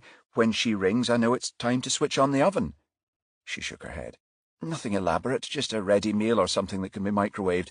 She'll do the same for me when I'm on late shift." Knox said, "And when she didn't arrive, you phoned her parents?" "I waited until 10:30. I thought maybe she'd bumped into some friends or that her parents had turned up unexpectedly." "And?" Knox said. "As I say, when 10:30 came and I hadn't heard from her, I was a bit worried. I phoned her mobile, but the call went straight to voicemail." "If she was late for any reason, wouldn't she have given you a call?" Fulton asked. "That happened only once," Wright replied. "A month or so back, she'd called to say she was on her way home, again around 8:30, rang back a half hour later to say she'd changed her plans. She was meeting a friend for a drink." "This friend, a woman, a man? Do you know?" "A woman," Wright replied. "She's a law student too, around Samantha's age, attends the same lectures." "You know her name?" "Yes, Lorna Watt. Samantha's mentioned her often." "She's known her long?" "For as long as they've been at college, I think." "But you're not sure Samantha was meeting her last night?" "No." "I see," Knox said. "So could you tell me why you waited until 10:30 to give her a ring?" "Most likely because I thought it possible she had run into Lorna again. You see, although we share a flat, we're not really that close. The flat share is an arrangement that suits us both. I originally rented the property 4 months ago, but to be honest, I couldn't really afford it. It has 2 bedrooms, so I decided to advertise in the local paper for someone to share. That's when I met Samantha." She reflected for a moment, then added, "Why didn't I phone her sooner? Perhaps I didn't want to appear intrusive." "You're not that close," Knox said, "yet you have her father's phone number." "It was something we agreed at the beginning," Wright said, "that we'd have our family's contact details in case of emergencies." "So when did you decide to give Sir Nigel a ring?" Knox asked. When I phoned Samantha's mobile at 10:30, I left a message asking her to get back to me. When another hour passed and I heard nothing, I decided to phone her parents." "What did Sir Nigel say?" "He was a little perturbed," Wright said. "Samantha had arranged to give her mother a ring last night, but didn't. He said he'd check with friends and relatives and phone me back." "And did he?" "Yes. Said nobody had heard from her, and he was contacting the police. He advised me to do the same." Knox acknowledged this, then drained his cup and stood. Fulton followed his lead. "Thanks, Miss Wright, you've been very helpful," Knox said. "And thank you for the tea." "It was my pleasure," Wright said. "I hope you find Samantha soon." Chapter 2. Samantha came to slowly. Hearing was the first sense to register, her ears picking up what sounded like a wail in an echo chamber. Wee-waw, wee-waw. Soon her vision returned too. Objects were indistinct at first, and after several minutes her ability to focus was almost normal. She tried to move her hands, without success. Her wrists were bound to the arms of the wooden chair she was seated on. An attempt to shift her legs also met resistance. Then she realized her feet were tied at the ankles. The final impediment was a gag, a strip of duct tape stretched across her face from one side of her jaw to the other.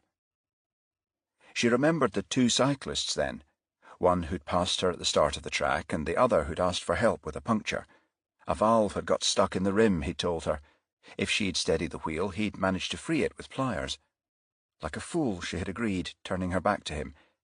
At that moment, he'd reached over and clamped a chloroform-soaked rag over her mouth. Samantha came out of her reverie and surveyed her surroundings. She was in a room that appeared to be a basement, almost square with green-painted walls.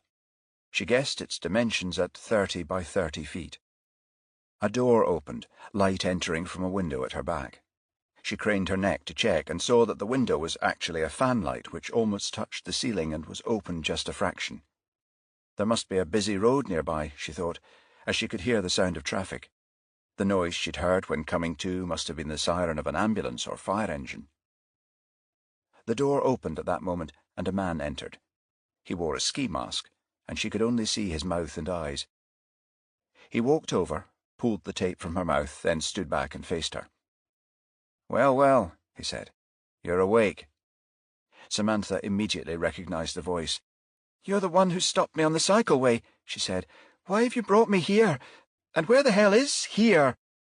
The man touched the side of his nose. "Where?" A beat. "That's a secret." "Why?" He laughed. "Surely an intelligent girl like yourself can make a pretty good guess." "You're holding me for ransom." She shook her head. "I can tell you now, my father won't agree to any demands. You'll be arrested." The man stared at her for a long moment, then said, "I know you're a law student, sweetie, so please tell me, how often does the family of a kidnapped offspring pay up?" Samantha shook her head. "I've no idea."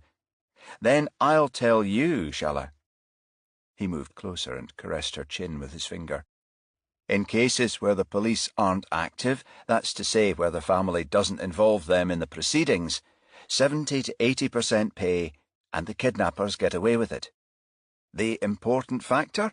Convincing parents that involving the police is a bad idea." The man ran his finger down Samantha's chin and made a little slicing motion across her throat. "You get my meaning, sweetie?" he said. He replaced the tape on her mouth, then walked to the door and left. After he'd gone, Samantha felt a cramp in her leg and shifted in the chair to restore the circulation. As the cramp eased, she thought about what had happened. She had a vague memory of coming to at one point in her journey. It might have been when she was being taken from the van. She remembered she'd been supported by two people, which meant the man must have an accomplice. She thought about her parents and Claudia, her flatmate. She had no doubt that by now they would have contacted the police. She moved her hand and just managed to read the face of her watch. 7:35 a.m. The man had threatened to kill her if her father didn't go along with whatever he had planned. How would her father react? Would he involve the police? She couldn't be sure. It was then Samantha realised how dangerous her situation was, and felt a stab of fear to her heart. Sir Nigel Taverner was seated at a large oak desk in the study of his substantial Edwardian villa in North Berwick. The morning was bright and sunny, and a large picture window at his back gave an uninterrupted view of the Firth of Forth and the Bass Rock. The Lochmore distiller's boss was talking on the phone with DCI Warburton. "A witness saw Samantha taken," Taverner was saying. "How did she appear?" "As I said, sir," Warburton said, "we think a small amount of chloroform was used to subdue her. The witness said she appeared to be suffering from the effects of the anaesthetic, but otherwise she looked okay." "So it's a kidnapping," Taverner said. "I can expect to be contacted." "Highly likely, sir, yes. However, in many cases the abductors wait up to 24 hours before contact is made." "I see," Taverner said. "What do you advise?" "Well, sir, I've taken the liberty of placing an intercept on your landline so anyone calling you will be automatically recorded. In cases like these, abductors call with a demand for a specific sum of money. Usually we advise telling the caller that it will take time for the amount to be raised, and a call back is arranged. This gives us time to organise a strategy." "It's imperative that no harm befalls my daughter," Taverner said. "I understand that, sir," Warburton said. "It's our first priority." "Very well," Taverner said. "How do we proceed?" Warburton said, "I've appointed one of my most capable officers, Detective Inspector Jack Knox, to take charge. He's on his way to see you now." "This morning?" "Yes, sir. He should be with you around 10. "Very well," Taverner said. Taverner had only just replaced the receiver when there was a knock at the study door. "Come in," he said. His housekeeper, a plump, middle-aged woman, entered and gave a little curtsy. She held a large padded envelope, which she took to his desk. "This package just arrived for you, sir," she said. Taverner accepted the envelope and said, "Thank you, Mrs. Reed." "Will there be anything else, sir?" "No, thank you. Oh, is Lady Taverner up yet?" "No, sir, not yet." Taverner and his wife had spent a night fraught with worry over their daughter's disappearance. "Thank you, Mrs. Reed," he said. "When she comes down, will you tell her I'm in the study? It may not be for some time yet. She had little sleep last night." "I know, sir," Reed replied. "I will." When his housekeeper had left the room, Taverner took a paper knife from his desk drawer, slit open the envelope, and extracted the contents, a Samsung smartphone and a sheet of A4, folded twice. He spread the sheet on his desk, then took a pair of reading glasses from his pocket. The note, inked in block capitals, read, "Sir Nigel Taverner, I have your daughter. Be assured no harm will come to her if you follow these instructions to the letter. The police must not be involved. If they are, be advised you will not see Samantha alive again. Switch on the phone. Firstly, there's an icon in the photo file labelled Samantha. Open it. You will see a picture of your daughter taken at 8:30 a.m. this morning. She is being held in a secure location and is tied of necessity, but is in good health and will remain so, provided you do exactly as I say. Look at the photo. This will prove to you that, as of this morning, Samantha is well. You will see she is holding a copy of today's Times newspaper. I will ring you soon after the phone is delivered, so make sure you keep it switched on. Further instructions will be given to you then. I know the police will monitor your landline. The only contact from me will come from the mobile now in your possession." Taverner switched on the phone and clicked the file marked Samantha. The picture had been taken in a poorly lit room and had a lot of digital noise. His daughter was seated in a chair below the light source and looked directly at the lens. She was dressed in her tracksuit, and both her hands and feet were tied, her hands bound to the arms of the chair. As the note had indicated, a copy of the Times had been placed on her knees, the top half of the front page facing the camera. Taverner hadn't had an opportunity to read his copy yet, but he was in no doubt it was the current edition. He adjusted his glasses and took a closer look at Samantha. His daughter appeared tired and stressed, her face reflecting the trauma of the last 10 hours. Taverner studied the picture and felt a range of emotions.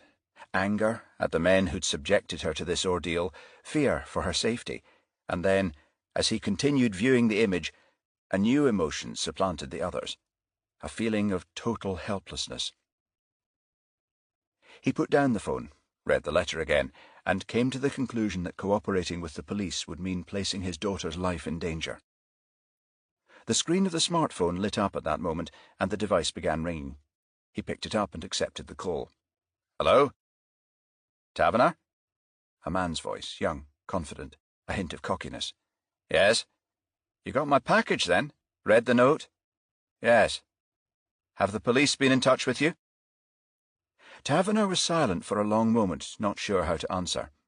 Come, Sir Nigel, be honest.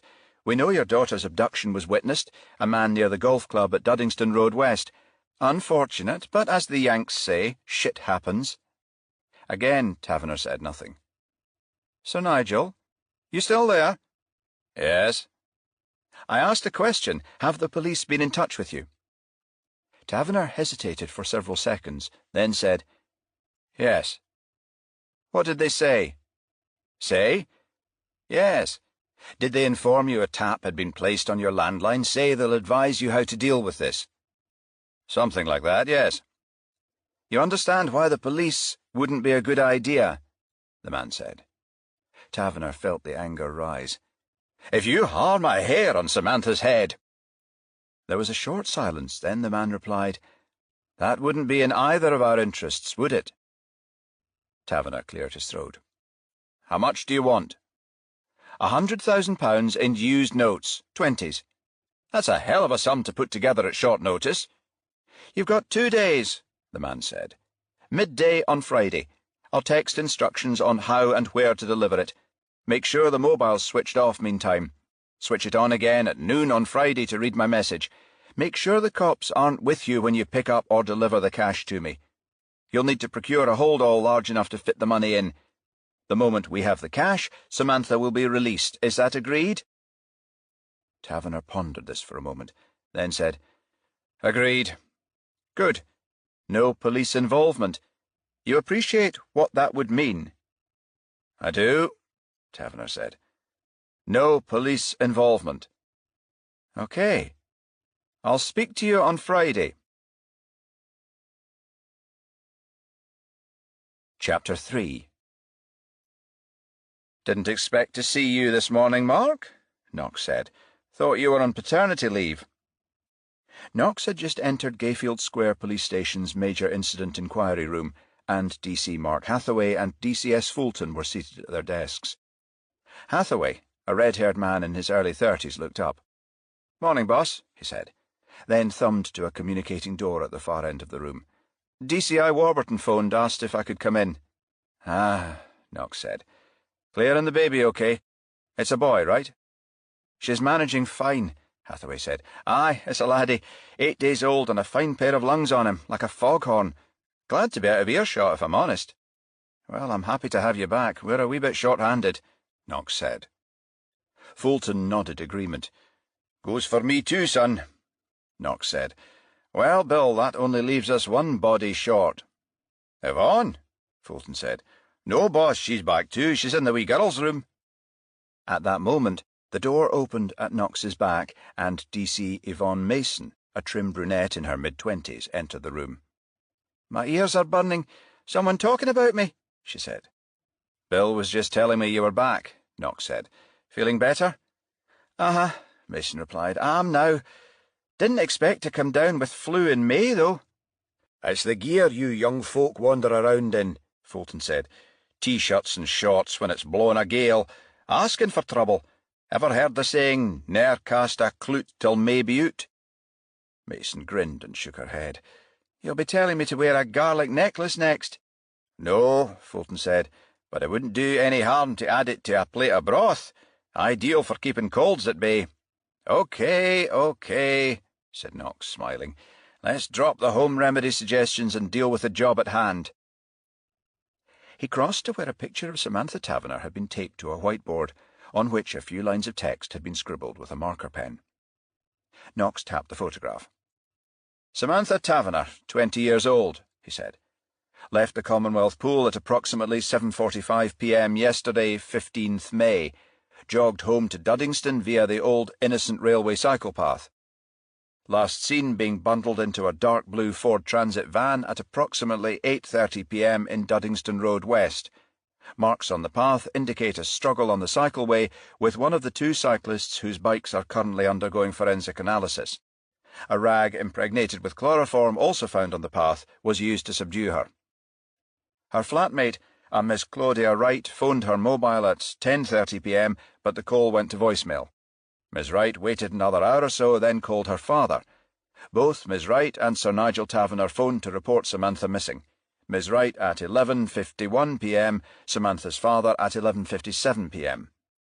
He paused and added, "Any questions?" Hathaway said, "Has the kidnapper contacted her dad yet, boss?" Knox shook his head. "Not as far as I know. DCI Warburton has set up an intercept on Sir Nigel's landline. A specialist team are on their way down from Tullyallen and should arrive in North Berwick around noon. Bill and I will let Sir Nigel know. A telecoms link will be set up between East Lothian and this office, and the Tullyallen officers will work with us. Their link should be active soon. I'd like you and Yvonne to take charge of monitoring when it's been established. In the meantime, Bill and I will drive down the coast to interview Taverner. Anything of interest comes to light when we're down there, let us know, OK?" Hathaway and Mason replied in unison. "OK, boss." Rather than use the motorway bypass, Knox and Fulton drove to North Berwick via the B1348, one of East Lothian's most scenic routes. They passed through the mining town of Preston Pans and the fishing village of Port Seaton, after which the road wound its way past the Aberlady Bay Nature Reserve and the Gillen Golf Club, famous for the Scottish Open. Both men remained largely silent during the drive, appreciating the scenery. As they reached the final stretch of road to North Berwick, however, Fulton said, "If it is a kidnapping, boss, has Taverner the authority to sanction payment?" Knox considered this for a moment, then said, "Yes, I think so. Lochmore Distillers is a private company." "I wasn't sure if it was part of some multinational," Fulton said. "So he'd be able to access the money quite easily, whatever was asked." "It would depend on what arrangements he has with his bank," Knox said, "but I'd imagine so." Fulton nodded in acknowledgement, then lapsed into silence. They arrived at their destination minutes later. Knox steered his car into a tree-lined driveway and came to a halt outside a vine-clad porte cochere. Fulton thumbed to the entranceway and said, "Nice place." "Aye, certainly is," Knox said. "Producing whisky appears to be a hell of a lot better on the pocket than consuming it." Fulton laughed. "Aye, boss, you can say that again." Knox rang the doorbell, which was answered by a woman wearing a gingham apron. He showed her his warrant card. "Good morning, we're police officers. I think Sir Nigel's expecting us." "Yes, he is," the woman replied. "Follow me, I'll show you to his study." A voice behind her said, "It's OK, Mrs. Reed, I'm here." Taverner glanced at Knox and added, "You'll be Inspector Knox?" "Yes, sir," Knox said, then motioned to his partner. "And this is Detective Sergeant Fulton." Taverner extended his hand. "Nigel Taverner." They exchanged handshakes, then Taverner showed them into his study and gestured to a pair of armchairs near a large open fireplace. "Please, gentlemen," he said, "take a seat." Knox and Fulton did so.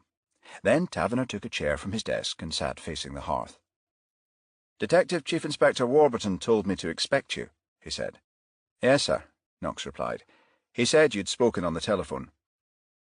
Knox took a notebook from his pocket, consulted it, then added, "He explained that an intercept has been placed on your line."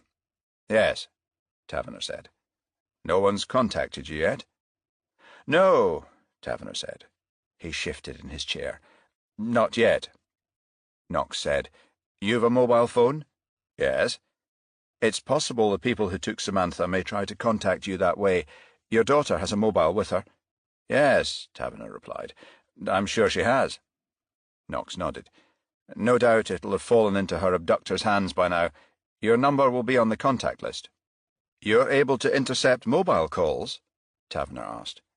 "Yes," Knox said. "A bit trickier. We'd have to triangulate the signal." He paused for a moment, then added, "Which company is she with, sir, do you know?"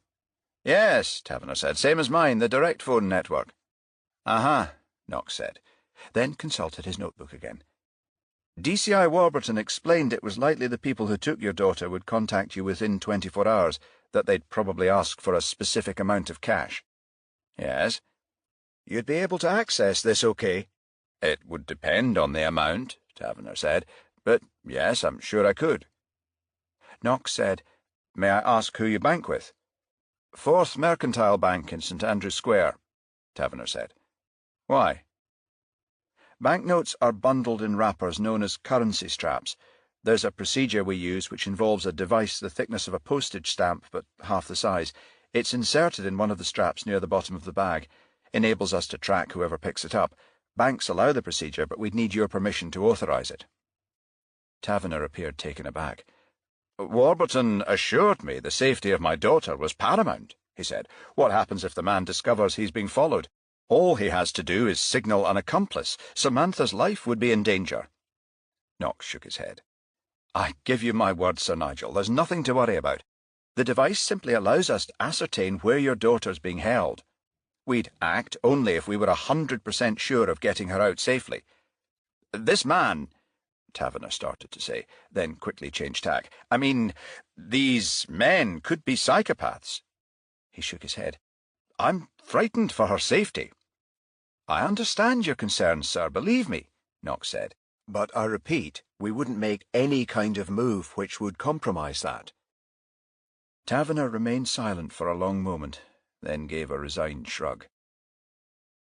"So, what happens now?" Knox said.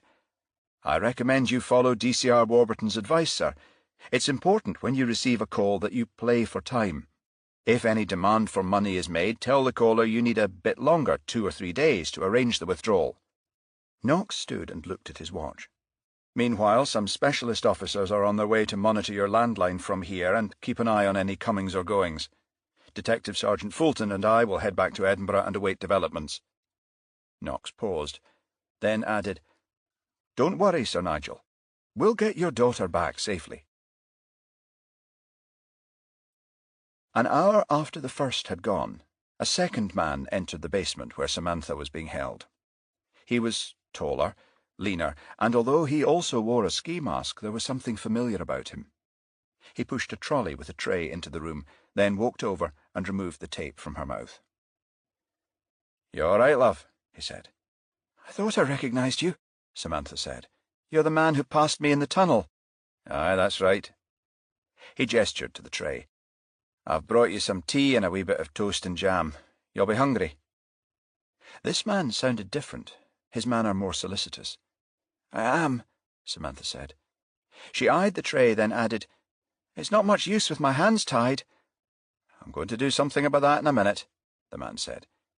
He went behind her and lifted a long pole with a hook which was leaning against the wall. "But first I'm going to sneck this window." He lifted the pole, angled the hook through an eyelet, and pushed the window shut. "No offence," he said. "Just a precaution my mate wanted done. This part of the house backs onto a yard. No other houses near, not much chance of being heard." "Still, no point in me screaming, then," Samantha said. She heard a soft laugh through the ski mask. "No, love," he said. "Not really." "Please don't call me love," she said. "My name is Samantha." "Oh, sorry," he said. "Samantha." She said, "What do I call you?" The man turned to make sure the door was closed, then lowered his voice and replied, "My mate said not to tell you, but it's Peter. I prefer Pete, though." Samantha indicated the tray. "Okay, Pete. You said you were going to untie my hands." "Oh, yeah," Pete replied. He took a mobile from his pocket and activated its camera function. "One more thing, though. I've got to take your photo." He took a folded copy of the Times from the bottom of the trolley, placed it on her knees, then raised the mobile, clicked, returned it to his pocket, and put the paper back. "You'll be sending that to my father, I suppose?" Pete nodded to the door. "My mate's taking care of that. I can't talk about it." Samantha looked at him for a long moment. "You don't sound like the type who would get mixed up in something like this," she said. Why are you?" Pete shook his head. "Circumstances," he said. "I honestly don't want to discuss it." He went over and untied her hands, positioned the trolley beside her, then strode to the corner on Samantha's left, took a chair from behind a screen and placed it near the door. "I'm sorry," he said. "I've to stay when you're untied and when—" he pointed to the curtain. "You use the chemical toilet on the other side of that screen." Samantha glanced at the curtain and shook her head. "Appears you and your mate have thought of everything." Pete went back to the screen and retrieved a portable radio which he placed on the floor next to his chair. "Forgot this," he said. "I'll switch it to a music station when you need to go." He sat and read a copy of the Daily Record while Samantha had breakfast. After she'd finished, she said, "How long do you intend keeping me here?" Pete folded the newspaper and placed it on the floor. "Until we get your ransom money. I think my mate expects no more than a couple of days." He gestured to the screen. "We've a mattress over there, too. You'll be able to get your head down tonight." "You'll be watching over me while I sleep, too?" Pete glanced towards the door. "My mate doesn't think that's necessary, unless you misbehave." "Misbehave? Start making a noise." I thought you said this house was isolated," Pete said. "It is, but my mate thinks we can't be too careful. Sound carries at night, doesn't it?" "Where am I being held, Pete?" Samantha said. "Somewhere in the city?" "Sorry," Pete said. "You know I can't tell you that." She shook her head. "Your mate. You think he'll let me go if my father pays the ransom?" "Of course, Samantha. Why wouldn't he?" Chapter 4. "I've a feeling Taverner's not telling us the truth," Knox was saying. He and Fulton were on the B1348, driving back through a small village called Durlton. "You think he's heard from the kidnappers?" Fulton said. Knox nodded. "Uh-huh. Something about the way he acted when I asked him if he'd been contacted." Fulton said.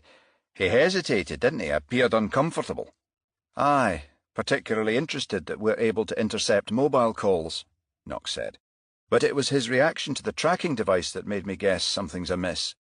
"You picked up on that too?" Fulton said. "He spoke about the man at first, then quickly changed it to these men." Knox nodded. "The kidnappers have the girl's mobile," Fulton said. "They could have sent him a text." "Or phoned," Knox said. "Made a specific threat." Knox slowed the car to negotiate some roadworks. "The tracker," he said. "He didn't make an outright refusal, but seemed unhappy about the prospect of our using it." "You think he might withhold permission?" Knox shook his head. "No, I'm thinking of another scenario."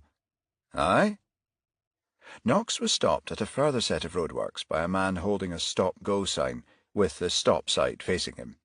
He drummed his fingers on the steering wheel. "Let's suppose the kidnappers have already got to him. Their message: pay the ransom and leave the police out of it or your daughter dies. They allow him, say, 2 days to organise the money. Friday. They phone or text him with instructions to pick up the cash and how and where to deliver it. Meanwhile, the Tullyallen boys sit on their thumbs, no contact of any kind."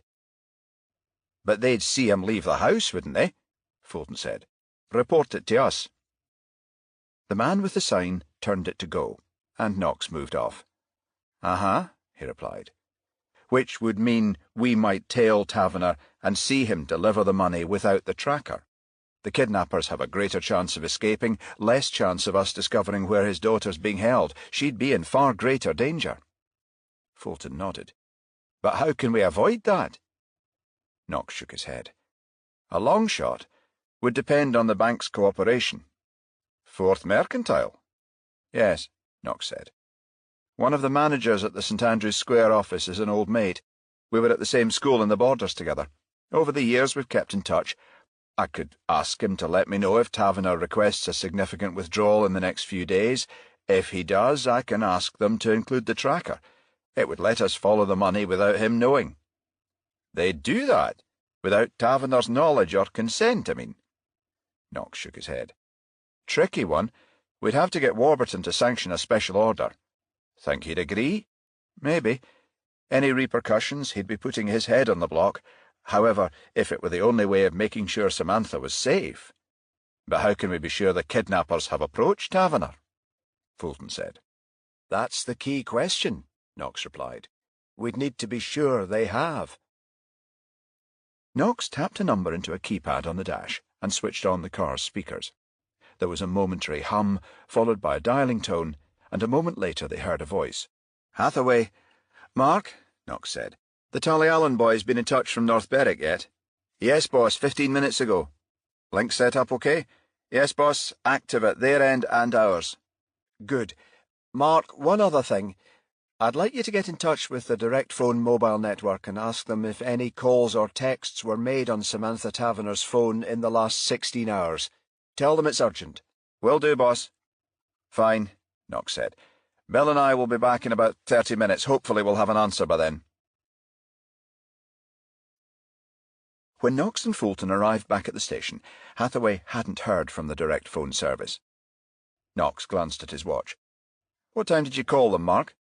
Around 11:30, Hathaway said. Told me they were busy, boss. Said they'd get to it as soon as they could. OK, let me know when you hear. Knox gestured to DCI Warburton's office at the end of the room. I'll be with the DCI for the next 10 minutes. A short while later, Knox had relayed the gist of his meeting with Taverner, explaining his reasons for believing that the kidnappers had made an approach. He also told his boss about his contact at Fourth Mercantile and his plan to go ahead with a trace. I'm sure direct phone will confirm contact's been made, sir, Knox was saying, which leads me to think that Taverner intends acting without us. If the kidnappers take possession of the money without the trace, there's a fair risk of them getting away. We'd also lose our only means of discovering where Samantha's held. Warburton considered this for a moment, then said, This lad you know at Fourth Mercantile, Jack. You trust him? No chance of his informing Taverner. If he gave me his word, sir, I'm absolutely sure he'd keep it. OK, Warburton said. I'll sanction the order. One caveat, though. The mobile phone people must unequivocally confirm contact's been made.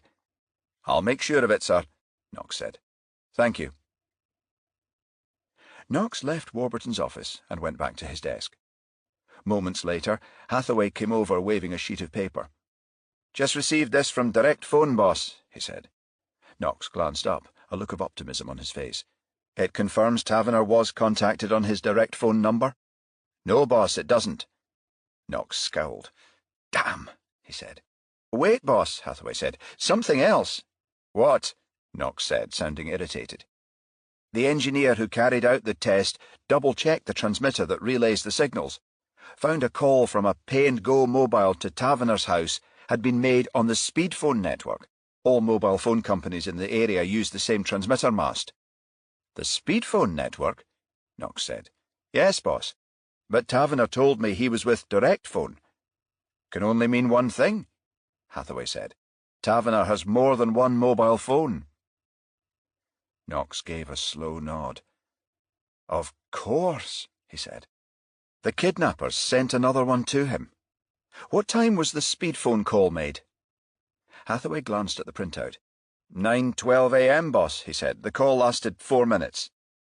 9:12, 3/4 of an hour before Bill and I arrived, so he lied. He had been contacted. The call came from a landline in Portobello, Hathaway said. I checked. It's a phone box near the town hall. Good work, Mark, Knox said. No doubt the caller drove there from wherever Samantha's being held. Narrows it down a bit. I'd guess it's somewhere in the area. Warburton left his office then, headed for lunch. Knox intercepted him and told him the news. OK, Jack, he said. That's good enough for me. Go ahead and ring your man at the bank. After lunch, Knox met the other members of his team and updated them on Taverner's likely response to a ransom demand and the action being taken. I've just spoken to a manager at Fourth Mercantile Bank, a friend of mine, Knox was saying.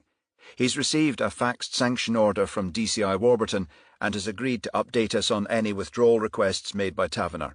He'll also advise when the cash is to be uplifted. Meantime, there's a line of inquiry I'd like to pursue. When Bill and I interviewed Samantha's flatmate, Claudia Wright, she told us Taverner's daughter had a student friend called Lorna Watt. Knox paused and nodded to Mason. Yvonne, I'd like you to ring the old college at Southbridge. Arrange an interview between you, Mark, and Miss Watt ASAP. See if we can get a better picture of Samantha, who she knew, acquaintances, friends, boyfriends, and the like. I want to know more about her personal life. Glassell House was one of 2 U-shaped blocks which stood opposite each other within the Pollock Halls of Residence student complex. The complex stood in 12 acres of ground in the shadow of Arthur's Seat, part of Holyrood Park, a vast area of parkland in the middle of Edinburgh. D.C. Mason had called the bursar's office at the old college earlier and asked to speak to Lorna Watt, but was told the student wasn't available. Mason left her mobile number, and Watt called back and arranged to meet the detectives at 4 p.m. in her room at Glassell House, situated at the end of a short access driveway off Holyrood Park Road. Hathaway drove to an adjacent car park, then he and Mason walked the short distance to the block. Flat 19 was situated on the 3rd floor, halfway along a corridor at the front of the building. Hathaway's knock was answered by a mousy-looking female in her late 20s. "Yes?" Mason said. "Lorna Watt?" The girl shook her head. "Ellie Anderson, her roommate." She glanced over her shoulder. "Lorna's expecting you." She turned and raised her voice. "Lorna, your visitors are here." "Okay, Ellie," a voice replied. "Ask them to come in." Anderson indicated a door at the end of a short corridor. "The sitting room," she said, "just along there." Mason and Hathaway went inside. Then Anderson held up a book. "I was on my way out," she said, "headed for the campus library." Mason nodded. Then Anderson took her leave. As she closed the door, a strawberry blonde exited the living room. "Sorry, I'm not long back," she said, smiling. "Do come in." "You're Lorna Watts," Mason said. "Yes," she replied. Then ushered Mason and Hathaway into the sitting room and indicated a trio of chairs placed around a small dining table. "Please take a seat. You'll have to excuse the mess. Haven't got round to tidying up yet." Mason and Hathaway sat down, then Watt took a chair opposite and leaned on the table. "You wanted to talk about Samantha. She wasn't in class today. I hope nothing's wrong." Mason ignored the question. "When did you last see her?" she said. Watt frowned, thinking. "Yesterday evening, around 6. We attended a lecture." "What time did it finish?" Mason said. "Around 5:30. I asked if she was going straight home, but she told me she was going for a swim first at the Commonwealth Pool. It's just along the road from here." Mason nodded. "You accompanied her as far as the pool?" "Yes, it was a nice night. We walked up from Southbridge. I said cheerio when we got to the pool." "You and Samantha are friends?" Hathaway said. Watt nodded. "Yeah, we pal around a bit. Like me, she's studying law. We share a lot of interests, music, movies, having the occasional drink, talking about relationships, that sort of thing." Watt was suddenly serious. "Look, has something happened to her? You really must tell me." "I'm afraid she's gone missing," Hathaway said. "We think she may have been kidnapped." Watt's cheeks blanched. "Oh, God, no," she said. "Who could possibly do that?" Again, Mason didn't answer her question. "You talked about relationships. Is Samantha seeing someone?" Watt nodded. Yes, she is." "You know his name?" There was a short silence, then Watt said, "It's not a man." "Samantha's gay," Hathaway said. Watt shook her head. "I'm heterosexual, and it's never made any difference to our friendship, but yes, Samantha is gay." Mason said. "Who's she seeing, do you know?" "An older woman, a lecturer at the university. Samantha has sworn me never to tell anyone. She fears knowledge of their relationship might affect the lecturer's career." "I understand," Mason said, "but we'd still have to speak to her. I can assure you their relationship would remain confidential." Watt hesitated, biting her lip. "Catherine Sinclair," she said. "She's a part-time solicitor with Abercrombie and Lyle, lectures at the college 3 days a week." "You've met Miss Sinclair?" Hathaway said. "Yes," Watt said. "Samantha, Catherine, and I occasionally have a drink together." Mason said, "Do you know if Samantha had a falling out with anyone lately, or if anything out of the ordinary has happened to her?" Watt shook her head. Not as far as I know. Samantha's such a sweet-natured person. She gets along well with everyone. Mason nodded, then closed her notebook and stood up. OK, Lorna, thanks. I think that'll do for now. If there's anything else, we'll be in touch. Watt stood and escorted them to the door. That's OK, she said. I pray you find her soon. Hathaway's mobile rang just as he and Mason reached the car. He took the phone from his pocket and glanced at the screen. Hello, boss, he said. Mark, you and Yvonne finished with Ms. Watt yet? Yes, boss, just this minute. Good, Knox said. Look, D.I. Murray reminded me about Samantha's laptop. He and his team would like to look it over, check for anything of significance. I just rang her flatmate Claudia Wright at Duddingston to confirm she has one. Yes, boss? She does, a MacBook Air. Will you and Yvonne go down, pick it up and bring it back with you? 62A The Causeway. D.I. Murray would like to make a start on it ASAP. Will do, boss, Hathaway said. Fine. See you both when you get back. Flat 4, at number 139 East Parkside, was located at the end of a cul-de-sac overlooking Holyrood Park, and was where Knox had lived since his divorce in 2007. Knox put his key in the lock, let himself in, and changed into a pale blue sweatshirt and matching jog pants. He went to the drinks cabinet and poured himself a generous measure of Glenmorangie. He placed the tumbler on a table next to an armchair, selected a CD, and slotted it into the player. He relaxed into the chair and sipped the 10-year-old single malt. As Frank Sinatra sang the opening verse of It Was a Very Good Year, Knox began thinking of his ex-wife Susan. Then his phone rang. Yvonne? Is it OK to come over? Mason said. Sure. You eaten yet? I could stop at a chippy. Nothing substantial, Knox said. I could go a fish supper. 2 fish suppers coming up. You have enough booze? Just opened a bottle of Glenmorangie. Some Absolute in the drinks cabinet too. Everything's organised then? Almost everything. I was wondering about Samantha, the kidnapped girl, Mason said. It was just after 12:30 a.m., and she and Knox lay together in a post-coital glow. Uh-huh, Knox replied. I'm thinking the guy behind the kidnap might know her. Somebody she's met before? Mason turned on the pillow. Yes, Jack, as opposed to someone who's followed her coming and goings. Really? Knox said. What makes you think that? Just a hunch, Mason said. Sometimes a hunch is all you need, Knox said.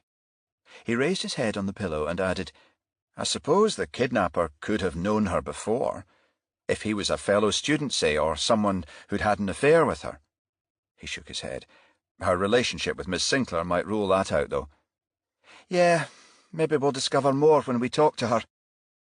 You told me she was with Abercrombie and Lyle? Yes. OK.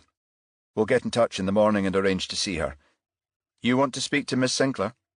Mason nodded. Fine, Yvonne. You can do the interview.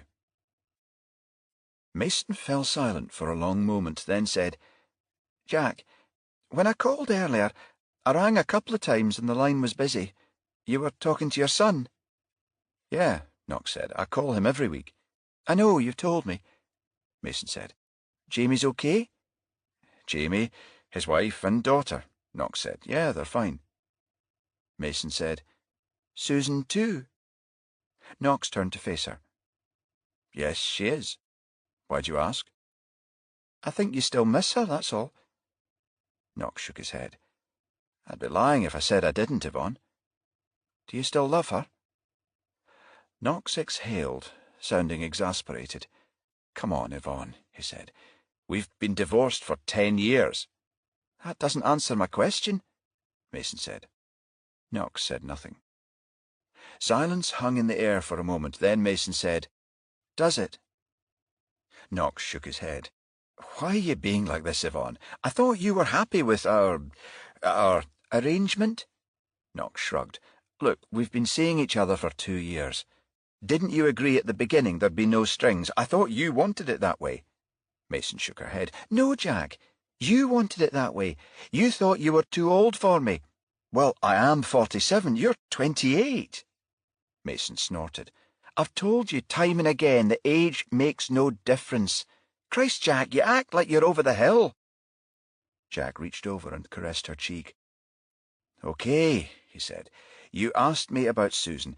If I'm honest, yes, I do still love her a little." He lifted her chin then and added, "Doesn't mean I don't care for you, too." Mason moved close and put an arm around his shoulder. "You mean that?" "I wouldn't say it if I didn't." Mason smiled and said, "Sorry, Jack. I was being silly." Knox said, "So we're still pals?" Mason smiled. "Still pals." Chapter 5. The next morning, Knox, Fulton, Hathaway, and Mason were assembled in the Major Incident Inquiry Room when D.I. Murray, the SPA forensics officer, entered the room carrying a MacBook Air. "Morning, all," he said, handing the laptop to Knox. "We've taken a good look at the Taverner girl's Mac," he said. "You can return it to her flatmate, Jack. We're finished with it." Knox took the computer. "Nothing interesting?" "A number of PDFs on Scottish law in her file folders, some Word document notes and bookmarks for a number of websites. Her email and other stuff reflect her personal and social interests." "No prints?" Knox asked. "Oh, and the bikes, they were clean too." Murray shook his head.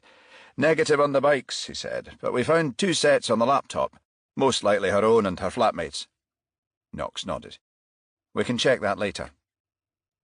Murray fished in his pockets and took out a memory stick. "A lot of the emails are of a personal nature," he said. "Correspondence with a Miss Sinclair.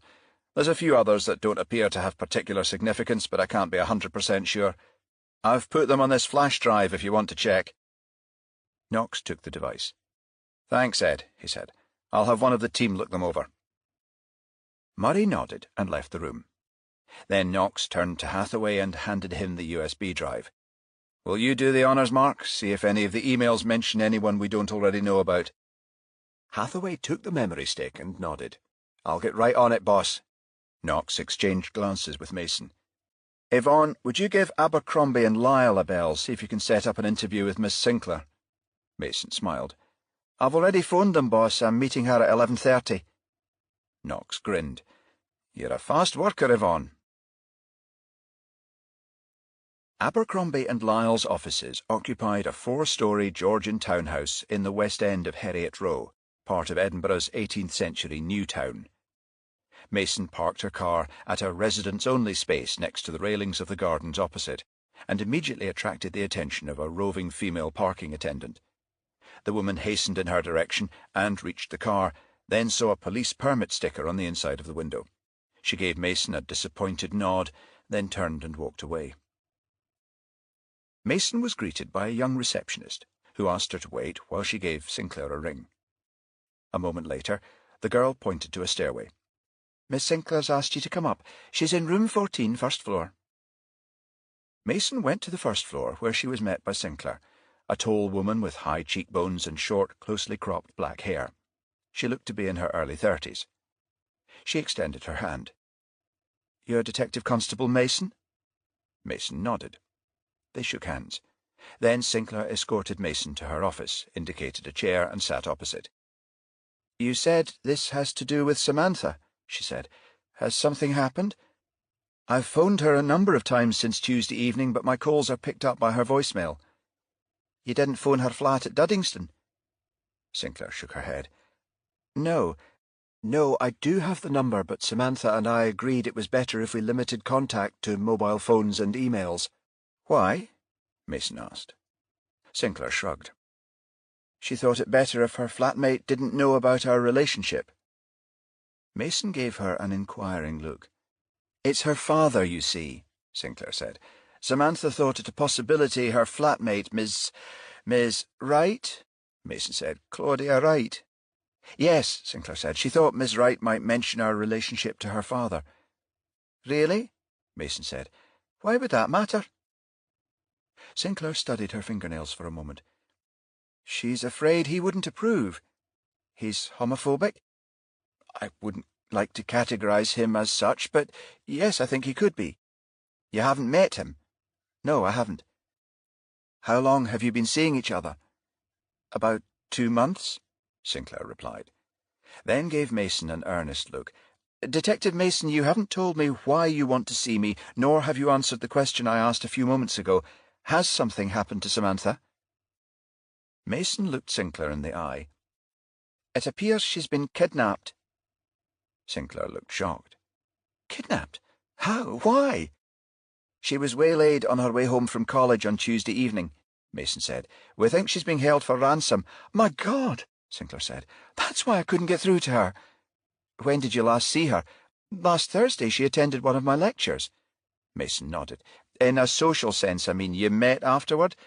Yes, but not immediately afterward, Sinclair said. I had to stay behind and mark some papers. It was later that evening, around 9. At your place or in public? Both, Sinclair said. We had a drink at the Café Royal, then went back to my flat. What time was that? About 10 p.m. Samantha stayed until just after midnight, then took a taxi home. Did Samantha discuss any previous relationships with you? Can you think of anyone in her circle of acquaintances she might have had a conflict with? You mean, do I know of anyone who may be responsible for her kidnap? Yes.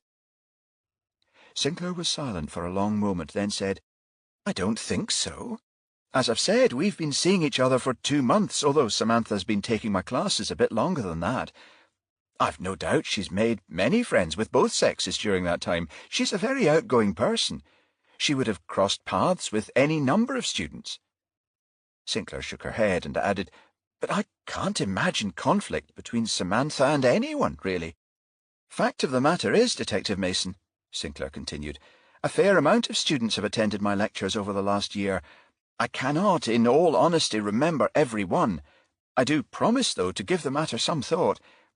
And if I do recall anything of significance, I'll let you know. Mason acknowledged this. Then Sinclair added, Are you able to tell me if contact concerning a ransom has been made to Sir Nigel Taverner? No, sorry, I can't, Mason said. I can tell you, however, that we're taking a covert approach to the case. Sorry, Sinclair said, I'm not sure I understand. We'd like to keep it low profile, no media coverage. We don't want to do anything to alert the kidnappers to the fact that the police are involved. I see, Sinclair said, then leaned forward and touched Mason's arm. You will keep me informed of any progress, Detective Mason. Samantha means a lot to me. Mason nodded. Yes, Miss Sinclair, I will. Colin Early, of 4th Mercantile Bank, called a little after 4 p.m. Knox, Fulton, and Hathaway were checking the last transcripts of Samantha's emails from D.I. Murray's flash drive when the mobile rang. Knox glanced at the screen but didn't recognize the number. Hello, he said. Hello, Jack. Colin Early, 4th Mercantile. I promised to get back to you. Of course, Colin, thanks, Knox said. Taverner's been in touch?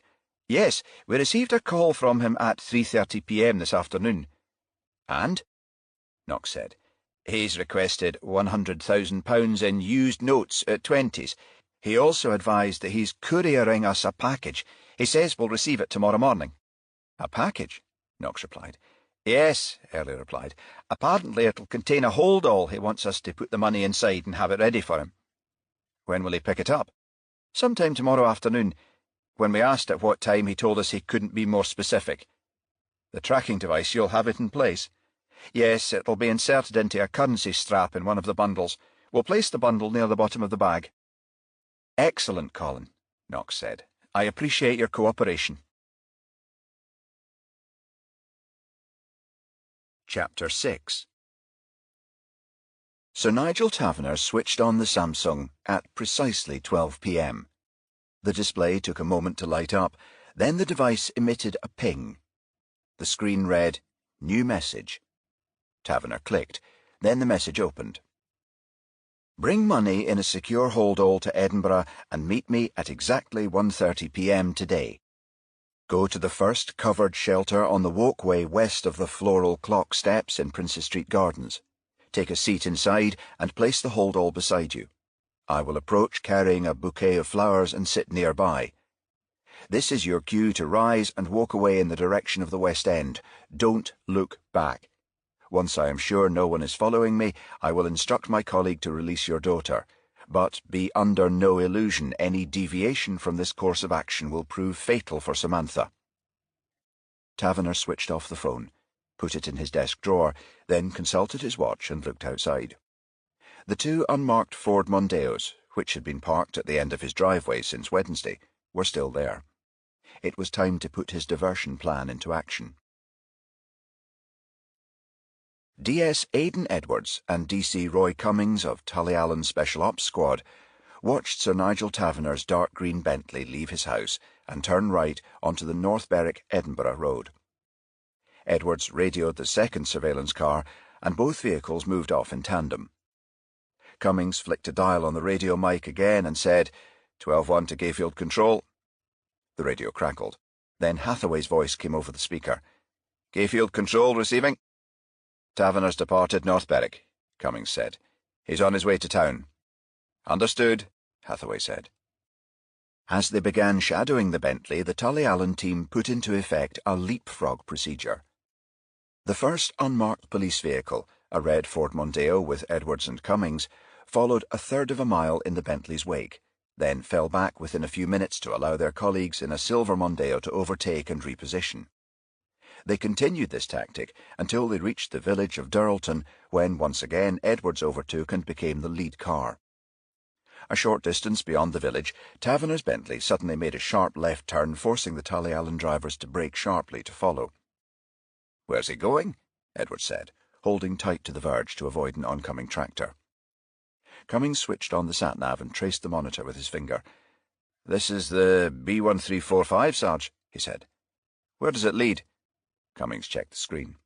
"A place called Drem," he replied. "Anything there?" "No, Sarge. Looks like a village." Cummings scanned the screen again. "If he takes a right in a couple of miles onto the B1377, then a left, that's the A6137, it'll take him to Haddington." Edwards took a handset and radioed his colleagues in the silver Mondeo, now a half-mile to his rear. "Cease leapfrog," he said. "The road's too narrow." The radio hummed, and a voice said, "Understood, Sarge." As Cummings predicted, the Bentley turned right at the next junction, then swung left a few miles further on. "You were right," Edwards said. "He's heading for Haddington." "There isn't a branch of 4th Mercantile in Haddington, is there, Sarge?" Cummings said. "Only one way to find out," Edwards replied. Then reached for the radio and changed frequency. 12-1 to Gayfield Control. "Another call from the Tullyallen team, boss," Hathaway said. Knox and Mason went over to the communications desk while he fine-tuned the radio dial. "Aye, Mark, what is it?" Knox said. "Taverner left North Berwick in his Bentley at 12:09 p.m., he said, headed for town." "Uh-huh. You told us that 10 minutes ago. What's changed?"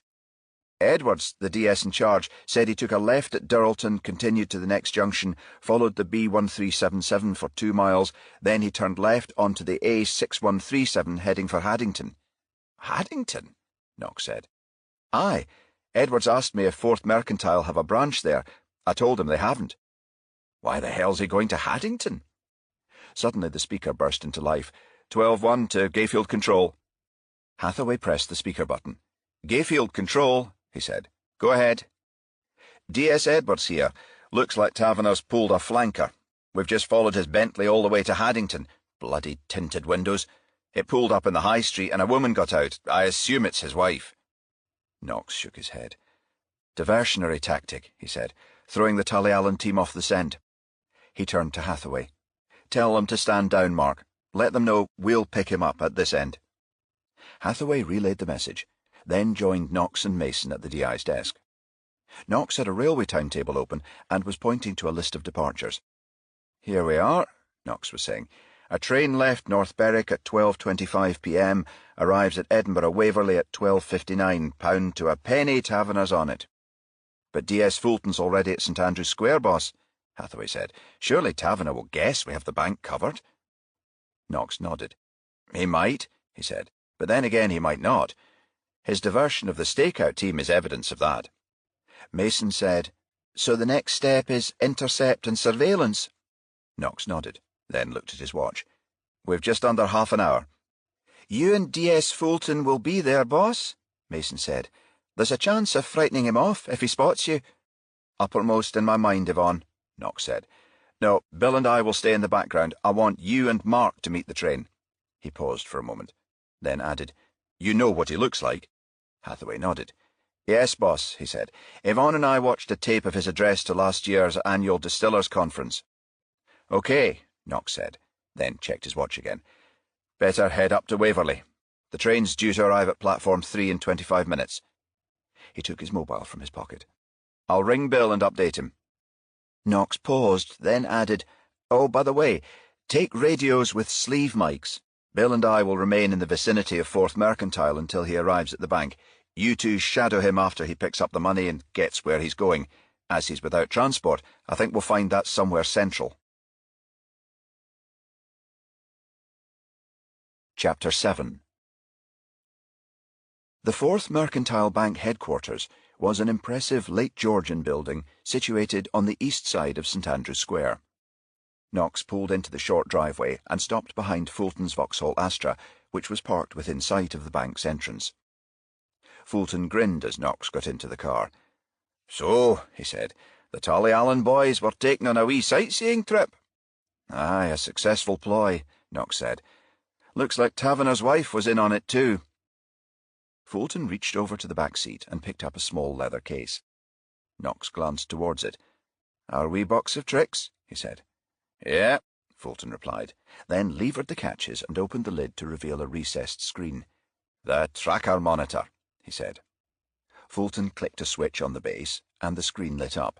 It's a bit like a sat-nav, he says. Shows you a map with the location of the tracker. Knox saw a red dot blinking at a rectangle marked First Mercantile Bank on a screen giving a scaled representation of central Edinburgh. Fulton manipulated a small joystick-like lever. See, you can zoom out. Covers an area of 3 miles from this unit's location. It shows where the tracker's located with pinpoint accuracy. Knox nodded. I've a feeling Taverner's appointment is somewhere in the central area, he said. I've asked Mason and Hathaway to stick close to him until contact's made. I'll have them stand down and we'll follow the tracker to the final location.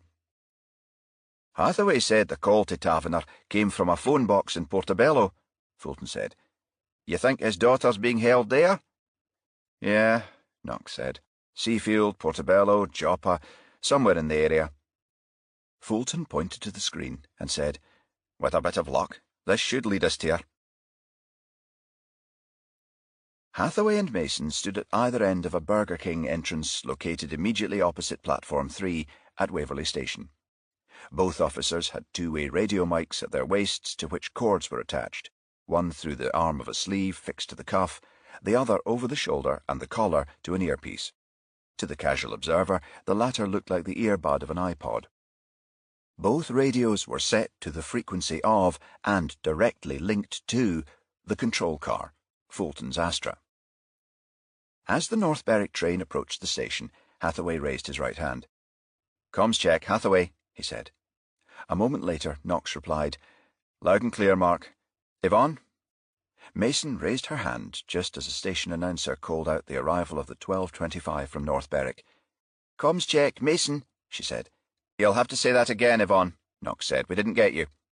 Mason raised her arm and repeated, Comms check, Mason.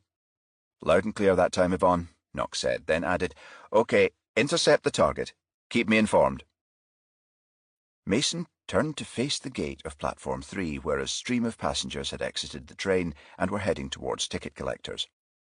Hathaway was the first to spot Taverner. He was dressed casually and wore dark sunglasses. Target approaching exit, he said. The man with the checked shirt and tan leather jacket. I see him, Mason said. Taverner offered his ticket to the collector, who took it and waved him through. Then he walked to the right of the concourse and made for the north exit. Hathaway followed between parallel rows of concessionary shops, then said into his mic, He's headed for Princess Street. Mason shadowed her colleague, mingling with a crowd of passengers on Hathaway's left. The officers watched as Taverner climbed the stairs to a ramp leading to the Waverley steps. Target proceeding to the escalators, Mason said. OK, Knox said. Keep him in sight, but don't crowd him. A minute later, Taverner reached the top of the Waverley steps and turned left into Princess Street. He passed the entrance to Princess Mall, then stopped at the South St Andrew Street pedestrian lights. "He's crossing Princes Street just south of St Andrew Square, boss," Mason said. "He'll be with you shortly." "Understood, Yvonne." Knox. "Where are you, Mark?" "Crossing Princes Street at the old Forsyth building, boss," Hathaway said. "Target in sight. Confirm he'll be with you in less than a minute." "Received and understood," Knox said. "Keep him in sight until he gets to the bank's gates. Position yourselves there until he leaves." A pause, then, "Acknowledge." "Understood, boss," Hathaway said. "Understood," Mason said. "I'm 20 yards behind. He's coming in the gate now." Knox and Fulton glanced to their right and saw Taverner walk into the driveway and enter the bank. Knox glanced at his watch. 1:07 p.m. "I don't think he'll be long," he said. "Just a matter of picking up the holdall." Fulton nodded. "With 100 grand," he said. "Nice payday for the kidnappers." "With a bit of luck we'll prevent that," Knox said. "The main thing is to get Samantha back safely." Fulton gestured to the bank entrance. "Well, that didn't take long, did it, boss? Look, he's coming out." Knox saw Taverner headed in their direction. Seconds before he drew level, Fulton took a copy of The Guardian from the door pocket and opened it, shielding them from Taverner's gaze. "Close one," Knox said, then reached for the radio. "Target coming out," he said. "Acknowledge." "We're on him, boss," Mason said. "We're crossing to the tram stop, westbound side." Fulton turned to Knox. "He's taken a tram?" Knox shook his head. "I could have sworn the rendezvous was in the city centre." Knox pressed the transmit button. "He's buying a ticket?" "Affirmative, boss," Hathaway said. "Then you'd both better get one too. Don't lose him." Fulton shook his head. "I just hope they've got change." The officers watched a tram turn into St Andrew Square and come to a halt. Taverner was at the front of the queue, Mason near the centre, and Hathaway at the rear. Taverner boarded and took a seat in the first carriage near the driver. Mason and Hathaway sat opposite each other on bench seats close to the door. The tram moved off towards Princes Street, where it turned right and made for the next stop. After a brief halt at traffic lights outside the RSA gallery, Taverner stood and made for the exit. He was immediately intercepted by a conductor who said, "Can I see your ticket, sir?" Taverner handed it over, and the conductor gave an acknowledging nod. "Thank you, sir," he said. As the tram trundled to a halt, Hathaway and Mason gave the conductor their tickets, then alighted and crossed to the pavement. Taverner was a short distance ahead, weaving his way through a phalanx of pedestrians. "Target heading towards the National Gallery," Hathaway said. At that moment, Taverner turned right into the Mound and entered Princes Street Gardens. He walked halfway down a flight of steps, then moved to his right and stood at a garden displaying Edinburgh's floral clock. He glanced at the clock then and checked his watch. Knox's voice sounded in the officer's earpieces. "What's happening?" he said. "Reply if you can." Hathaway and Mason stopped at the top of the steps and feigned interest in Edinburgh Castle. Mason took out her iPhone and pretended to take a snap. Hathaway raised his arm. "Target stopped halfway down the steps at the floral clock, boss," he said. "I think he's verifying the time." Knox said, "He must have a rendezvous arranged in the gardens." A pause, then. "It's 27 minutes past 1 now. My guess is 1:30. "He's on the move again, boss," Mason said. "Wait, he's going into one of the covered shelters." The officers saw Taverner consult his watch again, then saw him sit on an empty bench near the shelter entrance and place the holdall at his side. Hathaway and Mason stopped outside, facing the castle.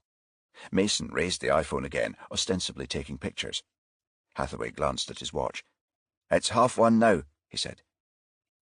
A constant stream of people strolled by in either direction, all enjoying the early summer sunshine in the pleasant environs of Edinburgh Castle. Mason watched tourists and shop and office workers on their lunch break intermingle on the pathway, no one looking out of the ordinary. Then her attention was drawn to a man in his late 20s, clad in a denim jacket and jeans. He was carrying a large bunch of flowers, wore sunglasses, and a pair of headphones were clamped to his ears. Mason nudged Hathaway as the man approached the shelter. "Guy in the denim jacket," she said. "I clocked him," Hathaway said. "Probably meeting his girlfriend." Mason glanced at the shelter's other occupants. 3 people sat on the 2 other benches, a middle-aged couple on the one farthest from Taverner, and an elderly woman on the bench in the centre, who was throwing seeds to a scattering of pigeons. Well, she's not there yet, Mason said, unless he's got a thing for older women. They saw the man enter and glance around the shelter, then shake his head and leave, walking in the direction of the floral clock. Someone's given him a dizzy, Hathaway said. Mason nodded. Happens to us all. The officer's attention was drawn back to Taverner, whose mobile rang suddenly. They took turns observing as he took the phone from his pocket and spoke to the caller. A moment later his face flushed and he became animated, gesticulating with his free hand. Mason gestured in his direction. Something's gone wrong, she said. Chapter 8. Taverner checked his watch when he left the tram. 1:26 p.m. He turned into the Mound and entered Princess Street Gardens, walked halfway down the floral clock steps, then checked it again. 1:27 p.m. Good, he thought. I've timed it well. If he remained in the shelter a minute or two, he'd be unlikely to attract attention, except the kidnappers, of course, and he was certain to be on time. Taverner approached, looked inside, and saw the nearest bench was empty. He took a seat and placed the holdall at his side and checked his watch a third time. 1:29 p.m. He turned away and glanced at the two other benches. An American couple sat farthest away, at least he guessed them to be Americans, judging by their accents. An elderly woman occupied the bench nearest, feeding seeds to a half-dozen fluttering pigeons from a paper bag on her lap. A young man entered at that moment. He wore earphones on his head and was carrying a bouquet of flowers. Taverner's heart skipped a beat as he realized he was looking at Samantha's kidnapper. Then the man suddenly did an unexpected thing. He raised a hand to his earphones, repositioned them, then shook his head and exited the shelter. Taverner couldn't understand. He'd complied with the man's instructions, the holdall clearly visible at his side. All he had to do was take the money and leave. Instead, Taverner had witnessed a flash of anger in his face as he walked away. His mobile rang at that moment, and as he glanced at it, his hopes soared. The screen showed the caller was his daughter. "Hello, Samantha," he said. "Is that you?" "No, Taverner, it's not, nor is it likely to be," the kidnapper replied. "I brought her phone because your number's in its contacts list." "What's wrong?" Taverner said. "You came into the shelter and left without the money." "You must take me for some sort of idiot," the man said. "The bag's bugged. You broke our agreement. You're working with the police." Taverner shook his head. "Bugged?" he said. "No, it can't be. I kept my word. I arranged to pick up the money from the bank myself. At no stage were the police involved." "Then how come the bag has a tracking device?" "A tracking device? Surely you're mistaken." "The flowers, Taverner," the man said. "I didn't bring them as a prop. There was a scanner in the bouquet, a cord inside connected to the headphones you saw me wearing. It picked up a signal from the holdall." "A signal?" "Yes, a signal. Did you really expect me to take you at your word? Make no provision for the possibility you'd try a double-cross?" Taverner became agitated. "I told you, I've nothing to do with any device. Someone's put it there without my knowledge." The man said. "Oh, really, and who could that be?" A sarcastic tone of voice. "Only one plausible answer. The police." "I swear I know nothing about it," Taverner said. "Look, I'm going to contact my bank and demand they tell me where this tracker's located. I'll book a room at a hotel and remove it. I'll meet you again here in town, tonight, tomorrow, whenever and wherever you wish. Please, give me another chance. I promise you'll get your money." There was a long silence at the other end. Then the man said, "You welched on our deal, Taverner. You involved the police." Taverner adopted a beseeching tone. "I didn't. You must believe me." "I'll think about it," the man said. "You'll have your answer soon, one way or another." Hathaway and Mason turned to face the castle as Taverner left the shelter, again walking towards the floral clock steps. The officers followed, catching up with him at the Mound pedestrian crossing. As they waited for the lights to change, Knox's voice came over the radio. "Hathaway, Mason," he said. "Report, please." "Target has exited Princess Street Gardens," Hathaway said. "He still has the holdall." "Nobody turned up," Knox said. "Affirmative, boss," Hathaway said. "Where is he now?" "Opposite the RSA gallery." As Hathaway spoke, a green man signal came on and Taverner continued along Princes Street. The officers followed and saw him cross the Waverley Bridge junction and pass the Prince's Mole in the direction of Waverley Station. "I think he's heading home, boss," Hathaway said. Mason cut in. "No, wait," she said. "He's gone on." A few moments passed, then she added, "He's entering the Balmoral Hotel." "The Balmoral?" Knox said. "Yes, boss," Mason added. "He's gone inside now." There was silence for a moment, then Knox said, "Something's gone wrong with the pickup. Did either of you see unusual activity?" "There was something, yes," Mason said. "A guy in his late 20s went into the shelter carrying a bunch of flowers, came out again seconds later and left the gardens." "Did he have contact with Taverner?" "No, boss," Hathaway said. "Yvonne and I assumed he was meeting a woman, that he'd been stood up." "Any possibility this guy saw you watching Taverner?" Mason said. "No, boss, I don't think so." She continued, "A minute or so passed, then Taverner received a phone call. I thought I heard him say, 'Hello, Samantha,' when he answered. Afterward, he appeared upset." Again a lengthy silence, then Knox said, "I don't know how, but I think our guy sussed the tracker. He could also be using Samantha's mobile. That would explain the way Taverner answered the call and how he reacted afterward." A pause, then. "It would also explain why Taverner's staying in town. He's hoping to arrange another meet." "What about the tracker, boss?" Hathaway said. "I guess Taverner will contact his bank," Knox said. "Likely he'll get them to reveal where the tracker is. All he has to do is remove it and set up another rendezvous." "So we keep a watch on the hotel," Mason said. "I think so, Yvonne," Knox said. "Can you discover if he's booking in?" Mason acknowledged this and entered the hotel. As she exited the revolving doors, she saw Taverner standing at a desk on the left of the reception hall. Mason crossed to a tourist information stand, picked up a brochure, and began leafing through it. The receptionist was booking in a Japanese couple ahead of Taverner.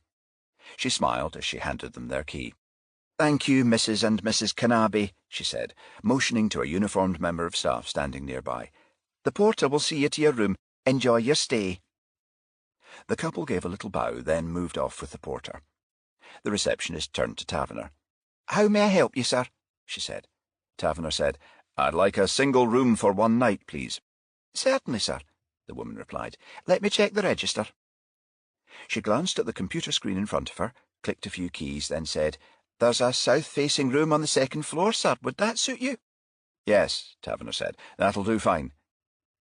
Mason moved to the door and left. A few moments later she rejoined Hathaway, who was standing a short distance away at the top of the Waverley steps. Mason gave her colleague a nod and spoke into the radio mic. "Mason," she said. "Go ahead, Yvonne," Knox said. "He's booked in," Mason said. "Staying one night." "Good work," Knox said. "OK, we'd better post a watch.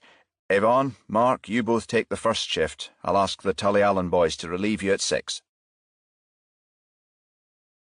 Taverner placed the hold-all on a luggage stool at the foot of the bed, then took a seat at a desk near the window and keyed Fourth Mercantile's number into his iPhone.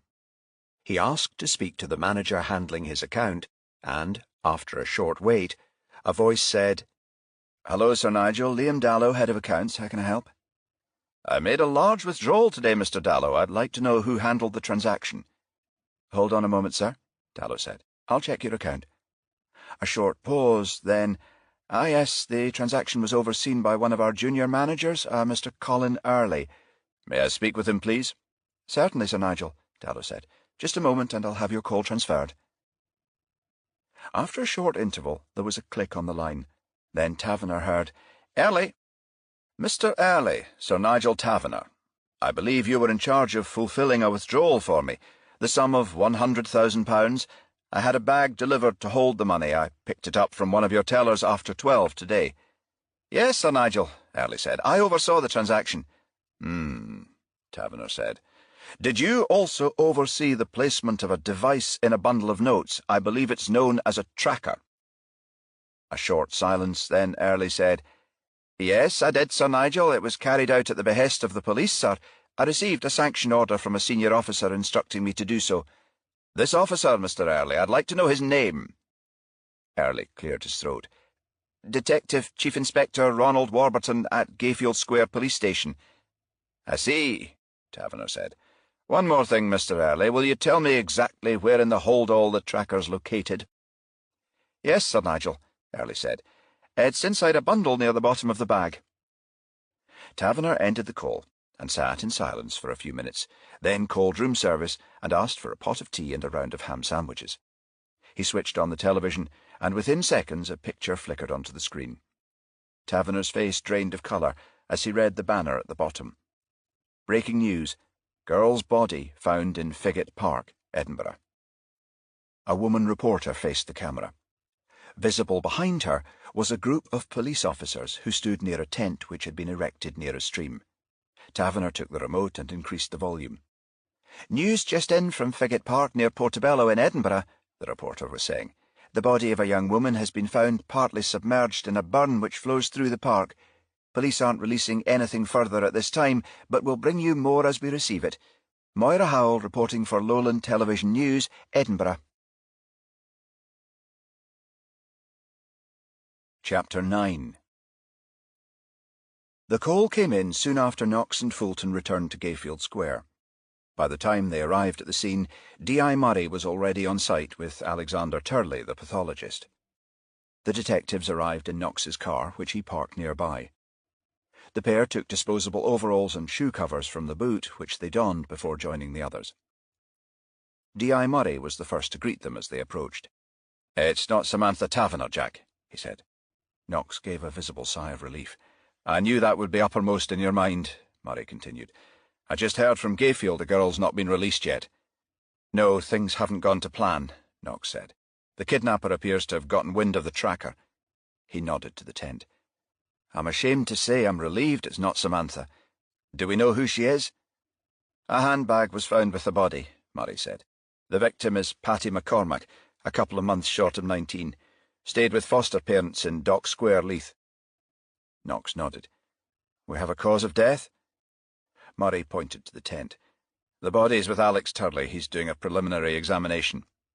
"Thanks, Ed," Knox said, then tapped Fulton's arm. "We better go and have a word." The detectives crossed to the tent, where Knox pulled open the flysheet. "OK for us to come inside, Alex," he said. "Aye, Jack, come away." Turley was a stocky, bearded man in his early 50s. He stood beside the corpse of a young girl, which had been placed on a folding metal cart in the centre of the tent. The young woman was wearing what looked to Knox like a patterned skirt and a light-coloured blouse, both of which were soaking wet. Her head rested on a plastic pillow, a mat of dark hair framing her chalk-white face. Turley gestured to the body. "She was spotted by a youngster going after a ball he'd kicked into the burn. His mother called 999. Turley grunted. "Not a pleasant thing for a bairn to see." Knox nodded in agreement. "I was told she was found at 11:30 this morning. Do you know how long she's been dead?" "Going by rigour in her smaller musculature, I guess sometime last night, 10, 11. Fulton said. "Was she drowned?" Turley shook his head.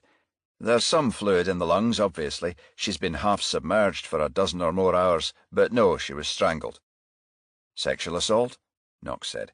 "I don't think so," Turley said. "I'll have to carry out a full PM to be sure, of course, but I don't see any signs." He rucked up the girl's skirt and indicated her briefs. "See, her underwear appears undisturbed." Turley pulled her skirt down again and indicated the victim's face. "There's a series of petechial hemorrhages on her cheeks and in her eyes. I believe a full dissection will also reveal fractures of the laryngeal cartilage. Yes, I'm sure she was strangled." "I see," Knox said. "Thanks, Alex." Turley nodded. "You're welcome, Jack," he said. "Give me a ring later this afternoon. I'll have completed the post-mortem by then." Knox and Fulton left the tent and went back to D.I. Murray, who had a UV lamp in his hand and was examining the underside of a branch overhanging the Figget burn. He turned at Knox's approach. "Turley able to give you the verdict?" "He won't be 100% sure until he does the post-mortem, but he's of the opinion she was strangled," Knox said, then added, "Has anyone notified her foster parents yet, do you know?" Murray said, "Yes, a couple of uniforms went to their place over an hour ago." Knox nodded. "Bill and I had better go and talk to them." He indicated a plastic evidence bag containing Patty McCormack's possessions. "I'd like you to take a look at the contents of her handbag, Ed. How long will you need to hold on to it?" "I'll have a colleague run some tests ASAP," Murray said. "I should be able to let you have it later this afternoon." "Find anything else?" Knox said. "A couple of fibres on the collar of her blouse. Forensics at Dundee will check them under a scope, but it looks to me like wool." "Fine, Ed, thanks. Keep me updated." Number 23 Dock Square was part of a modern development situated near Leith Harbour, an area with an almost equal mix of commercial properties and residential flats. The McCormack's flat was located in a block at the corner of a broad open square and was accessed via an intercom. Knox checked the names alongside, then thumbed a button. "Hello?" A woman's voice. "Mrs. McCormack?" "Yes?"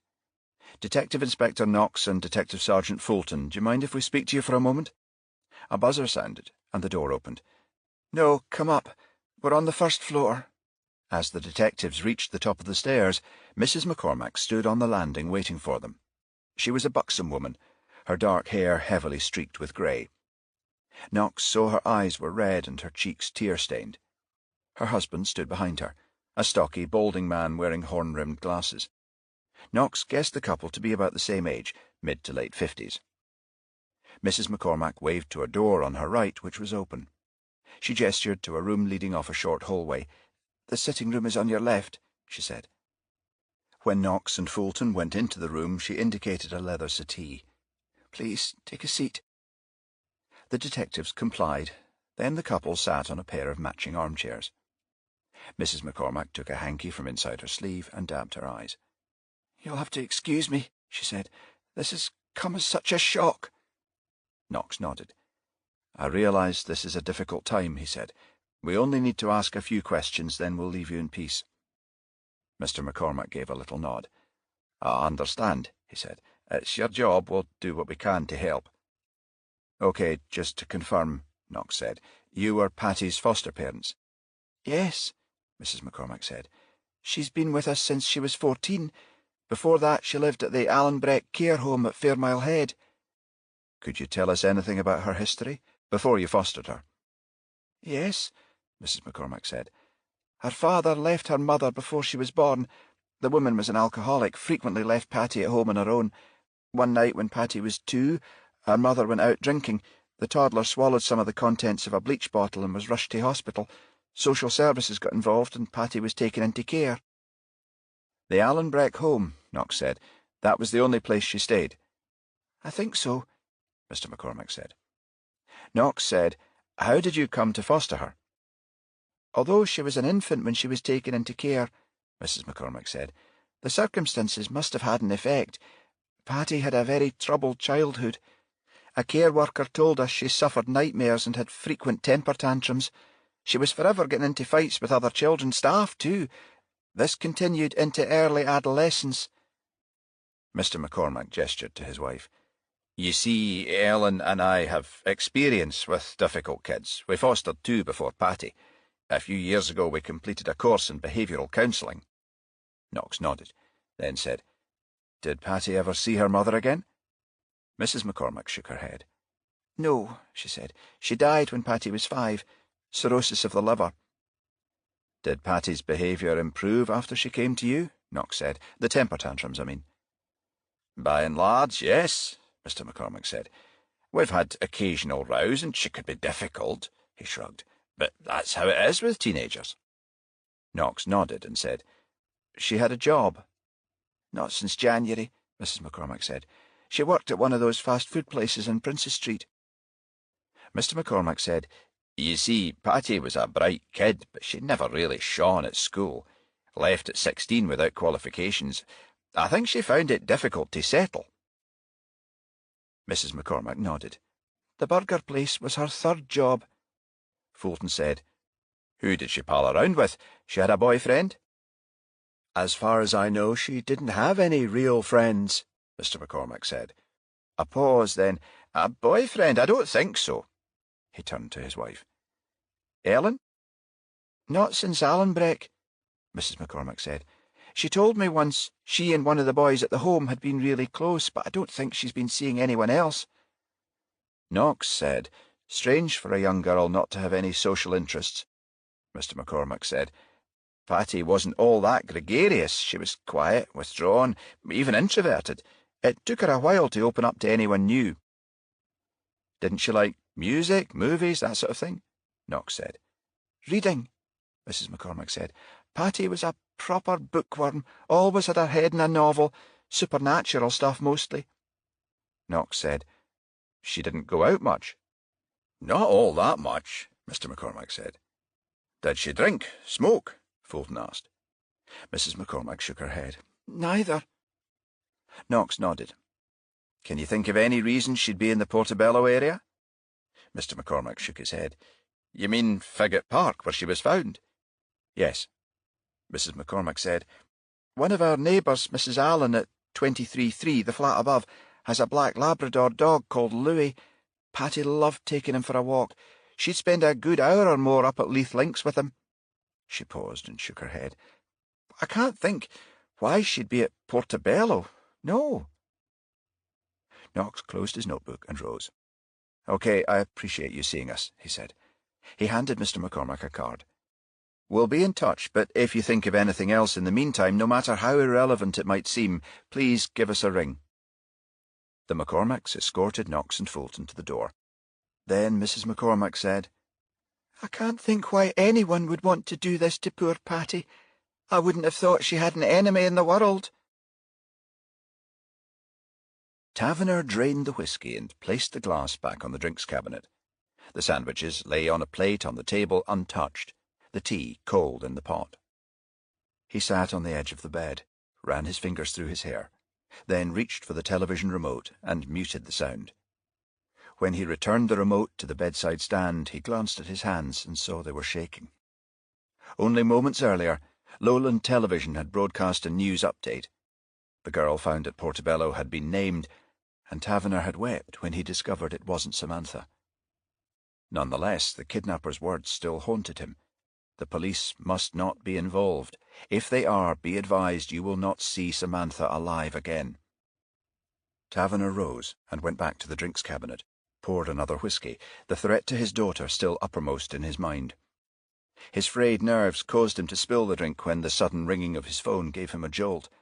He sat back on the bed, glanced at the screen, and saw Samantha. "Hello," Taverner said. "Sir Nigel," the kidnapper said, "I think you may have had a bit of a fright." It took a moment for Taverner to realize the man was talking about the murdered woman. "If you mean the girl they're talking about on the television news, yes." "It could easily have been Samantha," the man said, then paused for effect. "And might be yet." "I told you I had nothing to do with the tracker," Taverner said, "and I'm speaking the truth." The man said, "You'll have contacted your bank and found it. You're aware I was speaking the truth too." "Yes," Taverner said. "You were. They placed it in a bundle of notes at the bottom of the bag." "You removed it?" "Yes, a foil-like sliver about a half-inch square. I flushed it down the lavatory." "So you booked into a hotel. You're still in Edinburgh?" "Yes, the Balmoral." "OK, I've given this a bit of thought," the man said. "Decided to give you the benefit of the doubt." He paused, then added, "You'll meet me tomorrow." "Where?" Taverner said. "What time?" "There's a market on at the Grass Market. Starts at 10 a.m. I want you to be there at 10:30. Understood?" "Yes," Taverner said. "I understand. Where will you be?" "Never mind. Just look around the stalls, act like a punter. Carry the bag in your left hand. When you feel 2 sharp taps on your right shoulder, drop it." "Drop the bag?" "Yes, drop it. I'll be behind you long enough to pick it up and disappear." "What about Samantha?" Taverner said. "As soon as I'm in the clear, I'll phone my mate, and he'll free her. And you give me your word no harm will come to her." "If you do precisely as I say, she'll be freed. On the other hand, if the police interfere, if I'm followed or arrested, my mate won't get my call. That wouldn't be good news for your daughter." "The police won't know anything about it." "Good," the man said. "Let's keep it that way, eh?" Chapter 10 By the afternoon, Samantha had started to worry. She'd had an uncomfortable night and slept fitfully. Pete had come into the basement at 10 the previous night, unrolled the mattress and freed her hands, then helped her to the makeshift bed. "Sorry to keep your feet tied," he'd said. "My mate wants it that way." At 8 a.m. he had entered the basement again and helped her back to the chair. He'd brought her breakfast with him, bacon and eggs and a mug of tea. He had remained in the room afterward, and when she finished, he gestured towards the curtain. "You don't, need to go," he'd said. Samantha had shaken her head. "I used the facilities earlier, just after 7. Pete had nodded and walked over, then rebound and re-gagged her. Before leaving, he had gestured towards the door. "Dinna worry," he'd said. "My mate will be leaving soon to pick up the cash. He should be back by 2. You'll be freed then." Samantha glanced at her watch and saw it was 2:30 p.m. Pete hadn't returned, nor had the other man. She expected to have been released by now. The sound of footsteps in the corridor jolted her from her reverie. Then the door opened and Pete's partner entered the room. He walked over and removed her gag, then said, "I've had quite a day, thanks to your old man." Samantha gave him an earnest look. "He gave you your money?" "No, sweetie, he didn't." "I don't understand," Samantha said. "The money bag," the man said. "It was bugged. The police said the bank put a tracker inside." "If my father gave his word, he wouldn't go back on it," Samantha said. "It's been done without his knowledge." He shook his head. "So your dad tells me," Samantha said. "You've spoken to him?" The man nodded. "Oh, yes," he said. "Your father and I had a good old chat." "Then you must realize he told you the truth." The man drew the hunting knife from his waistband and pointed it in her direction. "He convinced me enough to give him the benefit of the doubt, if that's what you mean," he said. Samantha nodded to the knife. "Please," she said, "stop waving that thing in my face." The man gave a little laugh and returned the knife to its sheath. "You don't scare easy, do you, sweetie?" he said. Samantha shook her head. "Of course I'm scared," she said. "You've every reason to be," the man said. "I'm meeting your old man again tomorrow morning to pick up the bag, this time sans tracker, which means you'll be my guest for another night. You'd better pray he doesn't fuck up a second time." The Alan Breck home lay at the end of a long driveway in the shadow of the Pentland Hills at Fairmile Head, on Edinburgh's southern periphery. Knox drove his car to an adjacent car park. Then he and Fulton walked to the entrance, a large oak door flanked by 2 Doric columns. Knox pressed the bell, and moments later the door was opened by a severe-looking older woman wearing a wraparound pinafore. Knox showed her his warrant card, then said, "Detective—" "I know who you are," she interrupted. "Mr. Connolly said to expect you." Knox said, "Yes, we phoned. He told us to come up." "Come away in, then," the woman said. "I'll let him know you're here." She escorted the officers into a large hallway, then went to a door in the corner. "He's in the kitchen. I'll let him know you're here." Knox and Fulton took in their surroundings.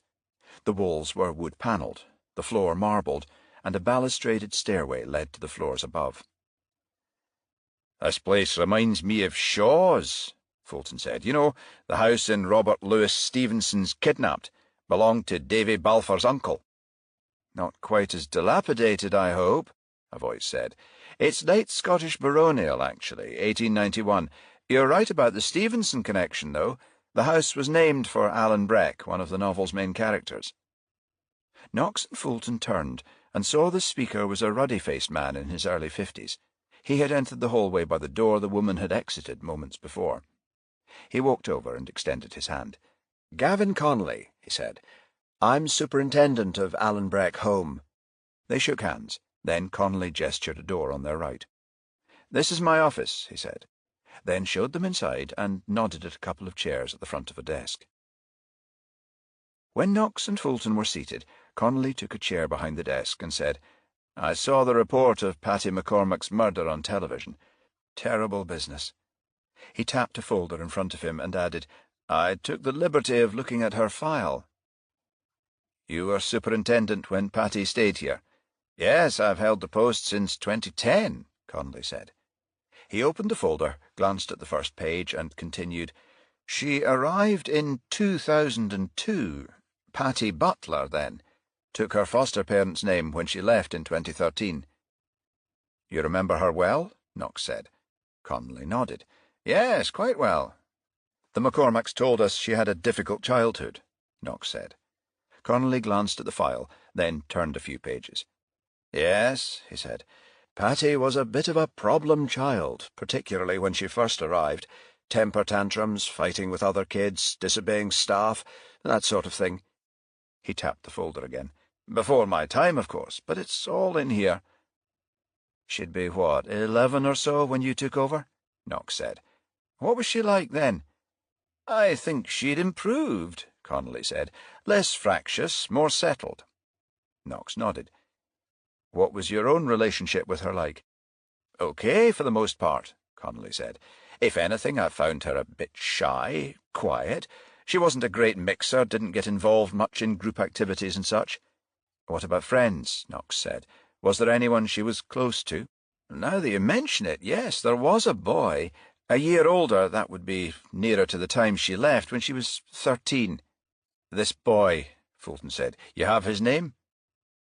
Connolly furrowed his brow. Adrian, Andrew... Wait a minute and I'll make sure. He rose, went to a filing cabinet, and began riffling through the files in the top drawer, then closed it and repeated the process with the one below. Ah, here it is, he said, returning to his desk with another folder. He flipped it to the first page, then said, I was right the first time. Adrian Miller came to us in 2005, left in 2012, aged 14. He ran a finger down the page and continued, fostered by a Dr. Julian Black and his wife Anthea in October that year. Their address is 121 Redford Green, Collington, Edinburgh. When you say they were close, Knox said, how close do you mean?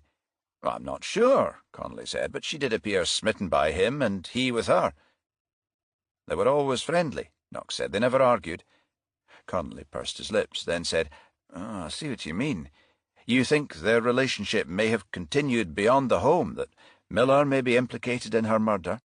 No, Mr. Connolly, Knox said. I'm asking if you witnessed any arguments between them. Connolly nodded. As a matter of fact, I did once, he said. Shortly before Patty left us, I happened on them arguing in the garden one afternoon.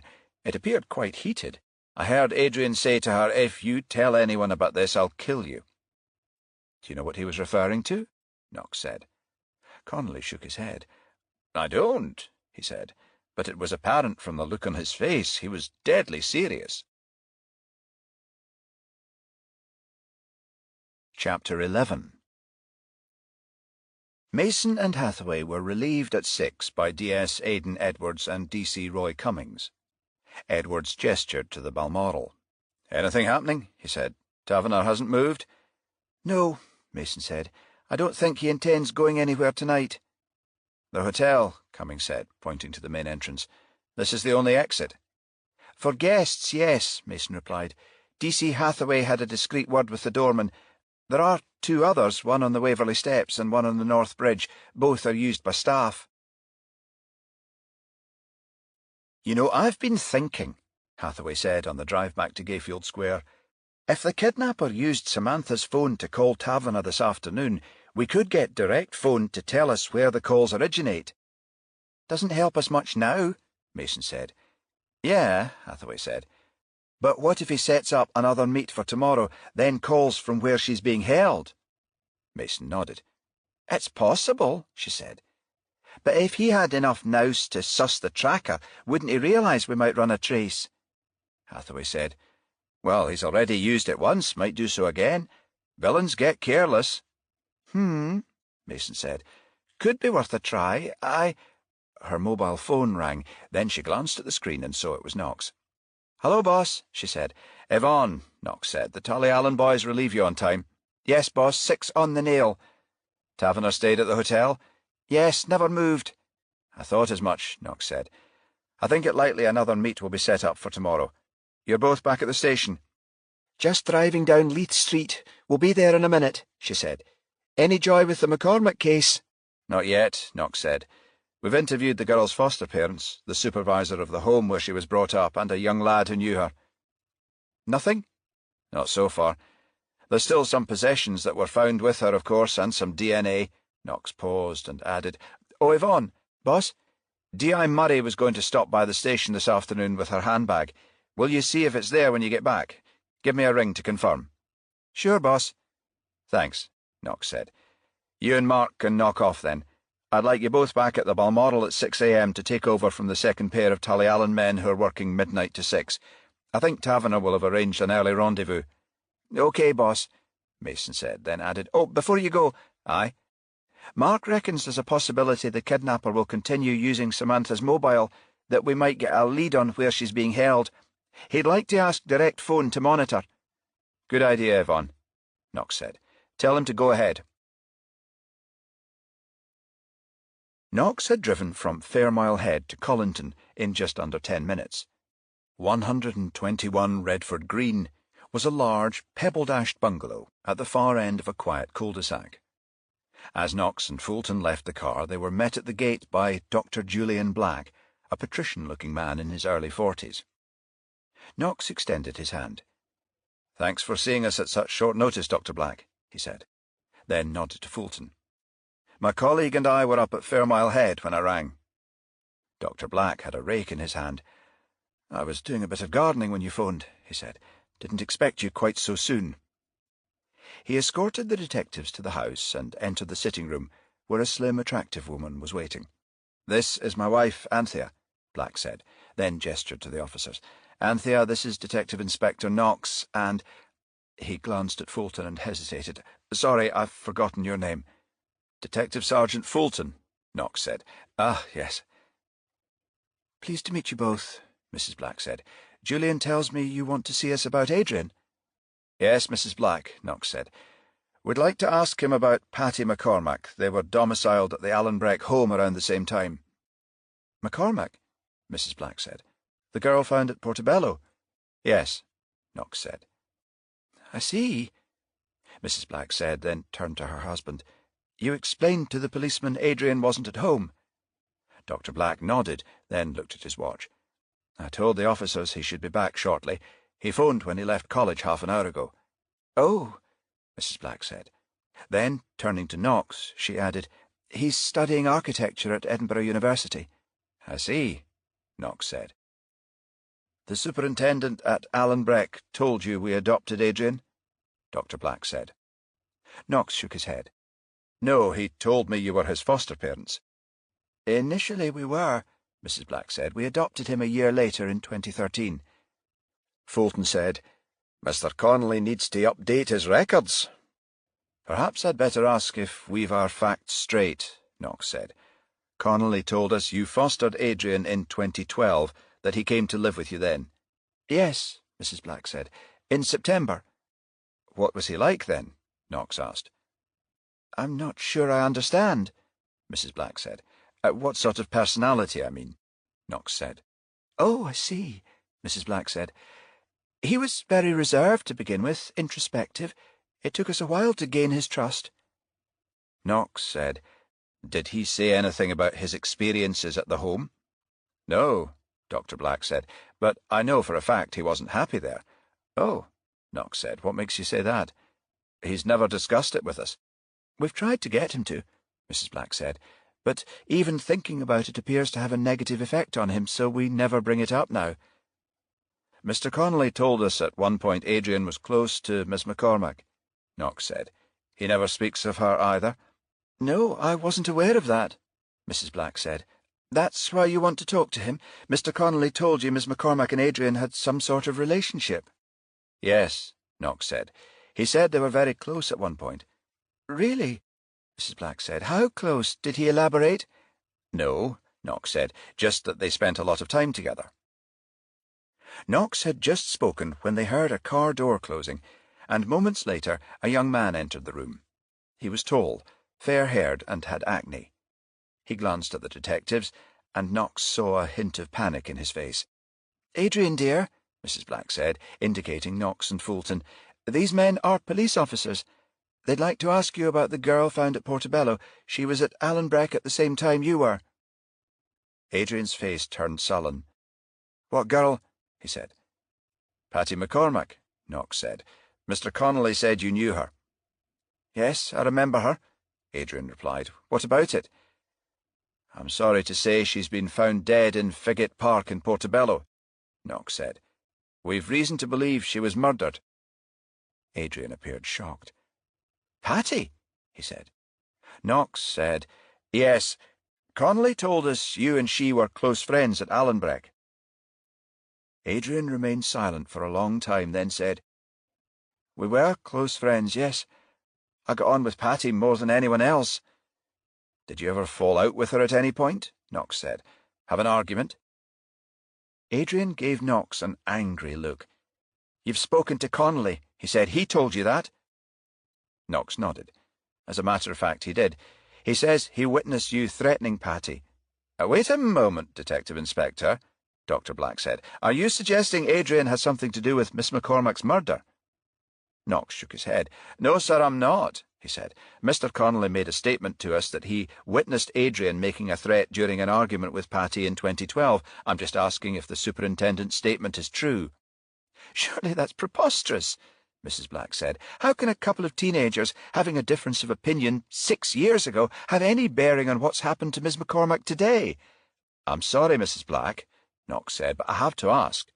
I want to establish the veracity of Mr. Connolly's claim." "Which is?" Dr. Black said, "and I'd appreciate if you'd quote it verbatim." Knox said, "He told us he walked into the garden and discovered Adrian and Patty arguing. He claims Adrian said to Patty, 'If you tell anyone about this, I'll kill you.'" Dr. Black turned to his son and said, "Adrian?" Adrian looked at Knox and shook his head. "He's lying," he said, then turned to his parents and added, "I'm going to my room." After he left, Dr. Black said, "I think you have your answer, Detective Inspector. I'm afraid if you want to speak to Adrian again, I'll insist on our solicitor being present." When Mason returned to Gayfield Square with Hathaway, her colleague called Direct Phone, who agreed to have a technician place an immediate trace on Samantha's mobile and report all activity. After she checked that D.I. Murray had left Patty's handbag on Knox's desk, Mason took her iPhone from her pocket and dialed Knox's number. A moment or two later he answered. "Yvonne?" "D.I. Murray's left the handbag together with a note," she said. "You're still in the office?" "Yes." "Bill's away to pick up his car. I'm going to look in on the Tullyallen lads at the Balmoral before I call it a day and head home. Will you read me the note before you go?" Mason flattened the paper on his desk. "Okay," she said. "It says, 'No prints on the handbag. Contents include a bank book, which may prove interesting. I picked up Patty's laptop from the McCormacks, and will check it over and report tomorrow. Cheers, Ed.'" "Thanks," Knox said. "Did Mark get in touch with the Direct Phone people?" "Yes," she said. "One of their technicians is on it. Mark says they'll keep us informed." "Fine, Yvonne. You can go home now. You've an early start in the morning." Mason looked around the office to make sure Hathaway had gone. "We still on for tomorrow night? At yours?" she said. "Don't see why not," Knox said, then added, "This time I'll buy the fish suppers." Mason smiled. "Bye, Jack." Chapter 12. Direct Phone contacted Hathaway at 7:30 a.m. His car was parked in West Register Street, opposite the Balmoral Hotel entrance when the call came in. He and Mason were watching a group of tourists who'd exited the hotel and were milling around tour buses which were about to leave on sightseeing trips. "Miss Taverner's mobile was last active at 3:30 p.m. yesterday," the Direct Phone technician was saying. "The call was made at the east end of Rose Street in central Edinburgh." "How long did the call last?" Hathaway said. 3 minutes and 8 seconds, the man said. "I've pinpointed reception to the Balmoral Hotel. The phone was switched off after the call and has stayed off since. I'll continue to monitor, though, and update you if there's any further activity." Hathaway said, I'd appreciate that, thanks. After the call ended, Mason said, So Knox was right. The kidnapper did contact Taverner. Hathaway nodded. Aye, he said, to set up another meeting, but where? I think we'll have to wait an hour or two to find out, Mason said. When the town is busy, the kidnapper will want to melt into the crowd. When the traffic began to build, Hathaway moved the car nearer the hotel entrance. Mason went to the nearby St. James Centre and bought coffee and bacon rolls, and by the time they'd finished their breakfast, it was approaching 10. Mason looked at her watch. I've a feeling it won't be long now, she said. One of us should leave the car in case we have to follow on foot. Hathaway smiled and said, You or me? Mason grinned. I'll go, she said. Might look suspicious if we switch seats now. As she exited the car, she looked to her left and saw Taverner sprint down the hotel steps and cross to the curb. Mason signalled Hathaway, who started the engine. At that moment, a black cab drew up, Taverner jumped in, and the taxi moved off. Mason hurried back to Hathaway's car, got inside, and her colleague pulled away from the curbside. Panama hat, Mason said. I didn't recognise him at first, then I saw the bag.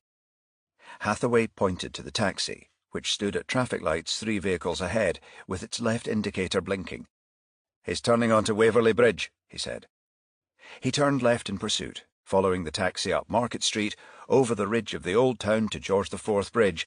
Then the taxi turned right into Victoria Street, a cobbled incline leading to the Grassmarket. Looks like he's heading to the Grassmarket, Mason said. Hathaway shook his head. Why? Saturday market, Mason said. Always a big crowd. That's where the exchange will take place. Knox arrived at Gayfield Square at 9 a.m. and went over the note Murray had left him. Contents include a bank book which may prove interesting. Murray hadn't elaborated. Knox removed the handbag from the plastic evidence bag as his partner approached the desk. Murray didn't find any prints, Fulton said. No, Knox replied, but there's a bank book. He says it warrants a closer look. Knox opened the handbag, removed an A6-sized blue-covered book, and began leafing through it. He studied the last transaction, turned back a page or two, then said, This is interesting. What is? Fulton said. Knox traced the last 2 pages of the bank book with a finger, then said, 7 deposits over the last 14 weeks, each of them for the same amount, £250. Before that, her balance was in the region of £40. I thought the McCormacks said she wasn't working? Knox nodded. They did.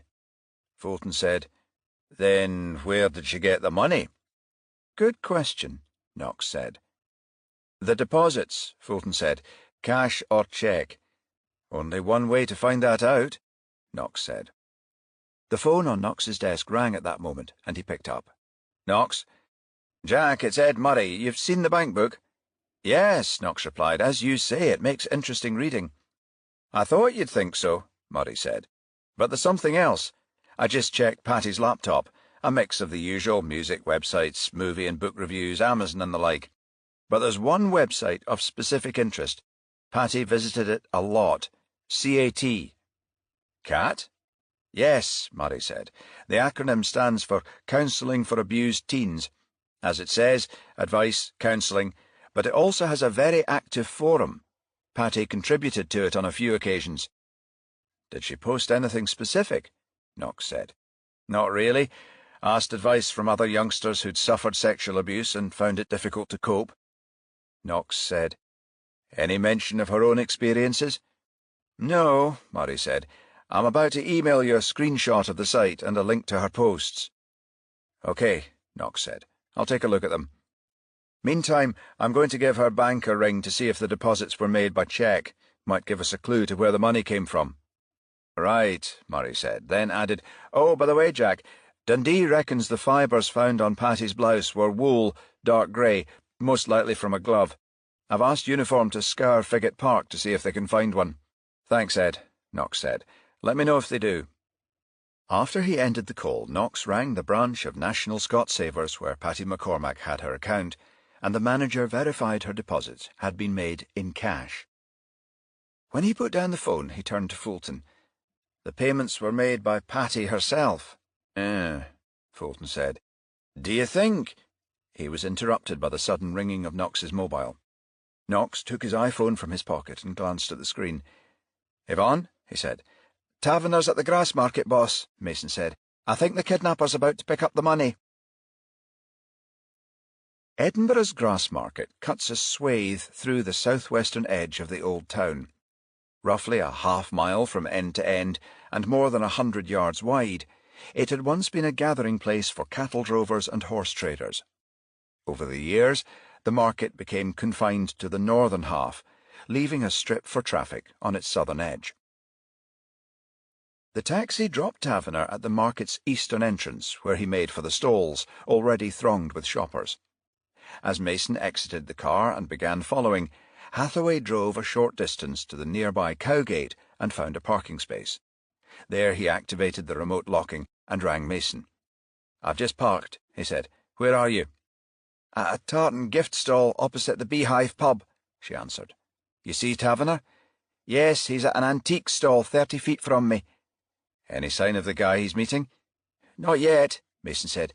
"By the way, I phoned Knox. He and Fulton are on their way." "Okay," Hathaway said.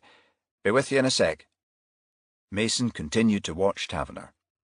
He strolled from the antique stall to the one adjacent, a continental-style patisserie bedecked with EU flags. A moment later, a man approached Taverner. It took Mason a second to realise it was the same person she'd seen in Princess Street Gardens. But instead of denim, he now wore an Adidas sweatshirt, tracksuit bottoms and trainers, and a baseball hat pulled low over his forehead. The woman behind the patisserie counter said something to Taverner, who smiled and shook his head. The man with the baseball hat chose that moment to move in behind him. He tapped Taverner twice on the right shoulder. Then the Lochmore distiller's boss let the holdall fall to the ground. The man acted quickly. He grabbed the bag and darted towards the roadway. As Hathaway arrived, Mason pointed to the kidnapper. "He's got the bag," she said. The officers took off in immediate pursuit. Their quarry had crossed the road and was now headed towards the Vennel, a steep stairway leading from the Grassmarket to Lauriston Place, a road connecting the old town with routes south and east. Mason and Hathaway dodged between traffic and gained the opposite pavement, but the man had reached the Vennel and was sprinting up the steps. Hathaway overtook Mason and called out, "Phone Knox, tell him to intercept at Lauriston." Mason retrieved her mobile, speed-dialed a number, and as she negotiated the first of the Vennel steps, Knox answered. "Yvonne," he said. "Where are you, boss?" she said. "Crossing into George Forth Bridge," Knox said, "about to turn into Victoria Street." "Don't," Mason said. "Keep going. Taverner's passed over the money." "Where's the kidnapper now?" "Coming up the Vennel." "Towards Lauriston Place?" "Yes." "Okay, Yvonne, we'll try and nab him there." Chapter 13. As Hathaway reached the top of the Vennel, the man was only 100 yards distant. He began to narrow the gap, but as he drew level with a cobbled street on his right, a youngster on a tricycle appeared in front of him from behind a low fence. Hathaway jinked left to avoid the child, but caught his instep on a cobble, then stumbled and fell. Mason caught up a few seconds later. "You okay, Mark?" she said. "Only winded," Hathaway gasped. He pointed to where the passageway connected with Lauriston Place. "Keep after him. He can't have got far." Mason continued on to the street, glanced in both directions but saw no one. A moment later, a car started up on the opposite side, 20 yards distant, then pulled out and drove off. She stopped to catch her breath. Then her phone rang. Mason answered and heard Knox say, "Sorry, Yvonne, we're caught in traffic in the one-way system in Bristol Place. Where are you?" "Corner of Lauriston Place and George Heriot's school. The kidnapper's just escaped in a red VW Golf." "You get a number?" "Only a partial," Mason said. 271 Sierra Papa. "Okay, I'll radio an alert. Traffic's clearing a bit. We'll be with you in a minute." As Hathaway joined Mason, Knox pulled up at the curb, and he and Fulton exited the car. Knox said, "I've just received a message from a patrol car at Toll Cross. They've found the Golf in Leven Street." Hathaway gave Knox an optimistic look. They got our man? He said. No such luck, Knox said. It was abandoned. They ran a PNC check. It was stolen last night from the Asda supermarket at Brunstein. Mason shook her head. So he'd changed cars? Looks that way, Fulton said. The bugger could be anywhere now. Knox glanced at Hathaway, who winced as he changed stance, shifting his weight to his left leg. You okay, Mark? He said. Mason said, A young kid in a trike came out in front of him at Keir Street when we were chasing the kidnapper. Mark dodged him and fell. Only a skinned knee, boss, Hathaway said, and Elastoplas'll fix it. Knox nodded. Did Taverner see either of you give chase? Hathaway said. I don't really know. It happened fast. Knox nodded. He did everything to keep the rendezvous a secret, he said. Don't think he'll be best pleased when he finds out we've been involved. But surely now the kidnappers have the money, the girl will be released, Mason said. Knox shook his head. Samantha's in danger as long as she's in their hands. Hathaway's mobile rang, and he glanced at the screen. It's the direct phone guy, he said. His colleagues moved closer as Hathaway thumbed accept call and put the phone into speaker mode. DCR Hathaway, he said. Hi, Steve Collins, direct phone. Hi, Steve, Hathaway said. Something for us? I think so, Collins said. Fire away, Hathaway said.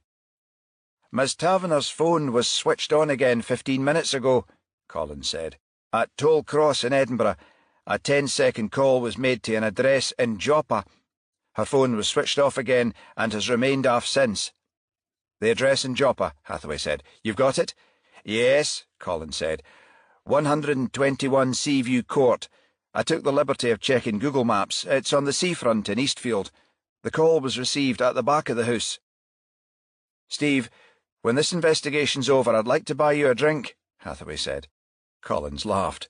All part of the service, he said. I'll hold you to that drink offer, though. Seafield Court in Joppa was a collection of houses 5 miles east of Portobello, a seaside town on the Firth of Forth. The properties were accessed by a lane that led to the promenade. Number 129 lay at the foot of the lane, a 2-story house whose front faced the sea, and the rear a small courtyard with access to the backs of 2 other houses. Knox's alert triggered 4 units into immediate action. The first comprised a tactical command car and van with a dozen officers kitted out in stab vests. These men carried an enforcer, known to officers as the Big Red Key, a manual battering ram specifically designed to smash open any door in as short a time as possible. The second was an armed fast response unit with 2 firearms-trained officers. The third, an officer with the rank of inspector who was a trained hostage negotiator, and the fourth a dog team. An ambulance was also on standby in case medical help was required. When Knox and the others arrived, they were met by the officer in charge of hostage negotiation, Detective Inspector Dave Mackey. Mackey, an avuncular-looking man in his late 50s, approached Knox as he and Hathaway parked their cars. "The property's completely secure, Jack," he said. "Dog team at the promenade side, 2 vehicles at the top of the lane, officers from those units both at the back and the Portobello side." He indicated a dark blue Ford Mondeo parked a short distance away. "Armed unit. We'll call on them only if it proves necessary." Knox said, "You haven't phoned the house yet?" "Not yet, Jack," Mackey replied. "I was waiting until you got here." He motioned to a green Vauxhall Astra with a long aerial protruding from its roof. "I'm about to ring now if you'd care to join me." Knox nodded, then walked to the car and got in the passenger side. Mackey entered the driver's door and indicated a telephone handset nestling behind the gear stick. "DLC ComSet," he said. "Direct link connections, more reliable than mobile networks. It piggybacks onto the nearest landline, gives a clear signal that doesn't break up." "You've got the house's telephone number?" Knox said. "Yes, the direct phone fella gave it to us, 01318285964. He tapped the dashboard speaker and said, "You'll be able to listen in when I get through." He flipped a switch and dialed the number. Knox heard it ring 4 times. Then a male voice answered. "Alistair?" the man said. "I thought you'd have been here by now." "Sorry," Mackey said. "It isn't Alistair calling." Who is this? Mackie said. Who am I speaking to, please? A short silence, then. You're the cops? This is Detective Inspector Dave Mackie, yes. Who am I talking to? The question was met with a long silence. Then Mackie added, We know you've taken Samantha Taverner hostage. I'd like to talk to you about releasing her. You're outside the house, the man said. Yes, we are, Mackie answered in a conciliatory tone. Look, I'd like this to end without anyone getting hurt. Can you confirm Samantha's with you? Another lengthy silence. Then the man replied, Yeah, she is. She's unhurt? Mackie said. Of course she's unhurt, the man said, sounding offended. OK, Mackie said. Here's how we'd like to proceed. I'd like to establish how many are in the house. Can you tell me that, please? Another short pause. Then the man said, Only 2. Just you and Samantha? Yeah. Can you bring her to the door and keep both your hands in view? You think I'm armed? The man said. No, I didn't say you were, but we have to take precautions for everyone's sake. You understand that? A gruff reply. Yeah. OK, I'll say it again. Will you bring Samantha to the door and keep both your hands in view? Which door? Where in the house is Samantha? Mackie said. The man hesitated, then replied, She's in the basement, a room at the back. Is it nearest the back door? Yeah. OK, Mackie said. Come out at the back, then. A pause. Will you confirm you'll do that? A moment's hesitation, then, Yeah. Right, Mackie said. We'll expect you at the back door. Please remember to keep both hands where we can see them. Mackie replaced the handset in its cradle and took a 2-way radio from the dash. DI Mackie to all units, he said. One suspect, he's confirmed he will exit the rear door with the hostage. I've advised him to keep his hands in clear view. OK to go, but please exercise caution. Mackie nodded to Knox. We'll give them a minute, he said. They'll radio back when the girl's free and the kidnapper's in custody. Knox and Mackie sat in silence for almost 2 minutes. Then Mackie's radio burst into life. 4-1 to control, confirm hostage out and safe, 1 male in custody. After the house had undergone a thorough search, Samantha Taverner and Peter Gallagher were taken to Gayfield Square Police Station. Samantha was given a medical examination to assess her health. Then, after an all clear, she gave a short interview to Mason and Hathaway, after which she was taken to join her father at North Berwick. Gallagher hadn't volunteered his surname, but his identity was discovered when his fingerprints were processed through Ident1, the National Police Database. After Gallagher was charged and remanded in custody, Knox asked Mason and Hathaway about the interview. The medic gave Samantha the all clear, Knox said. How did she appear to you? She looked remarkably well, Mason said. She told us Gallagher treated her OK. She wasn't so complimentary about his mate, though, the Alistair guy. Bill and I are going to interview Gallagher soon, Knox said, but I get the feeling he won't cooperate. Did Samantha tell you anything about his cohort? Mason shook her head. No, she said. Apparently her contact with him was limited. On the occasions she did see him, he behaved in a threatening manner.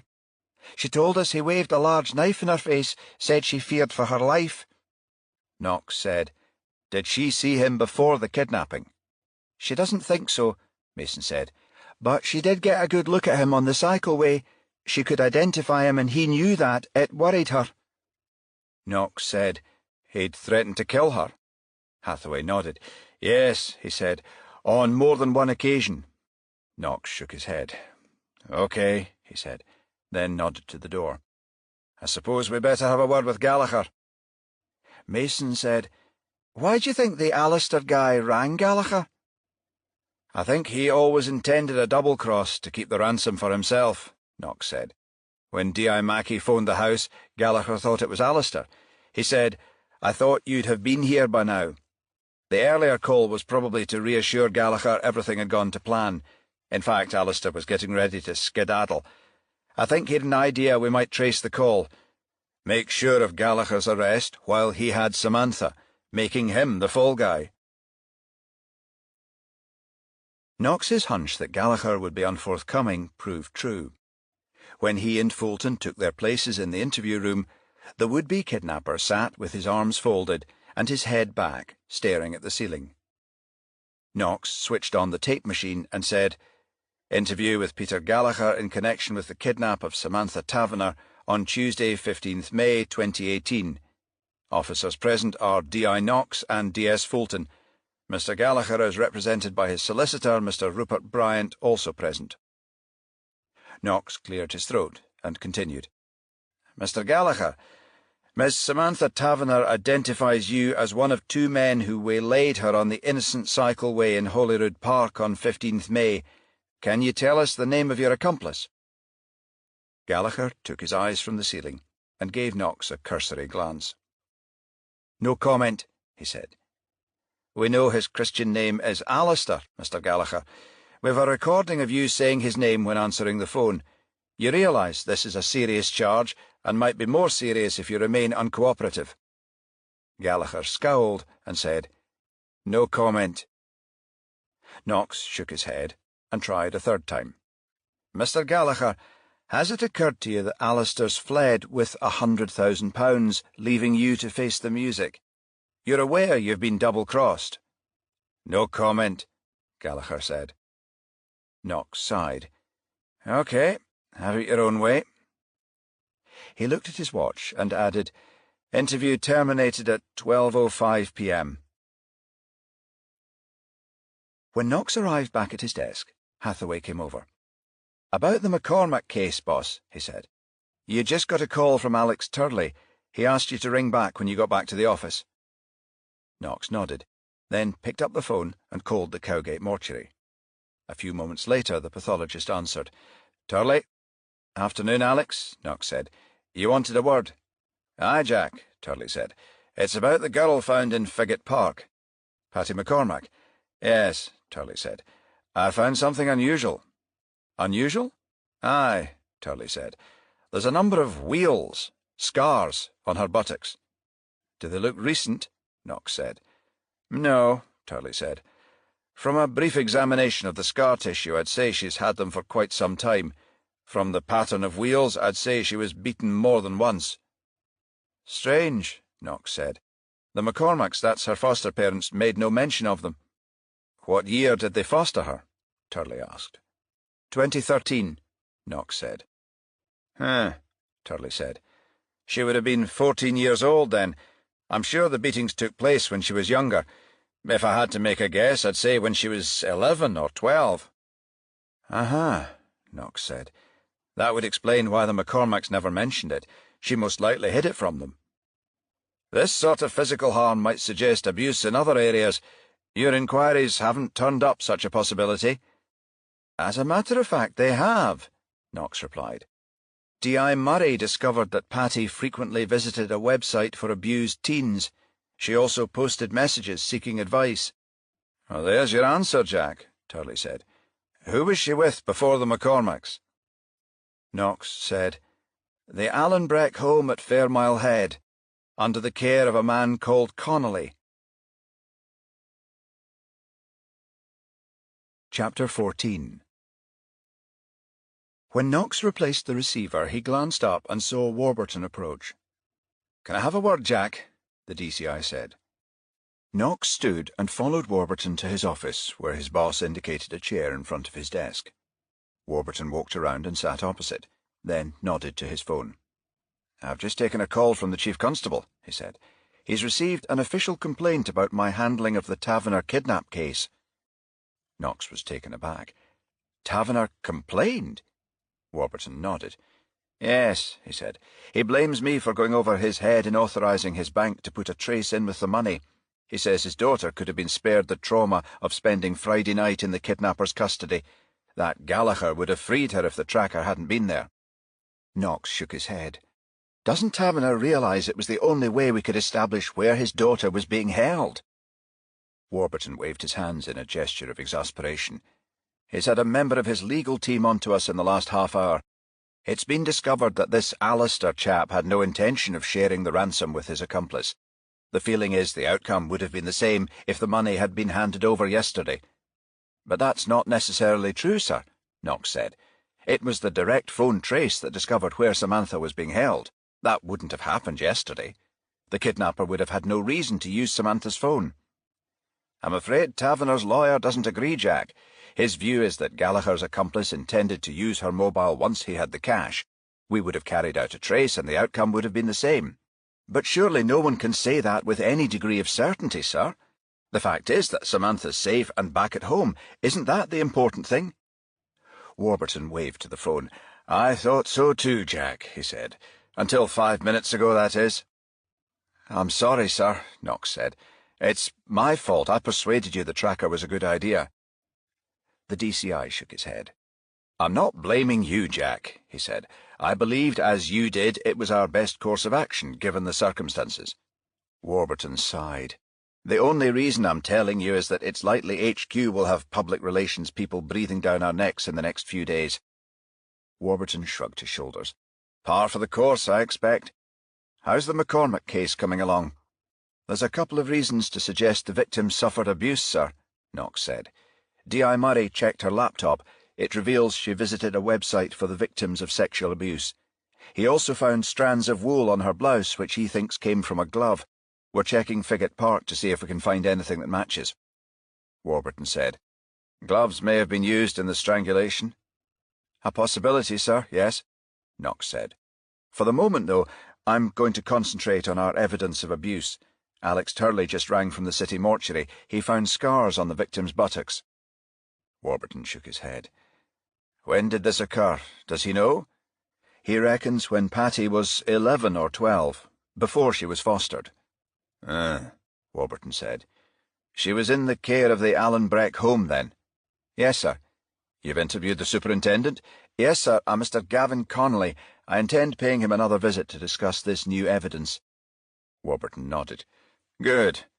Keep me up to speed, Jack. When Knox and Fulton arrived at the Alan Breck home 45 minutes later, they were greeted by the woman they'd seen the previous day. Yes, she said. We'd like to speak to Mr. Connolly, please, Knox said. Is he expecting you? Connolly suddenly appeared at her back. It's okay, Maggie, I'm here, he said. The woman shook her head and moved off in the direction of the stairs. You'll have to excuse Maggie, Connolly said. She's not much of a people person. He ushered the detectives into his office and said, I didn't expect to see you again so soon.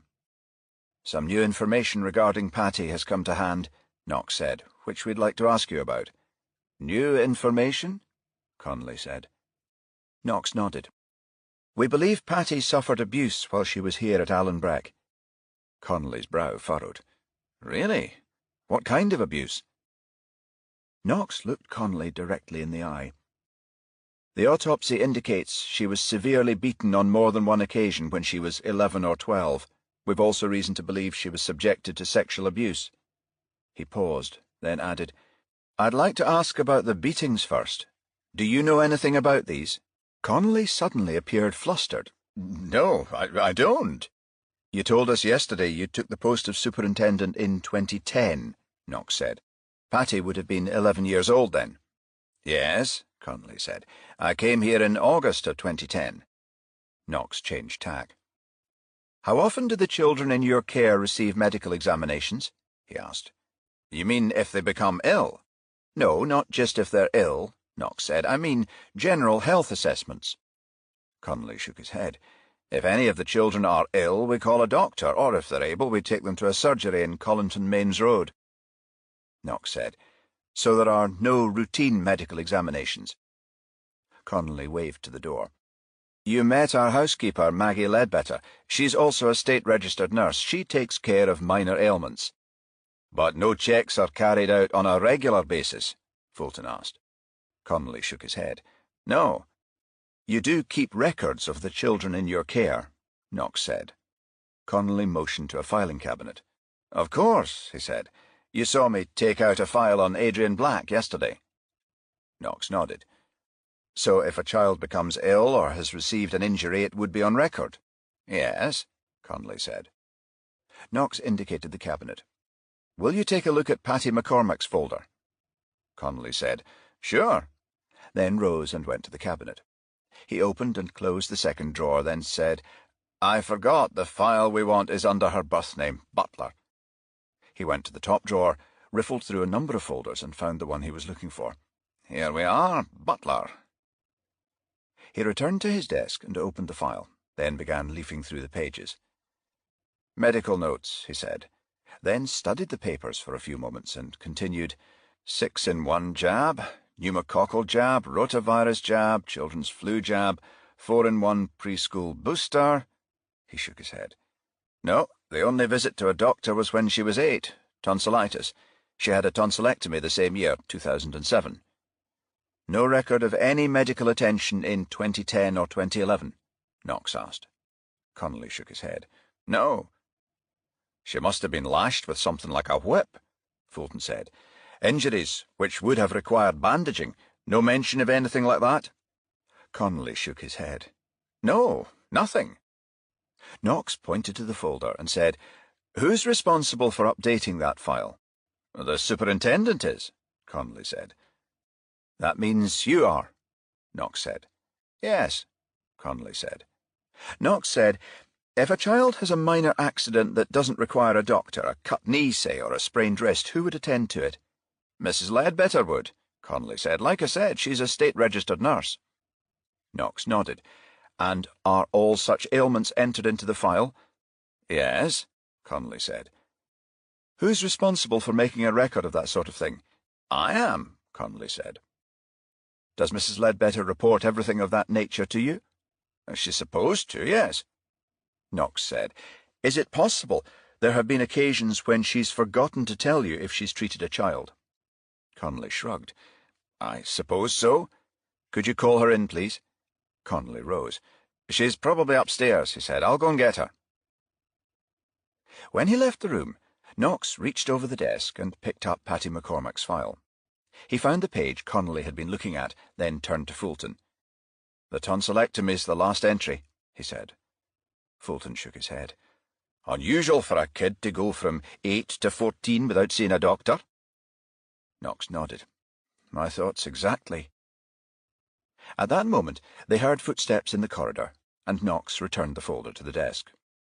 The door opened, and Connolly entered accompanied by Mrs. Ledbetter. Knox and Fulton rose, then Connolly took a chair from the other side of the room and placed it near his desk. Maggie, this is Detective Inspector Knox and Detective Sergeant Fulton, he said. They'd like to ask you a couple of questions. The housekeeper sat down. Then Knox said, Mrs. Ledbetter, could you tell us how long you've been at Allenbreck? Since 1993. No, February 1994, she said. I remember because it was my 45th birthday.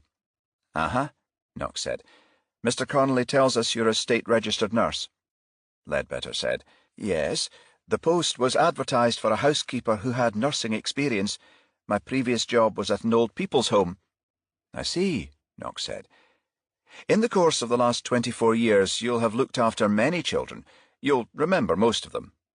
Ledbetter shook her head. I think it must run into hundreds, she said, then nodded. But, yes, many of them. We're making inquiries about— I know, Patty McCormack, Ledbetter interrupted. She shook her head. I heard about her murder. You remember her? Knox asked. Ledbetter nodded. Yes, she said. She was fostered more than 4 years ago. Do you recall when she came to Allenbreck? I do, Ledbetter said. She was a troubled child, very awkward in the beginning. She could be difficult.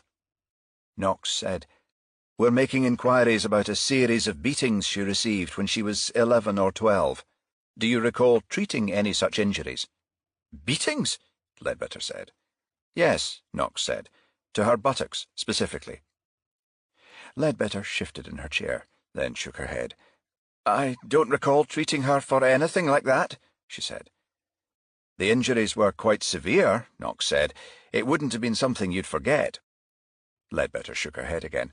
I can only repeat what I said a moment ago, she said. I don't recall treating Patty for any such injuries. Isn't it possible this happened after she left us? Connolly said, then added, I told you about the argument between her and Adrian Black. Couldn't he have had something to do with it? Knox shook his head. No. Our pathologist was quite specific about when they occurred. He's a specialist in his field. It's not something he'd get wrong. Connolly shrugged. Well, I'm sorry, he said. I don't see how we can help you further. Knox rose. OK. Thank you both. He turned to Connolly and added, There are some forensic checks underway on Miss McCormack's effects. There's a possibility we may have to talk further. You'll be here over the weekend? Connolly glanced at his watch. I always go to the cash and carry at Slateford on Saturday afternoons, he said. I'll be there between 3 and 4. Knox said, But you're not leaving Edinburgh? No, Connolly said. What do you think, boss? Fulton said when they were heading back into town. Connolly isn't playing with a straight bat? Knox shook his head. No, he isn't. As you said, it isn't likely Patty would have gone through 6 years of her life without requiring medical attention. He paused and added, I think he's tampered with her file. And Mrs. Ledbetter? Knox said, She seemed ill at ease when I asked her about Patty's injuries. I've a feeling she knows more than she's saying. And Connolly mentioned Adrian Black again, Fulton said. It's as if he's trying to shift the blame. Knox nodded. That wasn't lost on me either, he said.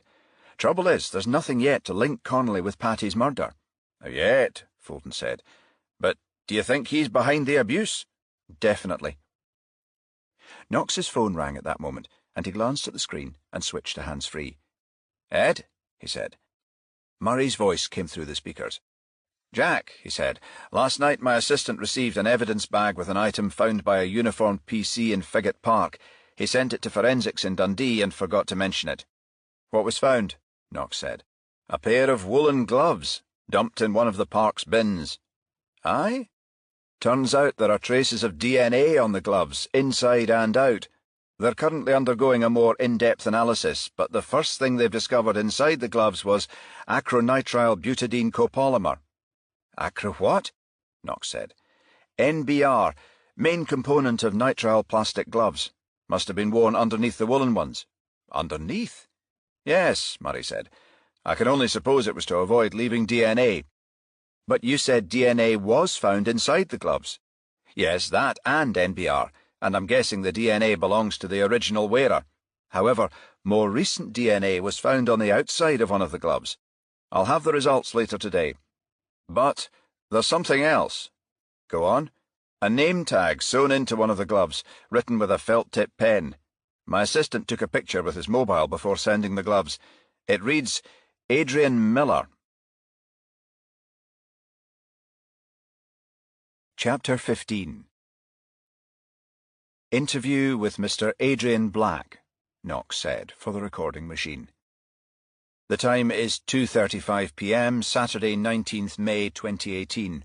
Those present are Detective Inspector Knox, Detective Sergeant Fulton, Mr. Black's legal representative, Mr. Nelson Ames, and Mr. Black's parents, Dr. Julian Black and Mrs. Anthea Black. Knox and Fulton were in interview room 9 at Gayfield Square Police Station, where they faced Adrian Black and the Black's lawyer. Julian Black and his wife sat behind their adopted son. Both looked concerned. As I explained, Adrian, Knox said, we've asked you to come to the station today to answer a few questions in light of new evidence in the Patty McCormack murder case.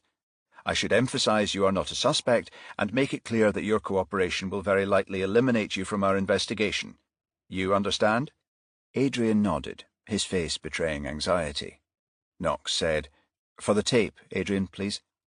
Yes, Adrian replied.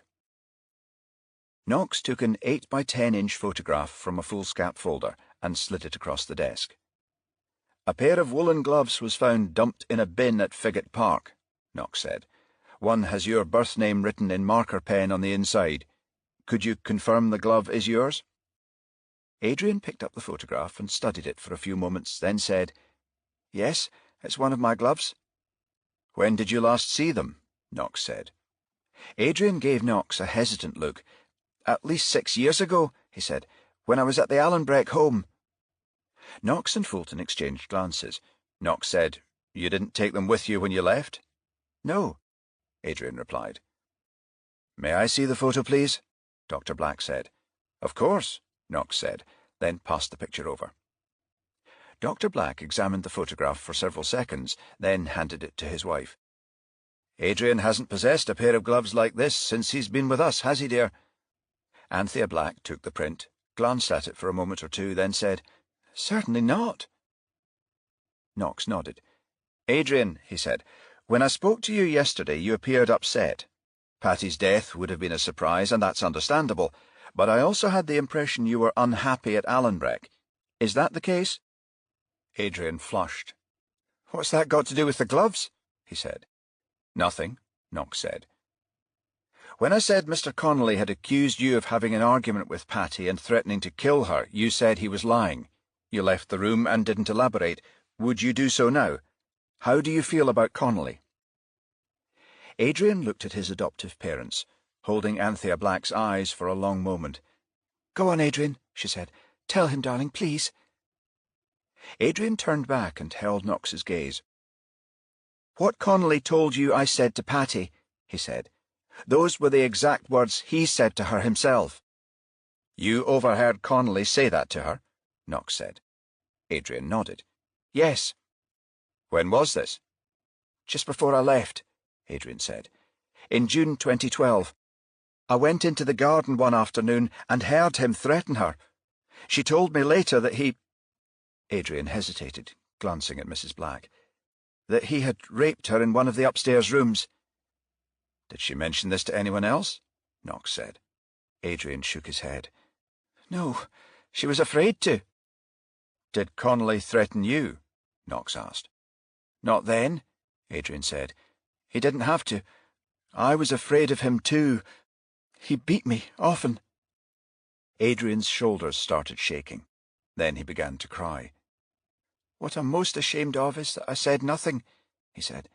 "Patty and I were supposed to be friends." Mrs. Black rose from her chair and went to her son. "It's okay, darling," she said. "You've nothing to be ashamed about." Adrian said, "I came to stay with you shortly afterwards. I could have said something then." Dr. Black stood and placed a hand on Adrian's shoulder. "It's okay, son," he said. "There's only one person to blame here, and that isn't you." Knox rose and said, "All right, Adrian, you and your parents can go home now." Then to Mr. and Mrs. Black, "I'm grateful for your cooperation." After the Blacks had gone, Knox assembled his team in the major incident inquiry room. A PNC check found that Connolly had been a resident of Narborough in Leicestershire in his 20s, soon after DNA was first used to convict a killer. A man called Colin Pitchfork had persuaded a friend to stand in for his test. The friend later admitted this to investigators, and Pitchfork's subsequent DNA test proved positive. "Connolly's on file, boss," Hathaway said after checking the database. "No convictions, but he was one of the men swabbed in the Narborough murders back in '87. He was 24 at the time." Knox nodded. "This could prove helpful. I'll get on to Dundee and ask them to compare his 1987 sample with that on the glove." He glanced at his watch then and added, "It's almost 3. Connolly said he'd be at a cash and carry at Slateford between 3 and 4. Mark, Yvonne, I'd like you to pop up to Allenbreck and interview Margaret Ledbetter. As I mentioned, Bill and I have spoken to her, but I got the impression she was holding back. Connolly was with her at the time, and I think that's why. Pressure her a little, and I think she'll talk. Let her know Connolly's suspected of murder. Tell her that if she doesn't cooperate, she'll be perverting the course of justice." Knox looked at the phone. "I expect D.I. Murray will ring us soon. If I'm right and the DNA is Connolly's, we'll make an immediate arrest and bring him in." "Knox said nitrile gloves were worn underneath Adrian Black's woolen ones," Hathaway said.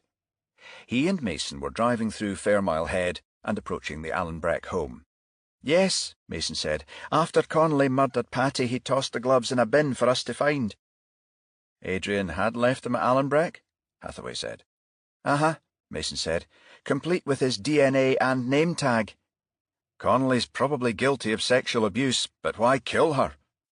"Knox found a bank book in Patty's handbag," Mason said. "She'd made at least 7 deposits over a period of 3.5 months, all for the same amount, £250, yet she was unemployed." "I see," Hathaway said. "She was blackmailing him?" "Looks that way," Mason said. Hathaway nodded, then made a right turn into the driveway of the Allenbreck home and drove to the entrance, where he parked the car. The detectives exited and went to the door. Then Hathaway pressed the bell. Moments later, Mrs. Ledbetter answered. She gave them a baffled look and said, "Yes?" Hathaway showed her his warrant card. "D.C. Hathaway and D.C. Mason," he said. "You're Mrs. Ledbetter." "Yes," she replied. "I'm afraid Mr. Connolly isn't here at the moment. He's at the cash and carry." Mason said, "It's you we've come to see, Mrs. Ledbetter." Ledbetter appeared nonplussed. "Really?" she said. "Why would you want to speak to me?" "May we come in and discuss it with you?" Mason said. Ledbetter opened the door and waved them inside. "I suppose so," she said, pointing to a room beneath the stairs. "Come through to the kitchen." A short while later, they were seated at a table in the centre of a long, narrow kitchen. An assortment of pots and pans hung from shelves above a line of cabinets on either side of the room. An Aga cooker and a large porcelain sink occupied the space next to the window. "I can't imagine why you'd want to speak to me," Ledbetter repeated. "I told the detectives who were here earlier all they wanted to know." Hathaway said, "We'd like to go over what was said in regard to Patty McCormack, just in case something was missed." "Concerning the beatings?" "Yes," Mason said, "specifically concerning the beatings. Patty suffered these in 2010 or 2011. Mason paused and added, "You were here then?" "Yes," Ledbetter said. "I've been here since 1994. "Mrs. Ledbetter," Mason said, "I hope you won't be offended by the question, but does Mr. Connolly intimidate you?" "I don't know what you mean," Ledbetter said. Hathaway said, "I think my colleague is asking if Mr. Connolly has ever threatened you in any way, Mrs. Ledbetter." Ledbetter frowned. "Threatened?" she said. Mason nodded. "I'm not sure if you're aware, Mrs. Ledbetter, but an assault of this nature on a child is a very serious charge. More, there's also a strong possibility of sexual assault." Ledbetter looked aghast. "Sexual assault?" "Yes," Mason said. "We've also reason to believe Mr. Connolly is implicated in Patty McCormack's murder." Ledbetter said, "You can't believe Mr. Connolly may have killed Patty." "It's a possibility we can't rule out," Mason said. "Which is why we want you to think again about the beatings Patty suffered," Hathaway said. "Inspector Knox told us you are a state-registered nurse, that you treated children's injuries." Ledbetter nodded, but remained silent. "An examination of Miss McCormack's buttocks found a number of scars which date to 2010 or 2011, Mrs. Ledbetter," Mason said. "Won't you please help us?" 2011. Ledbetter spoke so softly Mason and Hathaway had barely heard her say it. "Sorry?" Mason said. "It happened in 2011, Ledbetter said. "You treated her?" Mason said. Ledbetter nodded. "One weekend," she said. "I think it was a Sunday morning. At breakfast, Patty refused to eat kippers. She told me later it was a dish she detested. Connolly became angry and said she was being awkward, that the other girls had eaten theirs. He took her to his office. I found out afterward he had used a long, thin cane to inflict the injuries.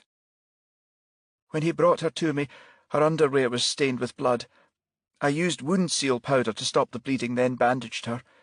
He told me he'd only intended a verbal reprimand, but she began mouthing obscenities and spat at him. He said he had no option but to administer a more severe chastisement." "Did what he'd done shock you?" Mason said. Ledbetter nodded. "It did," she said. "But to my shame I let it go. I persuaded myself because of its excessive nature the punishment might prove a one-off." "But it wasn't," Hathaway said. "No.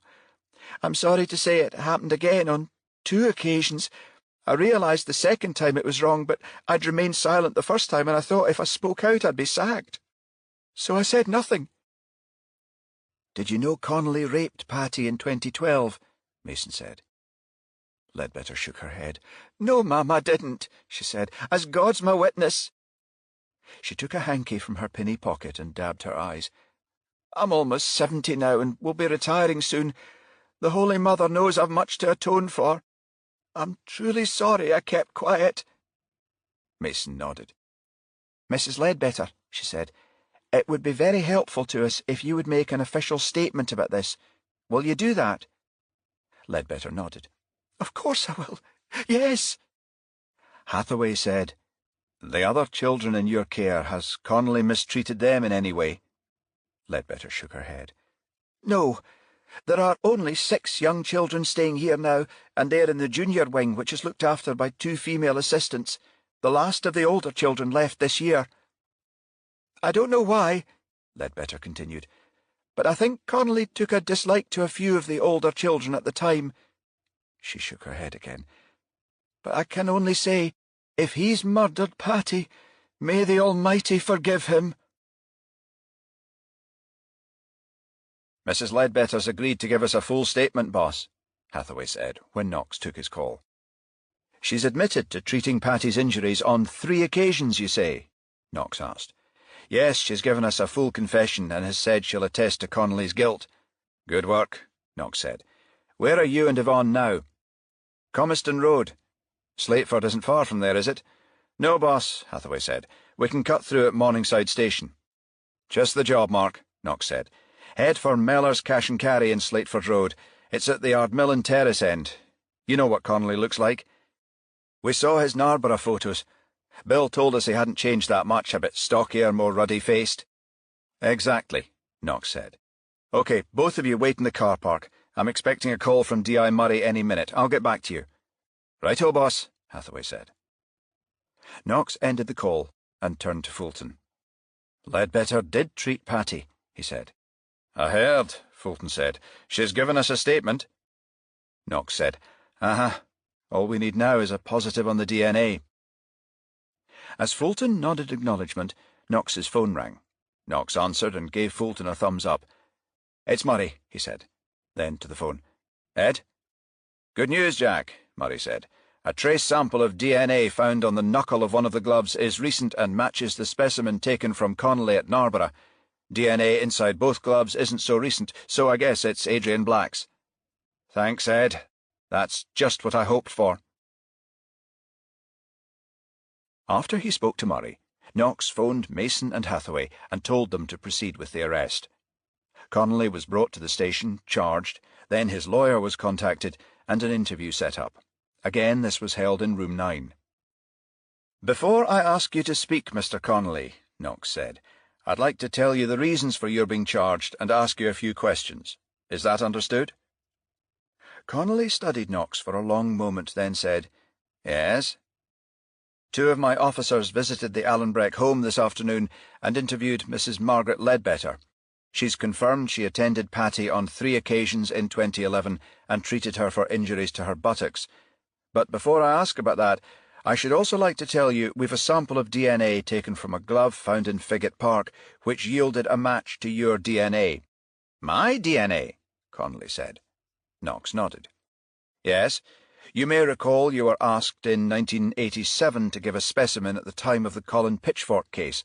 You were resident in Narborough then." Connolly paled visibly.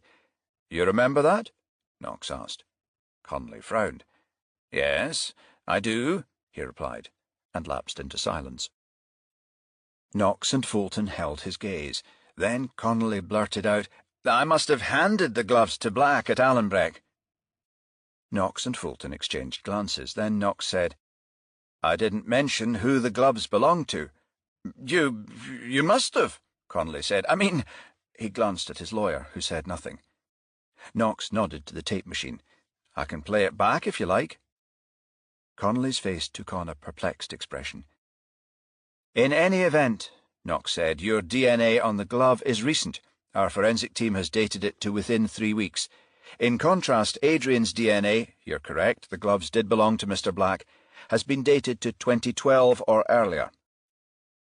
Knox paused for a moment, then continued. "Patty McCormack was blackmailing you, wasn't she, Gavin?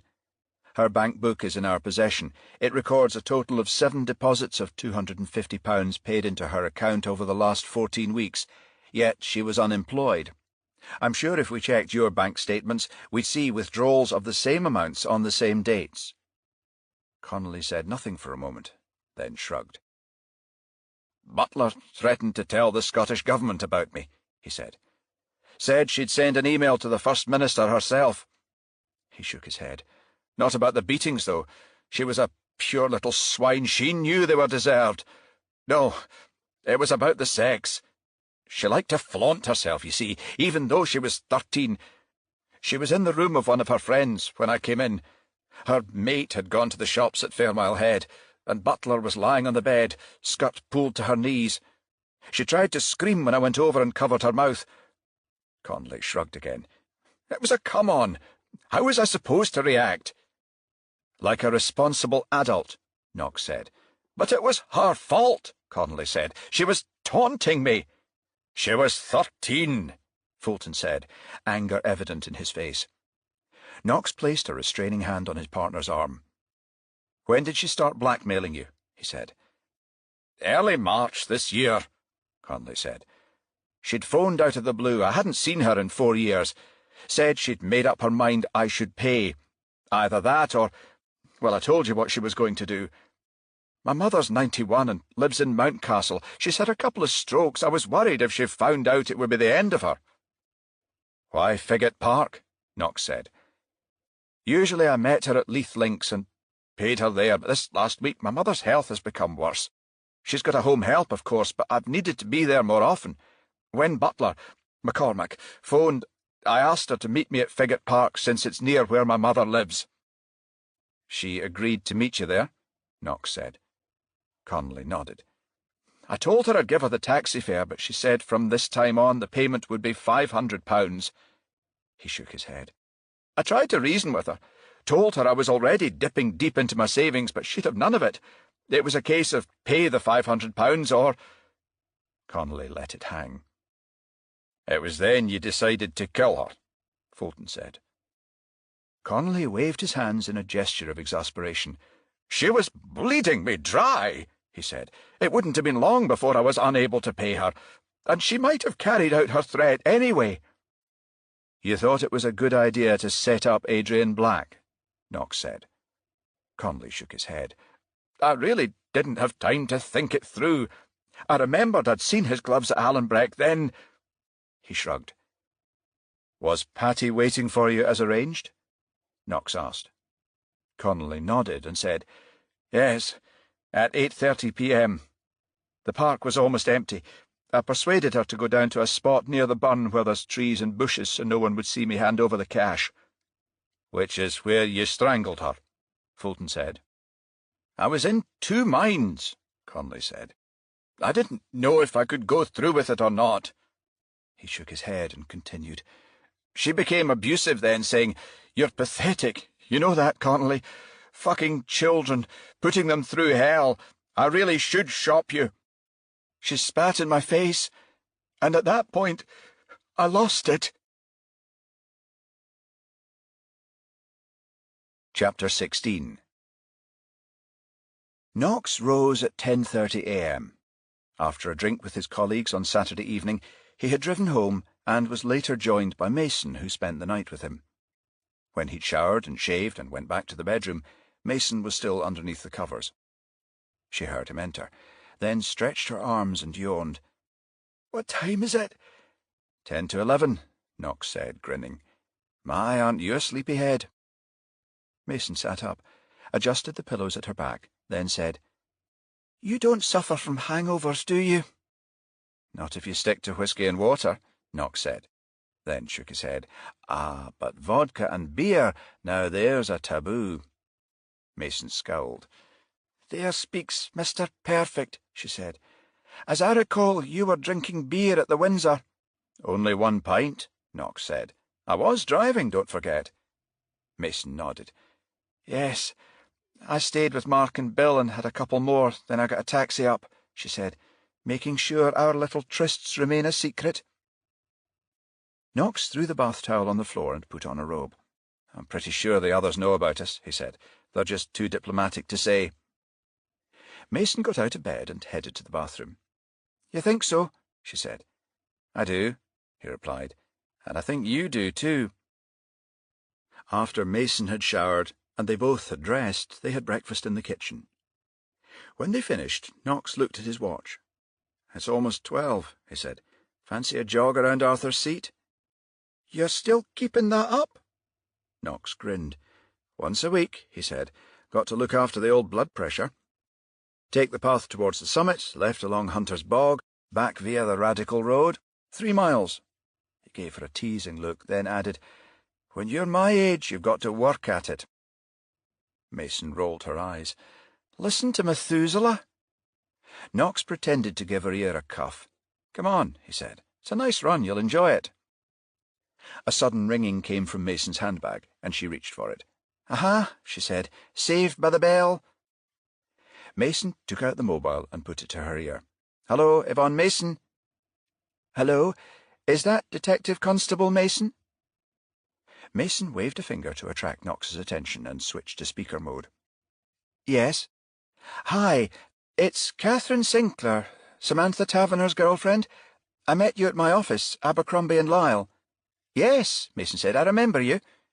"This isn't an inconvenient time?" "No," Mason said. "Go ahead." "You asked me if I could remember anything unusual when you were investigating Samantha's kidnap." "Yes," Mason said. "Well, I thought about it after you left, but nothing came to mind.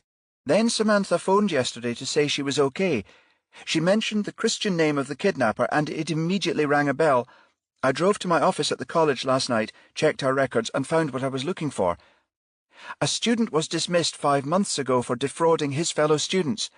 Told them he could obtain law books at 1/3 of bookshop prices. He took a 50% deposit, but those who paid never received their orders. His excuse was they'd been delayed by the distributor. Weeks passed, and his classmates got fed up pestering him. I think they wrote it off. The deposits were never more than £50. One student complained to the faculty, however. The case was brought before the committee, and he was expelled. I was one of the committee members who decided on expulsion." "What was the man's name?" Mason said. "Alistair Blair, aged 27, Sinclair said. "I printed out his file, complete with photograph, and brought it home. When Samantha arrived this morning, she identified him straight away." Mason said, "If you don't mind, I'd like to pick it up and add it to our records. Blair's still at large, unfortunately." "Wait, DC Mason, there's something else." "Yes?"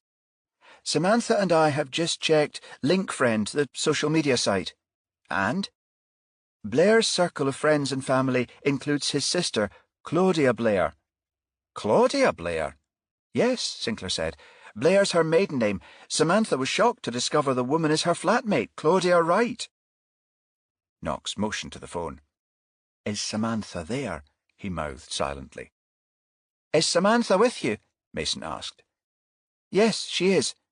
"Could you put her on, please?" Mason said.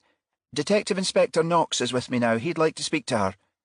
"OK," Sinclair said. Mason kept the phone on speaker mode and moved it closer to Knox. "Hello?" Samantha said. "Hi, Samantha," Knox said. "You haven't returned to Duddingston yet?" "No," Samantha said. "I spent last night with my parents. I drove in to see Catherine this morning." "Uh-huh," Knox said. "My colleague D.S. Fulton and I spoke to Claudia on Wednesday morning. She didn't tell us she'd been married." "She only mentioned it to me once," Samantha said, "not long after I moved in. She said she was in her late teens at the time. Apparently she and her husband separated after 6 months." "Were you intending to go back to the flat?" Knox said. "I don't think it's a good idea," Samantha said, "in case her brother was there." "Very wise," Knox said. "You still have the keys?" "Yes." "Good," Knox said. "Look, Samantha, DC Mason and I will head down to Duddingston now. It's a 10-minute drive from where we are. Where in town are you?" "Catherine's flat is in central Edinburgh," Samantha said. "Nelson Street." Knox said, "Would you mind bringing the keys and meeting us at Duddingston? I don't think it likely Claudia will be there, much less her brother. I'd like to take a look just the same. You okay with that?" "Of course," Samantha said. "About half an hour?" "That'll be fine," Knox said. "See you then." Knox shook his head and said, "I can't believe I missed that." He and Mason were driving via Duddingston Low Road, a twisting stretch of tarmac girdling the flanks of Arthur's Seat. "Missed what?" Mason said. "Claudia Wright," Knox said. She knew exactly when Samantha left the Commonwealth Pool en route for Duddingston. She'd have phoned her brother the moment she got Taverner's call. Come on, Jack, Mason said. Samantha is a creature of habit. She uses the cycleway on a regular basis. It could have been anyone. Maybe, Knox mused. What I find intriguing is how it was planned, Mason said. At some point, Alistair's sister must have mentioned to him she had a new flatmate studying law at the old college. Knox nodded. Aye, he said. Then our erstwhile conman discovered Samantha was in a relationship with Sinclair, a woman on the committee that expelled him. Knox shook his head and added, Most important of all, though, her daddy was rich. So he decided to make her girlfriend a hostage to fortune, Mason said. Aye, Knox said, with the aim of extracting a wee bit of that fortune for himself. Knox reached the village, where he turned left into the causeway and parked within sight of 62A. 15 minutes later he glanced into his rearview mirror and saw a green Audi pull in behind him. He and Mason exited the car, then Samantha handed over the keys to the flat. Knox took them and nodded to the door. Like I mentioned, he said, I don't think it likely Claudia or her brother are here, he said, but I'll give you a ring when it's safe to come up. Samantha nodded. Then Knox and Mason crossed the street. A few minutes later, they had checked the flat's 2 bedrooms. The wardrobe of the larger one was empty. All that remained were wire hangers and a strong scent of mothballs. Afterwards, Mason checked the dressing table and cupboards and found no trace of the room's former occupant. She went to the hallway and found Knox, who thumbed over his shoulder. I'm guessing the room behind me is Samantha's, he said. Everything inside looks intact. Mason nodded. Not the other, though, she said. It's been cleaned out. Knox rang Samantha, who came up and confirmed the room Mason checked had been Wright's. All her belongings have gone, she said. Knox indicated the room he'd vacated. Will you make sure your things are okay? He said. Samantha went inside and reappeared moments later. Yes, everything's just as I left it. Your laptop's there too, Knox said. D.I. Murray, our forensics man, looked it over while you were being held at Joppa. I had a uniformed officer return it on Thursday. Yes, I checked, Samantha said. It's inside the bed storage drawer where I keep it. I don't think I could spend another second here, Samantha said, when they were standing next to their cars. You'll stay with me, Sinclair said. I'll have a couple of lads at the office come down tomorrow and fetch your things. Samantha kissed Sinclair on the cheek. Thanks, Catherine, she said, then turned to Knox. Do you think you'll catch Blair, Detective Inspector? Knox nodded. We know a lot more than we did yesterday, he said. I'm sure it's just a matter of time. Samantha smiled. I can't express how grateful I am to you and your colleagues for coming to my aid, she said. Thank you, Samantha, Knox said, but we were only doing our job. I heard my father was unhappy you tried to place a tracker with the ransom money. He told me he made a complaint to the Chief Constable. Yes, Knox said. DCI Warburton, my boss, said as much. Samantha smiled, then leaned over and touched Knox's arm. Please tell him not to worry, she said. I've persuaded him to make a retraction. Chapter 17. 5 days later, at 11:30 a.m., police constables John Allen and Peter Green had been keeping surveillance on the caravans for more than an hour. Both officers wore plain clothes and watched from an unmarked Vauxhall Astra parked at a track partially obscured by foliage. Noel Clifford, the Loch Lomond manager of Highland Vacation Parks, had reported a series of thefts from the establishment's units over a period of 3 weeks. Items stolen from renters included cameras, laptops, and mobile phones, anything portable and of reasonable value. The chief suspect, Clifford told Callander Police, was a 21-year-old former employee called Thomas Bright. Bright had been sacked at the end of April for pilfering the site's stores. Security staff had stopped him with an almost full carrier bag of catering items, boxes of tea, tins of coffee, and packs of jams and marmalade. No charges had been brought, but Clifford thought it likely Bright had copied a master key and was responsible for the current spate of thefts. Allen and Green were positioned near a grove of trees on the periphery of the park. The 3 caravans there were isolated and had so far escaped the thief's attention.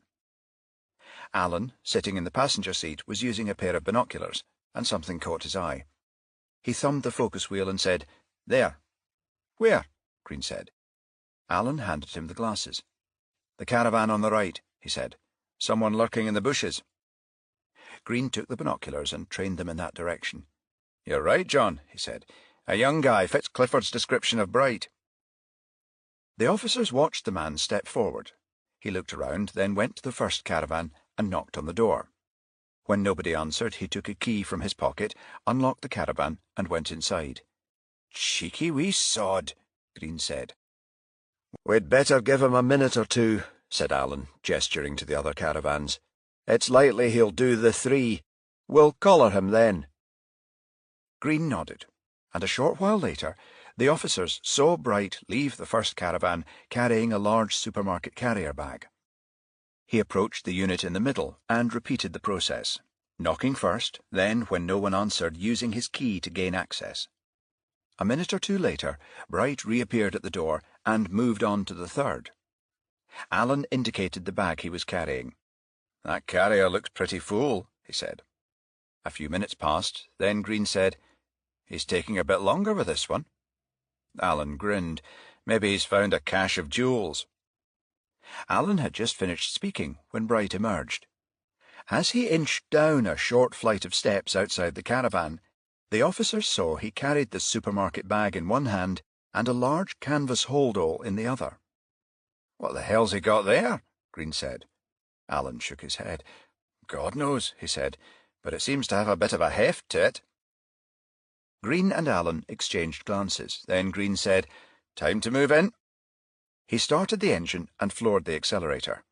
The Astra shot from the clearing and covered the 100 or so yards in seconds. Bright stood like a rabbit caught in the headlights, transfixed and immobile, letting both bags drop to the ground. The Astra came to a halt, and the officers leapt out.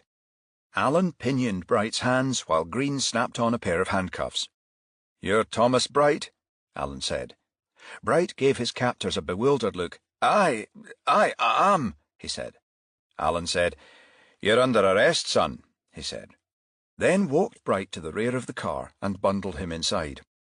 Meanwhile, Green picked up the bags and went to the boot and opened it.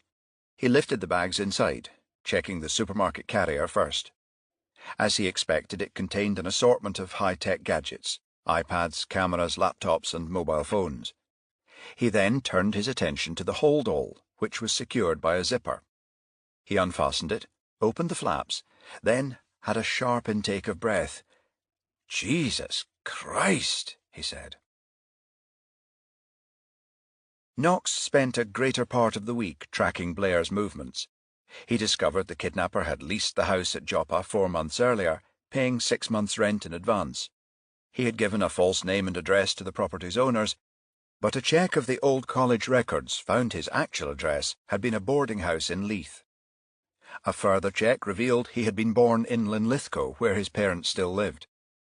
Knox and Fulton had driven there and interviewed the couple, who told the officers they hadn't seen their son in 2 years.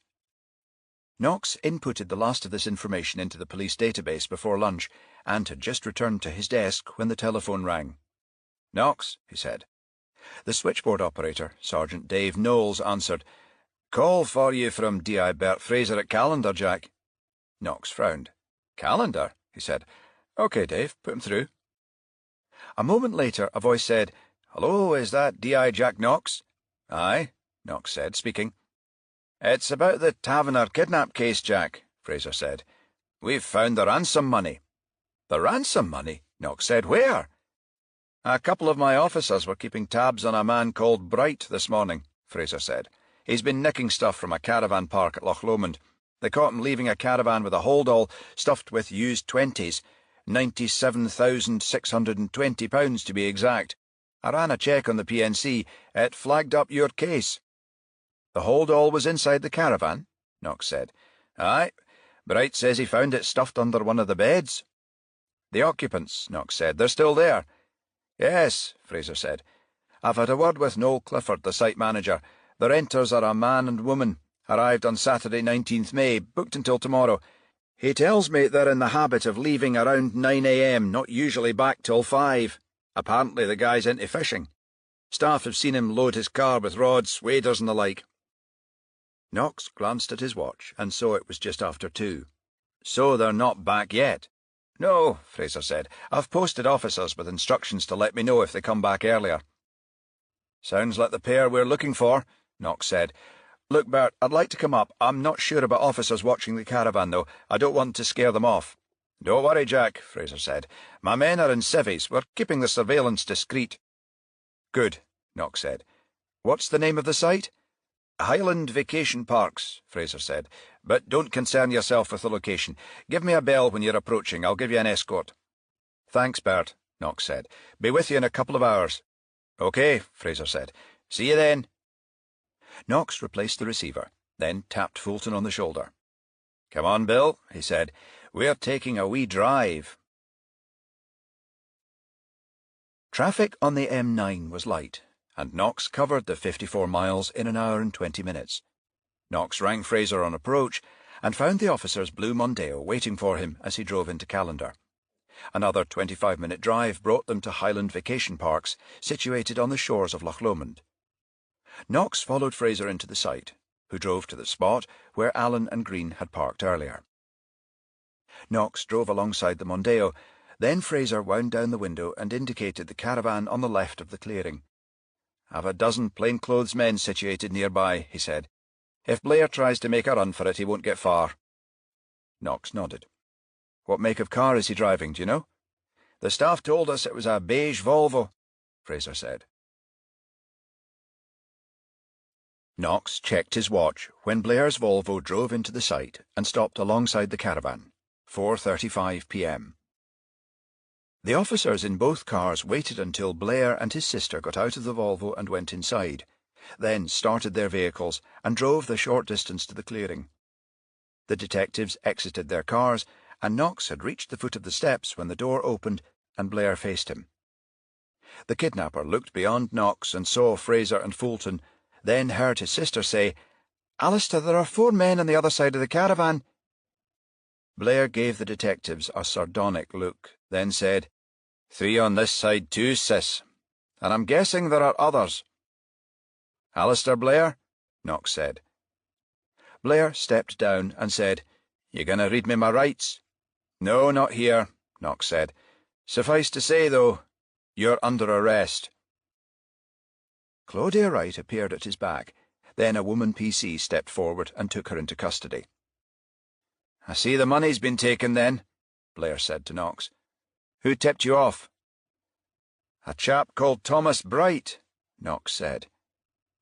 "Thomas Bright?" Blair said. "I don't know anyone by that name." "No?" Knox said. "Funny that. You've something in common." Blair gave a sarcastic sneer. "Really?" he said. "What's that?" "Greed," Knox said. Blair and Wright were taken back to Gayfield Square, charged, then remanded in custody. After the charges had been processed, Knox realised he'd left his mobile phone in his car and went outside to retrieve it. As he activated the remote locking, Mason drove into the parking space behind. She got out, walked around to the near side and opened the passenger door. "I hear you got Blair, then," she said. Knox nodded. "And pretty much all of the money." Mason grinned. "Warburton will be pleased," she said. Knox grinned back. "Yes," he said. "He's been walking around with a smile on his face since Taverner dropped his complaint. This'll definitely make his week." Mason opened the passenger door, and a small, clear package fell out. Knox picked it up, and Mason took it. Knox said, "What's that?" Mason put the package in the glove box and closed the car door. "What does it look like?" she said, smiling. "A tracksuit," Knox said. "Then that's what it is?"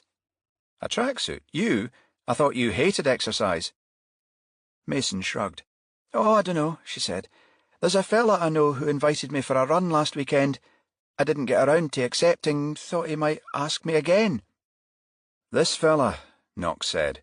"You'd be spending the night with him." Mason nodded. Of course. Knox turned to go back inside, then glanced at her over his shoulder. Then you've nothing to worry about, he said.